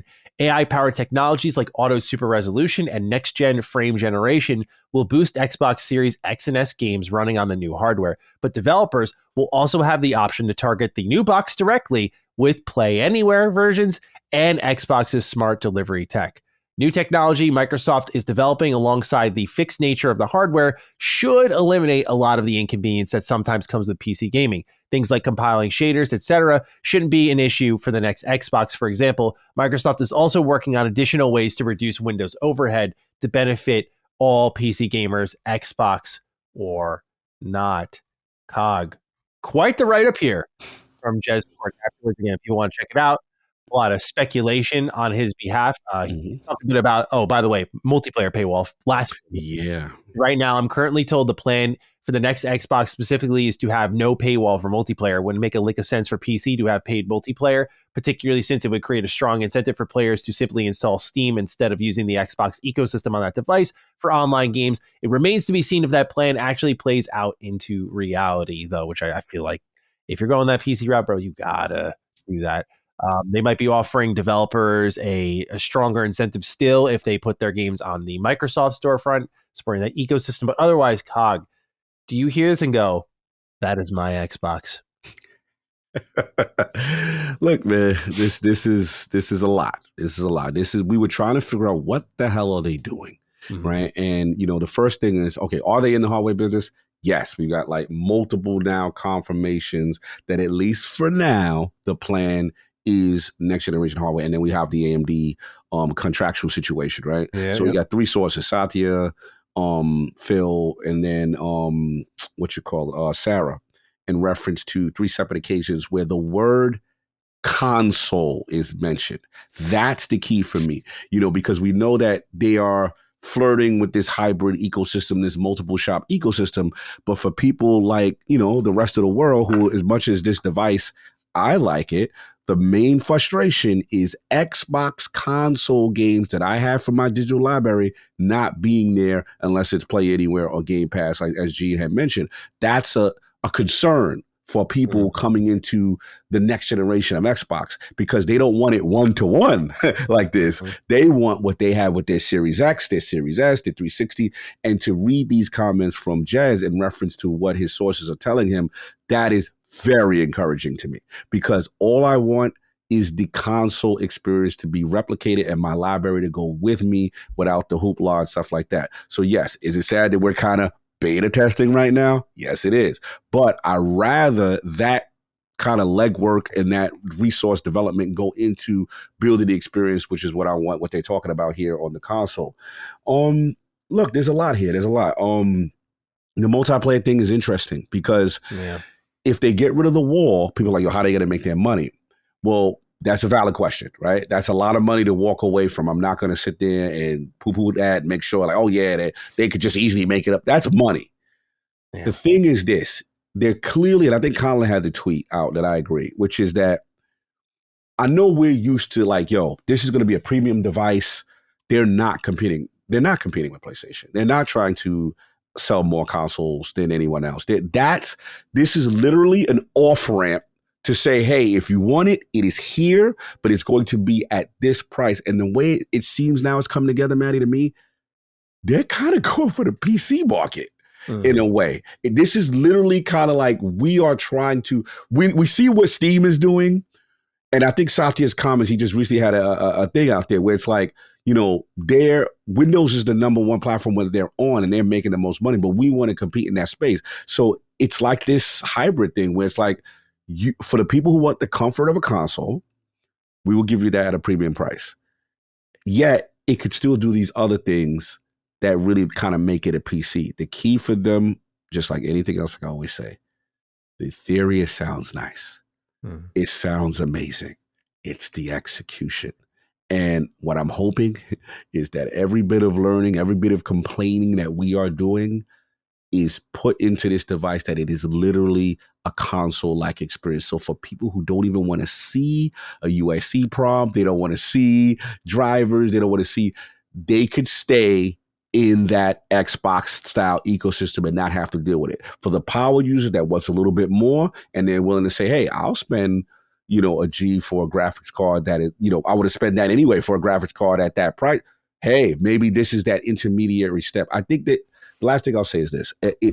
This is kind of what Steam, Steam? I forgot what the Steam machines and all, like they were flirting with this. And the vibe I'm getting is that Microsoft now really wants to pair Windows and improve Windows to that point. So that next version of Windows, whether it be Windows 12, whatever, I think that's where they're seamlessly trying to do this synergy. And who knows, like in theory, it sounds great. I'm pulling for them. I want this to work. There's a chance. But again, I understand the trepidation of all these moving parts and making this thing seamless. So that's where I'm at right now. I'm just happy because again, I don't listen to leadership as much now. I listen to Microsoft Gaming now. And when Satya is out there saying the words console, PC, and using distinctions, right? That says to me, okay, they still are in it. They are still valuing having that pillar. And I'm like, okay, I'm sorry, go say what you're going to say. No, I have a question for you. Yes, please, go do your Audience. question. Go do your question. Matthew Clem writes, hey, Cog and Matty, with all of the next-gen Xbox leaks going around, I wanted to see if you two thought the next console will come with a disc drive. Ooh. I mainly play on PlayStation at this point, but still have a bunch of 360 games I want to get back to one day, but never got around to getting a Series X. I could keep waiting and maybe get a Series X if the price ever goes back down, or instead get the next console, but it sounds like it'll be more expensive. However, it'll have new and better technology. Not all of that matters. It's mainly using it for 360 games. If the next Xbox doesn't have a disc drive, what would you say is the best way to go back to 360 games? The Series X, the Xbox One X, PC gaming, or a laptop? Thanks. Now, on that second question, I would just say Series X for sure. Like great back-compat machine. But Cog, I just wanted to, in the middle of what you're talking about here, he's using the word console, right? Console. I mean, PCs don't have disc drives anymore. They haven't for a long while. Time, but a console, PlayStation seems to be doing a detachable disc drive option. I'm just curious with what you're kind of thinking about the lip service, the speaking, the specific terms. Do you see discs being involved in this coming generation? I know your answer, but I want to set you up anyway because I know. I don't know, man. I'm like 80-20 though. Yeah. I hope I'm wrong because, here's the thing, that there is still a slight bit of hope now that we're hearing back compat is really a focus and moving your library. There are games like, for example, I have the 50 Cent game, right? Yeah, I can only Blood and Sand. I have to have the disc to put that in for that to work, unless they telling me they solve these issues, which I kind of find hard to believe based on the fact that they stopped really investing in that program to that anymore, and now everything else the focus seems to be elsewhere.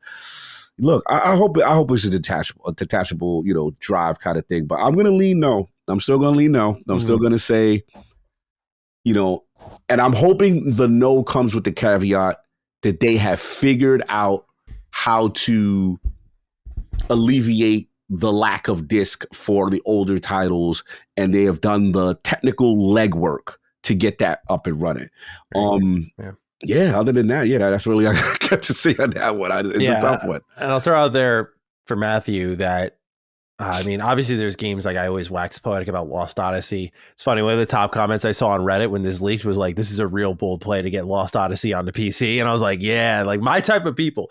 There's some games that are just unfortunately stuck on the 360, and I don't know if Xbox will find a workaround.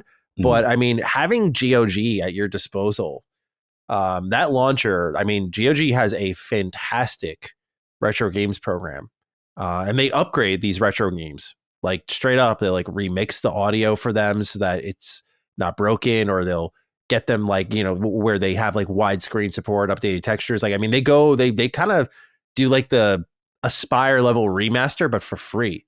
And they're doing it for dozens and dozens of games. They kind of have like a weekly list of them. They have a wish list, like vote for the games you want us to touch up, like, and we'll do it.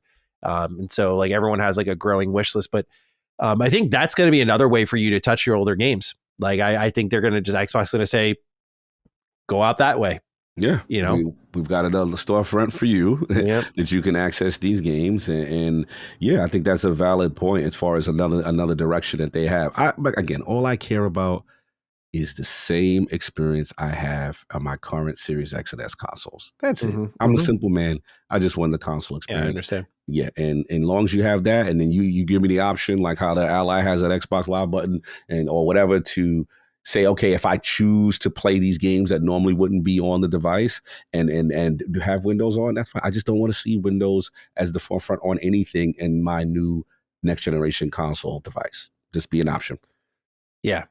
Overall, I'm going to be real, dude. Like playing around with the Ally, I look at this and I'm like, yeah, this is what I want. Like from Xbox at this point, this is what I want. My only issue with it, and we actually have another writing about this, so I'll just read it from Mystic Mace, is the homie. Hey, Dukes. With the new console news, it had me thinking about this from an actual casual Xbox gamer perspective. Unlike most of us listeners who are plugged into gaming news, maybe even own a PC and buy games multi-platform, I don't think the new Xbox makes sense for the millions of casual Xbox gamers. I'm talking about the gamers who buy only a couple games a year, maybe dabble in Game Pass, but are mostly locked into COD, Fortnite, 2K, FIFA, etc. I don't understand how a potential new Xbox, which may be over $1,000 and will be marketed as it's a PC, an Xbox in one, and you can play games from the other launchers. I'm not tracking why those gamers will want to upgrade to this console. I think diving deep into the hardcore gamers market will be a tough spot as people already have gaming PCs and most likely already play on PlayStation as well. From a marketing perspective and selling units, I just don't get it. Have a Cog and Matty or franchise tagged with an LSM type of day. Thank you, Mystic, for running in. That's the Hobie salute. Yeah, I mean, I kind of agree with a lot of this here, which is I think the thing I wrestle with is a little bit of like, number one, Xbox's benefit here and what they're going to lean into to appeal to at least some casuals, Mystic, is they're going to use that Xbox code of skin really intelligently so that you don't know or feel like it's a PC. It's more like a optional thing with the freedom of Windows to like, if they kind of angle it well, where it's like you can get any game here. And if they play that up well, it's like, oh, I never have to get anything ever again. This is just my gaming machine forevermore. I think maybe that can appeal to some. There's also the brand loyalty aspect. Like, I don't want to undersell that. Like, I mean, as I was joking with Gene earlier, like social media proves that the brand loyalty for Xbox is extremely fierce. And there are people who just on like allegiance alone will buy this thing in the millions, I think. So I don't really have major doubts about that sort of stuff. I maybe question my need for it because I have a PC. And so to Mystic's point as well, it's like, yeah, if you are hardcore like me, you know, is this going to play the generation of games that the PlayStation 6 is all going to play on just better? Right. Is there anything here that's being offered? Like, I'm thinking about it, if it's a PC, I mean, all of my like work software is logged on my PC, like my OBS and all that stuff. Like, is this going to change how I think about my work? Like, I'm thinking about it from that angle, but I'm trying to genuinely find, like, outside of my job, kind of like I talked about the Ally, I'm trying to find the need for this, the ecosystem in this. And I'm like, I think my need is already addressed. I have a great PC. I'm lucky to have a great PC. I can upgrade that PC. And I'm already to Xbox in their ecosystem. I think the win for all of us, Mystic, is that Xbox, really Microsoft, is trying to keep you in gaming on their OS because we know that Steam just scared the shit out of them when people, it was Steam, right? Or was, am I thinking Linux? Steam OS. Yeah. Scared the hell out of them when they saw that comparison, like battery life and performance. They're like, yo, we got to figure this out so that like we know like you can trust us as like the gaming brand and win over that kind of demographic. So I think that's part of the investment too, is like if Windows is coming like pre-baked on your PC, like people are warming up to that idea of, oh, I'm going to switch over. Right. Yeah, I'm going to like Jimmy was on the show a couple weeks ago and he was like, yeah, like I have a Steam machine upstairs that just like has the Steam OS on there and like I play on that. And like, I know that's a hardcore move, but again, people are warming up to all that stuff. And the conversation that'll be interesting is like when Valve comes out, I think around the same time as Xbox with this kind of like Steam box, this new Steam console. How does that kind of like look if the PC player is now moving into the console space, right? And do they embrace exclusivity as they have before? So Xbox does risk, I mean, not even risk, they are going to be the odd man out. And it wouldn't look like direct competition if they weren't rumored to be launching in that same window that PlayStation is, right? Like if they weren't going head to head with PlayStation and kind of making people go one or the other, then it would just be kind of like Switch 2, where they're like, we're dropping this summer, no one else is around us, we're doing our thing, you got the money, come get it, and they sell units by the millions. But if Xbox is going 2027, so is PlayStation 6, the sizing up is going to happen either way. And so I worry from that perspective for them, even if they have a compelling product, that it will look worse for them. And it's going to come down to how they can, if they can, cut the costs. And maybe that's where the disk drive comes in. It's where you can start to isolate some parts of this thing and be like, do we need that? Let's trim down that and maybe see if we can save some money there. But I mean, overall, like if I'm looking at it as an Ally user, I'm like, yeah, this is every problem with the Ally addressed. And it really hinges on a couple of things, which Gene really hit home. And I'm curious as your thoughts, Cog. It's really about Xbox Play Anywhere, because now if your Xbox game is also a PC game, then it feels like if you're making something for this new console, then you're making a game for PC anyway. So it's kind of like Xbox Play Anywhere is like a tag, so to say, but like what one SKU is also the other. If I don't know if I'm making sense on that, but it feels like they're one and the same. So that is also maybe the hidden win, which I'm trying to be more open-minded to, because we laughed at smart delivery and that shit was the truth. Right? We were just like, PlayStation's making you pay for upgrades, install the PS4 version, the PS5 version, download your save, then go on the PS5 SKU, upload your save, like all that crap. You don't want to do any of that. So with their kind of Play Anywhere initiative, it's a lot more simple at face value, but I think maybe at the next generation, that also shines through as like, oh, they simplified something here that we didn't know was going to be a headache. Like they did a great job with that. So those are kind of my top-down thoughts. I don't know if this does make sense for the casual gamer. I don't think, as Colin did and as you said, I don't think it's supposed to. Yeah. Especially at that price point. I agree. I mean, listen, that's why shout out to the homie Mystic Mix. This is what I've been trying to ingrain into everybody, in the sense of... Give me those talking points.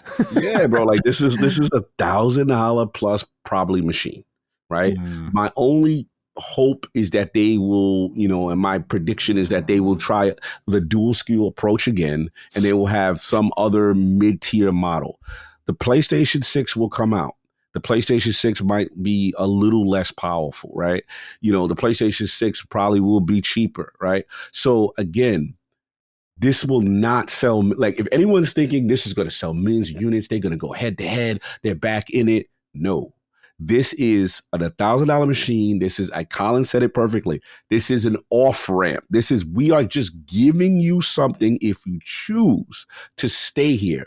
We happen to be the biggest publisher in gaming. We happen to not care if you buy PlayStation and buy Halo, Minecraft. We are the stewards of all the biggest games. Elder Scrolls, Fallout, Call of Duty, Forza, right?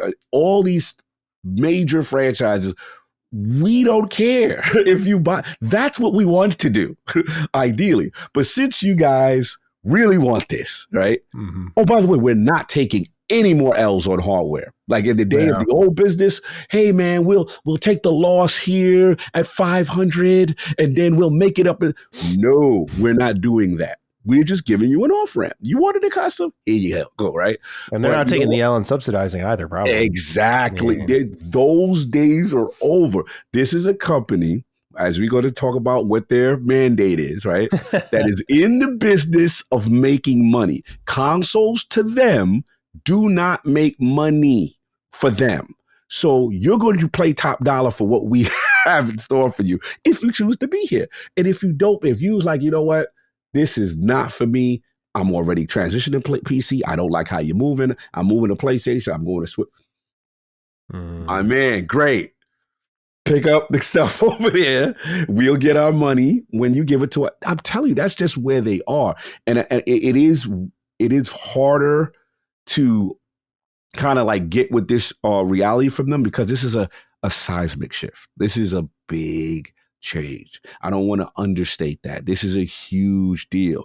And they're probably going to sell way less than they have in the past. But the way they look at it, and I think it almost reminds me of the Game Pass increase in a way, because it's like people go, look, I'm not doing that, right? And there's going to be a ton of people that leave. But I will say, and I think PlayStation has some data too, that when they raised their prices, they lost their users, the amount of users, right? But they were making either the same money because the people who stayed were paying at a higher rate. And I think that's kind of the way they're justifying their existence in the console space. Yeah, we'll stay, but it's going to be that. My main thing is, last point, I know I'm going long, is that as far as from the PC standpoint, this is a bold play because they are trying to compete in the PC space, in my opinion. And I don't know how that's going to work. Steam is outside, and Steam users, they don't play. You want to talk about loyalty? You want to talk about brand? You want to talk about just customer happiness? Bro, the review process, like everything. Everything is street. And it's just so user-friendly and easy. The same. Like they just... Yeah, bro. Steam guys don't even want to open another launcher. Epic was giving them games for free. They was like, nah, I'm good. I hate y'all launcher. I'm good on y'all. I don't want your free game. So God bless. That's going to be an uphill fight with that. So the way I get it, I just want to contextualize again. Look at Microsoft in this new lens. They are a third-party publisher.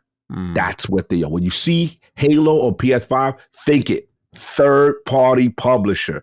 Games everywhere. That's their main focus. This is secondary, and they're just giving you an option if you choose to remain here. That's how you got to look at them. Right on, Cog. Let's transition because this next topic feeds perfectly into what's going on with the next Xbox. Let's talk profit margin. So to kind of set this one up, as many know, the big question with a lot of Xbox's move these last 2 years is why. And we had our assumptions, and those, by the way, spoiler, assumptions were pretty correct. But we wanted to know, what was the mandate? And we always said, Cog, I said it to you when you sent me the link, we need the Schreier piece. We need to know what the hell happened. Now we've got it. So I'm going to read this article from Schreier. He had an access token attached to it, so y'all can check it out for yourself. But he writes, over the past 2 years, executives at the Seattle-based software giant Microsoft have set an across-the-board goal of 30% accountability margins, a term Microsoft uses in lieu of profit margins, according to people familiar with the business. The gaming division, which includes dozens of studios, has responded by canceling products, raising prices, and slashing thousands of jobs, said the people who asked not to be identified, discussing non-public information. The average profit margin in the video games industry in recent years has ranged from 17% and 22%, according to estimates from S&P Global Market Intelligence, while coming in between 10 and 20% over the last 6 years at Xbox. So they're still profitable. According to court documents from 2023, revealed that Microsoft's gaming business had a 12% profit margin for the first 9 months of the company's 2022 fiscal year. The new goal, which hasn't been previously reported, is the outer range of what a gaming studio can typically reach in a boom year, said Neil Barber, an analyst with S&P Global. A 30% or better margin is usually reserved for a publisher that is really nailing it, end quote, said Barber. In the past, game makers at Xbox weren't asked to hit specific numerical targets, said the people, and were largely told to focus on making the best games possible without worrying too much about finances. The new target was implemented in fall 2023 by Microsoft Chief Financial Officer Amy Hood, whose team has taken a larger role in the gaming business in recent years. The change has impacted strategies under Microsoft Gaming Chief Phil Spencer as the division looks for new ways to cut costs and boost profits. In 2024, Xbox announced it would begin to release a majority of its games on consoles from rivals Nintendo and Sony for the first time. And earlier this year, Xbox decided to cancel a number of costly projects, including Everwild, Perfect Dark, and Project Blackbird, all of which had been in development for more than 7 years. Not every project is expected to hit the 30% threshold, said the people, but many Xbox developers and groups have been presented with a new target. Moving forward, games that are either cheap to make or deemed more likely to generate significant revenue windfalls may take priority over riskier bets, said the people, while Xbox's floundering hardware division may face a significant rethinking. This is where he references the quote from earlier that we talked about last week, that Xbox President Sarah Bond recently said that the next console will be a very premium, very high-end, curated experience. An Xbox spokesperson said in a statement that they take a long-term view of their business and that success doesn't look the same across every project or priority. Quote, we look at the business as a whole, balancing creativity, innovation, and sustainability across a diverse portfolio of offerings. As with any creative business, sometimes that means making hard decisions and stopping work on things that you are no longer working for a variety of reasons, or that are no longer working for a variety of reasons, and shifting resources towards the projects that are more aligned with our new directions and priorities, end quote. Xbox once dominated the lucrative world of video game consoles, surpassing Sony and Nintendo in the 2000s with the popular 360. But a series of strategic mistakes started with the troubling launch of the Xbox One in 2013 led to a significant decline in market share. Microsoft no longer reveals Xbox hardware sales, but analysts estimate that the PlayStation 5 has sold more than twice as many units as the Series X. Xbox still struggles to sell consoles largely because it has failed to develop exclusive games on par with games like Nintendo's Breath of the Wild and PlayStation's God of War, both of which won Game of the Year awards and drove significant console sales. Xbox's best hope for a blockbuster game in recent years was 2021's Halo Infinite, the latest entry in the most vital franchise. Despite some early accolades, the game was ultimately seen as a failure and led to a complete overhaul of the studio behind it. Later this week, Microsoft will announce a new Halo release. We already covered all that. To help bolster its library in its absence of homegrown hits, Xbox has acquired more than a dozen game companies in recent years. In 2020, they got ZeniMax. In 2023, they got Activision Blizzard. The shopping spree has led to increased scrutiny on Xbox from Microsoft executives, according to the people familiar with the business, at a time when the tech company has been prioritizing investment in generative AI and may be less interested in supporting a massive gaming division failing to return big profits. Over the same period, Xbox's strategy has undergone another major shift. A few years ago, the company started requiring all games to appear on the subscription service Xbox Game Pass as part of their same-day subscription program.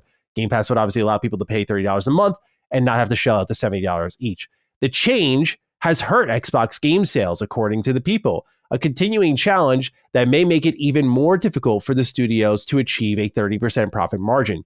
To account for the lost sales, Xbox offers its developers a credit, which they call member-weighted value, and is calculated based on several factors, such as a number of Game Pass hours that players collectively spend on a particular title. The opaque formula seems to favor games in which players can spend the most hours, such as online multiplayer titles, according to people familiar with the calculations. Since Microsoft began releasing most of its games on Nintendo and PlayStation, some Xbox titles have seen early success, such as Indiana Jones, which estimated to perform best on PlayStation 5. So people actually waited for it, and according to Jason here, may have sold better than it did on Xbox. In July, Hood said on a call with investors that the operating income in the division includes Xbox, called the more personal computing segment, rose 34% for the quarter that ended in June due to continued prioritization of higher margin opportunities, end quote. Cog, it's a mouthful. Got the truth, though. Your thoughts? Yeah, the truth is out, man. You know, it all comes back, going back to the hood. And like I said, you know, and I gotta do a little victory lap. I gotta do a little messiness, because the talk prior to this was, you know, leadership making dumb decisions. And again, I want to be clear. Leadership has made some bad decisions. I don't want to act like COG is not holding leadership accountable. No, they are responsible for a lot of this. But when I see the consistent contradictions, the consistent messaging when we pull you up in 4K, you said this and now it's this. And see, I was told, this is why I got to be messy. And Michael Barr, you got to come to the front of the congregation, because he put out a statement not that long ago when first of all, Jez Corner has been reporting this for longest. It is now that Jason says it. Now everyone wants to believe it. Jez has said Amy Hood's name multiple times, leadership, stakeholders multiple times, that the current leadership has enormous pressure on them to deliver these targets. According to Mikey Barra at the time, he was like, you know, I used to work at Microsoft. There's no one person that's mandating this. I know Satya, I know Amy. Oh, you do? Well, now the report's out. So now let's get to it now. There is a 30% mandate. And then we have the data that says you got to be crushing it as a publisher to even smell 30%, right? They are profitable between their 20, their 15, and 12%. But now the ownership, the stakeholder, they're looking at this like, oh no, we need 30. Now, if you want to make an argument and say, hey, what led them that position, the spending spree and all that, okay, that's fine. That's fine. I won't push back too crazy on you on that. But to act as if this group is not under unreasonable pressure because Microsoft is now treating this as we want the most profitable division going, and that is not conducive with gaming. Oh, you're going to get 2 or 3 console price hikes. Oh, you're going to get Game Pass gets raised up a bunch of times. Oh, you're going to get massive studio cancellations and layoffs because we want to milk the most and extract the most out of this to make this like every other business, even though gaming runs differently. That's the thing people got to understand it. And that's why I know people like, Cog, you're always defending them. Yeah, because at the end of the day, that's what they have to go up against. So when they come up with a statement that says, hey, we did the ZeniMax deal to give you Starfield to make you exclusive. That's why we did this deal, right? And then when you see Satya come out and say, yeah, why did we really do exclusive? I don't understand this process of it. You see what I'm saying? Mm-hmm. That's what the constant fight is, right? It's people with gaming sensibilities having to convince shareholders otherwise. That's all I'm saying. So look, at the end of the day, this is what I think. 30% is really wild. That is wild. Now that it's out there, that is really a tough goal to hit. And I expect more, as you said, with the next generation console, now you see it's going to be a premium price. We're not subsidizing anything anymore, that kind of thing. The only hope that I have is this, is that there is rumblings that this 30% may not be like year after year. It may be like, okay, you have until this allotted time. Let's just throw out the rumor is, I'm just going to put it out there. Yeah. The rumor is that the 30% is by 2030, that division has to be at that point, right? And I don't know if these moves are going to work to get that. I don't. But what I will know is they are the stewards of the biggest franchise, including like a Candy Crush, a Minecraft, a Call of Duty, a Fallout, Elder Scrolls, and all these things, right? They are going to put all their games, for the most part, like you see with Halo, and they already put the same. Halo from now on is moving on PlayStation. Just to let you know. You know what I'm saying? PlayStation logos with the community manager. Here we are. We outside. We're putting our biggest titles there. I don't know if all of these moves are going to do that. Are going to hit this number. That's not for me to determine. But I understand now why they've been moving strange, why there are consistent inconsistencies on the messaging, because this is enormous pressure. And here's the thing. Like, I understand what corporate. Here's the last thing I'll say for the people who still hate leadership. Kill everybody, murder everybody, destroy it. Okay, cool. Here's the thing. If they were as bad as everyone says they are, when you're in corporate, you have performance reviews every quarter. If you are not in the business of meeting your metrics, you are out of here. So clearly, Sarah Bond, aka who had background prior, I'm understanding T-Mobile and other places, stuff like that, is in the business of making money. Phil, Kevin with Game Pass or whatever, is in the business of showing these money-hungry people how this can make money. If they were truly horrible, they would have been fired years ago. You have to show growth all the time. I've been in corporate. That's how it works. If you're not meeting those metrics and making those guys happy, you're going. You'll get quiet exits like a Jim Ryan, and you'll get pushed out, and then other people take your role in. That's how it works. Now, again, I'm not guaranteeing the success of the current leadership under these conditions. I'm just saying, for them to be here this long, that has to stand for something, because no one's keeping someone employed who's that terrible. Now, if you want to criticize them with the stewardship of making games, I'm with you.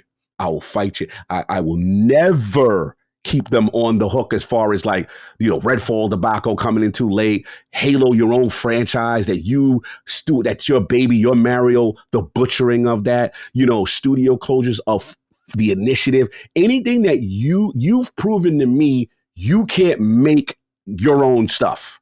And that, to me, is the number one criticism I will always give this current leadership. To me, that's inexcusable. So what they've done is like, okay, we're going to be the Dodgers. We're going to acquire, all these people and all these players to try to, whatever. So look, it is, I would say refreshing is strong word. It is very good to see the information come out as to why they're moving the way they are. But you best believe, this is a new day. There's a new sheriff in town. There's been a new sheriff in town, and that's how it's going to go. Yeah. So I got more to say, but I just wanted to get that off. Get your bars off. Yeah, because at the end of the day, it's just like, I always try to, look, I don't always agree with things. I'm a person, I just like to understand why things. I don't know the why. Yeah, I'm a why guy. Just explain to me how you got there, because every time I speak to you, it's a complete contradiction of what you said. You look crazy to me. Now I know the why. And that was what I had alluded to and that makes sense to me. Yeah. Yeah, honestly, I have more thoughts beyond, the big trio at Xbox, but since we're on it, I'll talk about it now. It's one of those things where I think everybody's right, unfortunately. Like, you're right. Like, I want to be clear about it. You, Cog, are correct. Like, this is pressure that they faced, and I know a lot of people call you fanboy for it, but you're correct that they faced the pressure, and like people like me who give them a lot of shit, you could argue it's fair and unfair. I'll get into the fair part, but again, you're right that they faced the pressure, and that's why I think things like what Sarah said at the top of this show, it's antiquated. I'm like, Maybe she does believe it. I don't know. But I'm like, are you sure? Like, you're in the business of making money. You got a great job title. I really like Sarah Bond. I'm like, I don't know if I would, I get it. Play the game. What's the fight? It's sad because you could feel the spirit crushed is how I kind of look at it. It's like, why put up a fight anymore? You got a family to take care of, all that stuff. Xbox is still making great money. Like, I get it, but I don't know if she really feels that way. Like, that change in tune. And what's sad, I think more than anything, is that they were making money. But I get it at the same time, bro. When you're the leaders of this Xbox division, I'm not even going to talk about game delivery because I think that's been beaten to death. You have to know when you buy these types of studios, I think you could have gotten away with ZeniMax. I think that was enough of like a little, that's a lot of money. But like for Microsoft, like 7.5, go ahead. We're going to go focus on this AI. 69. That's where Amy Hood's like, you're spending what and how much are you making? And I'm not defending Amy Hood, but I kind of get it. When you have bought the biggest franchise in video games, the biggest mobile game, Candy Crush, Call of Duty, when you inherit that, I do get the expectation that you should be making more money. And the only worry I have, which has now been well-founded, is I call myself out. I had the idealistic view of like, can we free people from the Call of Duty sweatshops? Like, could be something that could happen? Like, Phil and the team are like very pro single player. Like, could we finally get Raven Software making a game that's not Call of Duty? Like, what can we get out of this? And as time got on, we all just kind of, people who are less experienced like me started to settle into that. Oh, they're like going to really just settle into like, keep it the same and actually more of that, please. And thank you. We're going to greenlight the movie. And we're not going to include Steven Spielberg, or Spielberg, sorry. So, I look at that sort of stuff and I get it. When you spend that much money, I mean, that's the biggest acquisition in video game history. I do not sympathize, as I'll get into now, but I get why. That's a tremendous amount of money to spend. And if you were like looking at the numbers and it's like, 10% per quarter, and you're making this much per year. And if we're looking, I know they don't look at it exactly like this, but like, if we're going to try to make our money back on this acquisition by this year and then profit by this year, y'all got to get moving. Where's my Fallout at? Where's my Forza Horizon 6 at? Where's my Halo at? Where's my Halo Live service at? Like, big franchises only. The only real major thing I take issue with is telling the devs. Because it's tough. That you can't tell me, and that when you're creative, that you look at that target, number one, you go, that's a big target to hit. But number two, you look at that and you go, okay, I have a Pentiment in my brain. And I want to do right? And to be fair, based on this write-up, Pentiment might actually get by like Keeper because it's so small that Microsoft is so big, they might not see it. And so we'll have those moments more where like things are under marketed, but the developers are like, shh, yes, we want it that way, But when it comes to certain games, you're talking as a team. What do we want to make? Like let's talk Outer Worlds, right? Talk about it. Outer Worlds 2 like kind of gets the thing right. I'm kind of like, Outer Worlds 3 though. And I'm not going to sit here and complain if Obsidian goes and makes Fallout, but that team might be like, we get Outer Worlds. We know what makes this franchise tick. We don't get what makes Fallout tick. Outer Worlds, though, that first one sold 5 million. This second one took 6 years to make 2 million. Yeah, go get on Fallout, big guy. You know? Yeah, and that's where these decisions start to kick in. It's tough to make a risky choice in the first place because game development in its own right, as we all know, is a risky endeavor. It's a costly endeavor. It's time sensitive. All those tough things that any creative projects like. But now you're throwing in the pressure of like, whatever I make needs to make money. And you're either going to get two personalities here. One, I want to keep my job. I'm going to pick the safe thing. Or two, it's fucking Microsoft, dude. They'll figure it out. I'm going to make whatever and chalk it up. If it doesn't sell well, it's just the marketing and, we just didn't hit our target. We didn't seem to, we were swamped by another big release, shit like that, right? We got buried. But I just worry that them knowing this is going to hurt that kind of creative process. Because, again, I'm playing devil's advocate with myself. here's the thing I do get my back up on a bit. Like, giving developers that unlimited leash, like what was described here, was part of the leadership problem before Amy Hood and Satya stepped in. Like, you know, I respect that Phil and co do seem to get the importance of letting the devs do their thing, especially when Xbox had the reputations we talked about with meddling, getting involved, right? Sticking their hands in, and people were like, back the fuck up. And pretty much all of those companies that they acquired all had the same rule. Don't get involved. Obsidian did. I know inXile definitely did. But they were the responsible teams that took care of themselves. And so their relationships with Xbox are way different from everyone else's.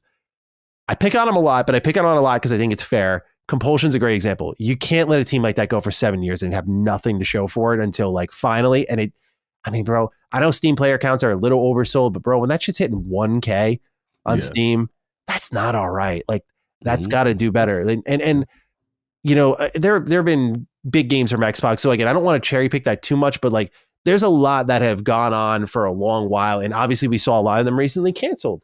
Perfect Dark and Everwild. Like, there's a lot of those. Fable is, I mean, I'm hoping it comes out. I trust it will come out. I think Matt Booty is single-handedly keeping that thing alive. Like, you know, he believes deeply in that game if his comments have been anything to go by. But I respect their willingness to give developers the leash. But I think what happened is the leash got so long that now it choked them out because it was time. Like, you had to be making money this whole time. And now when you're like, okay, we're going to spend big to make big. Now you've brought Amy Hood into the building. And now she's like, I don't give a fuck about you gamers. That part. I don't play games. I know I'm the chief financial officer. Financial. I know how to make money. I like, hi, I'm Mr. Krabs. I like money. Like that, that's Amy Hood, bro. She's pulling up like that. Phil's holding this controller and she's ripping that shit out of his hands and putting a checkbook in his hands and being like, figure it out. So that's real. That's where it's like the back and forth. Like, you could argue, I think the thing that'll go down in Xbox history is this. People will blame Phil, and I would get it because it'll be like, you brought in Game Pass, which hurt game sales. But I'll also be like, bro, I was drinking that Kool-Aid for years. Yeah. I was happily doing that, thinking they were telling me the business is fine. This is a profitable operation. I thought I was contributing to the good of devs, right? There was a one time we were joking years ago, support the devs, Maddie, support the devs, Cog. Look where we are now, man, where we now see like, oh, it's really hurting sales. So that'll go down as probably the most controversial decision in Xbox history because it both gave them a lifeline and killed them. Thank you for saying that duality. I love how you framed that. I hate to interrupt because no, you're good. I was done. That's the duality of Xbox. That's the duality of life and existence. And on one hand, that allowed you to fight and to present to leadership, yo, we could make money this way, and whatever the charts and the alignment was, whatever the subscriber count, whatever it was, right? But at the same time, the duality is then once it didn't work, and then once you realize, man, we're cannibalizing sales of what we could have had, then I literally, I'm glad you said, because I started looking at it deeper. And I know ABK, I'm not going to say ABK did not have a factor in this Eye of Sauron Satya timeline. I'm not saying it doesn't have that. But what I'm saying is I think it even started before that. It started during the 2013 and 2014 with a failing Xbox One brand, just bleeding the whole division, not profitable to Microsoft in any capacity. Phil comes in, okay, you come up with the Game Pass play. And then they look at what it could be with the numbers, and then you give them full carte blanche. Go get studios. Go get your own studios. Go get ZeniMax. Go get ABK, right? And then you start to realize, for whatever reason, no excuses here, it didn't work out. Oh, damn, we're cannibalizing the hell out of our own games. So we could have got $70 a pop. This didn't grow what it was. Now here we are. You know what I'm saying? And I'm just glad you said that, because a lot of people who don't play on this platform, right, say, don't realize how defunct this brand was in 2013 and 20. This was really bad. It was dead. Over, bro. And like I said, for those who truly know, the names Terry Myerson, all these people who wanted this thing out of here from no part of it. And that's the only reason why I give something. But I don't want to minimize what you said, which is still there were bad choices, right? Yeah. That got them here. And still, and I want to give Gene his flowers too, because I don't want to minimize exclusives in this respect. If Xbox had the games that they have now, or homegrown games that they had, even the Halo Infinite launch did them terrible. Now having that ready for a Series X, there was so many missteps in turn. That's what I will always hold leadership's foot to the fire. At least that could have bought you more time and more console sold and all. I will always say that. That's so. So it's a nuanced discussion. It is, and that's why I try to tell people. It's not face value, and it should never be treated as much because there's so many turning point moments that I think we could all have one that comes to our brain. Like I think of the timeline of this generation. Like you mentioned the launch exclusives not being there. That's one. I think of Satya Nadella in the Halo hoodie being like, Microsoft is all in on gaming. And I'm like, I remember making a video on that, be like, this is a fucking big deal because we were all like, they're going to invest. And they did. They just got Bethesda. Here comes Halo Infinite. Mm-hmm. But bro, if you're like Satya and you're like, I'm all in on gaming, tell me how you would feel 2022. You get Pentiment and Grounded from your all in gaming division. Yo, I love Obsidian, bro. They were not there to save the whole year. Yeah, they were not there, but they did what they were supposed to do. They did what they were supposed to do. I'm saying though, like you're like, I'm all in because I'm wearing my Halo hoodie. I'm getting more Halo hoodie, right? Redfall, Starfield get delayed. Let's be real though. Who caught that? If I'm Satya and I gave you all, what was it for ZeniMax? 7.5. And in 2022. What was the output? 2021, there was no output or whatever that year. What was the deaf year? 22 was the no game year. Yeah. And we was like, what's going on? I get it. Yeah. That's what I'm saying. There's so many turning points where you can look and be like, I would get it if after that year I'd call Phil and be like, 2023, bro, figure it out. Facts. Yeah. And then he's like, okay, no worries. We're a Shadow Drop Hi-Fi Rush. Right. Redfall happens. Yeah. Starfield did its thing. Top 10 selling game of that year. I mean, that was an extremely good year. Mm-hmm. Forza comes out, is all right. And that's when we learn about like the Game Pass percentage increase was 1% with Starfield. We're like, that didn't, and that was like Satya coming out like most single day subscriptions in Game Pass history, et cetera, et cetera. You're like, damn, bro, this is going to be huge for them. Multi-plat the following year. Yeah. Crazy. You can mark every significant event in this generation. You get how you got here, and there's just so many contributing events. Some will define it as like this unstoppable avalanche, but I just think if even a couple of these were rearranged, like you mentioned, Cog, like we've gotten great games this generation. You move some of those up, you spread the wealth some more. We talk about like even a great year like 2021. It was really a great quarter because we had back to back to back. We had Psychonauts. Yeah. We had Age of Empires. We had Forza Horizon 5, and then Halo. Yeah, it was like, whoa! Like now, remember we went into 2022, spread it out. Like, okay, and we got nothing. What did we even talk about that year? Is what I think about. Like, what did we talk about? Let me pull up my spreadsheet. Like we talked about. It was brutal, bro. Xbox and Bethesda joined together because at the top of that year they added stuff to Game Pass. But I'm like, what happened that year? They lived off of Game Pass. Completely. They had no first party. It was literally Grounded. I think Deathloop eventually came. That was the following year because they had that released on PlayStation. That was literally. I'm looking. There's only 3 games. This is horrible. 2022 is bad. Yeah, I'm looking at it right now. Bro, we was popping off over TMNT Shredder's Revenge, Naraka Blade Point, Mass Effect Legendary, and Ayuden Chronicle. We was like, you know like Power. We had Ben on there. Yeah, we had Power Wash Simulator. We had Chivalry 2. This is light. You can't go a whole year where literally Game Pass editions of older games, some new sprinkled in, but for the most older games coming into the service, Hitman Trilogy, that was what they were surviving on for a whole year. Backlog stuff, Backlog stuff, and small indies. Yeah. Because it was just a perfect storm. There was no like day one Game Pass was not as like surged as it is right now. Like really 24 and 25 has been like, oh shit, they're really getting like this year, especially like they got the big games, you know, so many of them. But just again, so many moments you can point to so you understand how we got here. Yeah. And how sad it is.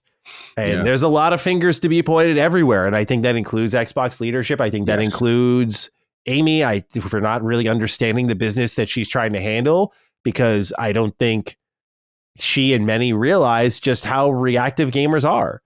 I say this one of myself, like, and by reactive, I don't mean uncontrollable, but it's like how quickly we will pull the rug out from under you and be like, no, we're not spending here. Exactly. You know? Like, okay, you want to bump up your console prices because on paper, if we continue selling this at this price, we'll make our money back in this amount of time. But then suddenly people stop buying them because they're overpriced. That's the stuff that I don't think she or any of the suits get. And so, 100%. You know, again, there's a lot of finger pointing to go around. Yeah. Last point I'll say, and I think this is the duality of now the new situation, which is now that you're in the only, there's a positive to it and there's a negative to it. The negative was what we just said, lack of non-gamer sensibilities, not understanding you do stupid things just because of financial gain. Gamers will leave, your brand is destroyed. That is what it is, right? The only positive out of this is that we have to admit one of our biggest critiques of current leadership is stewardship, what I would consider the cool uncle that stops by to check on you. And we all admit that only certain studios that will work for, like Obsidian, NXL, people with track records that don't need that. Know how to ship. Yeah. Right. So the only thing now that I do, when someone is now looking at your books, when you have been cool kind of uncle and kind of casual with stuff like that, there will be belt the ass on certain things. Like, you know what I'm saying? Like, some children are going to get whipped. Yeah. You know what I'm saying? Like, we've got to call how it is. I'm from the day when you didn't do it from a disciplinary standpoint and you didn't do what you were supposed to do. It was the Bible, do not spare the rod of that child. that I'm from that era. So some of these studios are going to get looked at and like, yo, bro, what are you doing? And again, I don't want to disrespect the initiative or anybody else, because I still think that was a colossal failure, inexcusable. That's your own first push studio. No, I will never forgive you for that. But what I'm saying is there are some studios that are like, bro, what are you doing? I hate to call it what's going on? Yeah, like, you know what I mean? Like, what are you doing? What have you been doing with our money? Yeah. You know what I'm saying? That's the good part of it. But in fairness to the dichotomy, the bad part is you may have a Ninja Theory and a Compulsion, and it may have like Double Fine, super creative, cool project, weird, risky but cool. Like, nah, fam, we not green lighting that. I just think they need to. It sounds toxic, but I don't mean it this way. But create a culture that kind of rewards those who know how to ship games, and by that I mean, like, I'm sure Fable got time because Playground Games has proven to be reliable. Like, hey, you're a consistent moneymaker for us on a business front, but you've also made really popular games, and we need this to be popular and good, and you know what that takes, and so we're going to give you a stupid amount of time on Fable. I think way more than any of us ever expected, but you earn that through like consistent delivery. I'm sure Obsidian got all the time they needed for everything they've done, because it's like, hey, you shipped 3 games in a fucking year. You can do whatever you want, know? So I'm that's on a separate note. I'm so curious what they're going to do next, because now they fired everything out of a cannon. It's like they got to be tapped out for a while. Yeah, they working on something. It's going to be a while now. Like, they're going to be cooking. Did they say that in the interview? It's going to be a while. Yeah. It's going to be a while, but they going to be working on something. Whatever. I mean, they did say necessarily a while. Let me not quote them. They are working on something, but obviously they said we need this break. Yeah, you know what I'm saying, right? Shipping games that much, dude, in a year. Yeah, I hope that whole team gets a lot of bonuses, because that's a lot of game to ship. Yeah, a lot of game to ship. That holiday check should be nice. Facts. But I think that's the kind of culture that Xbox should really reward. Is like, if you're going to do your part, we'll do right by you, and that's good game development, in my opinion. Because it's like, you need more time. That's game development. Shit happens, but like, that sort of long leash to everybody who, I think sometimes goes a little too far. And you're like, Undead Labs is one where it's like, bro, State of Decay 2 is awesome. I love the first one as well. Same. There is no reason this game should have taken this fucking long. There's no reason. You got Obsidian, who, by the way, with them launching all their games, was helping on this one because of the co-op. Yeah, I forgot about that. So like, if I'm Xbox, I'm like, you're not taking away from my golden child. Get away. Go contract someone else, man. Yeah, man. There's certain studios that, it's going to be the hood pulling up. The hood pulling up. I love it. Got to pull up to the hood right now. Any other thoughts on these profit margins, sir? That's pretty much it, man. New day. New day indeed. All right, Cog. Well, we've been here for almost 5 hours. Great show as always. We've had so much to talk about. I think next week we'll take a break from all the guests. Yes. So we have a nice 3-hour show. Yeah, I was going to speak to you about that. Yes, I was going to have our meeting too. Yeah. The hood was about to pull up on me. Don't get me wrong.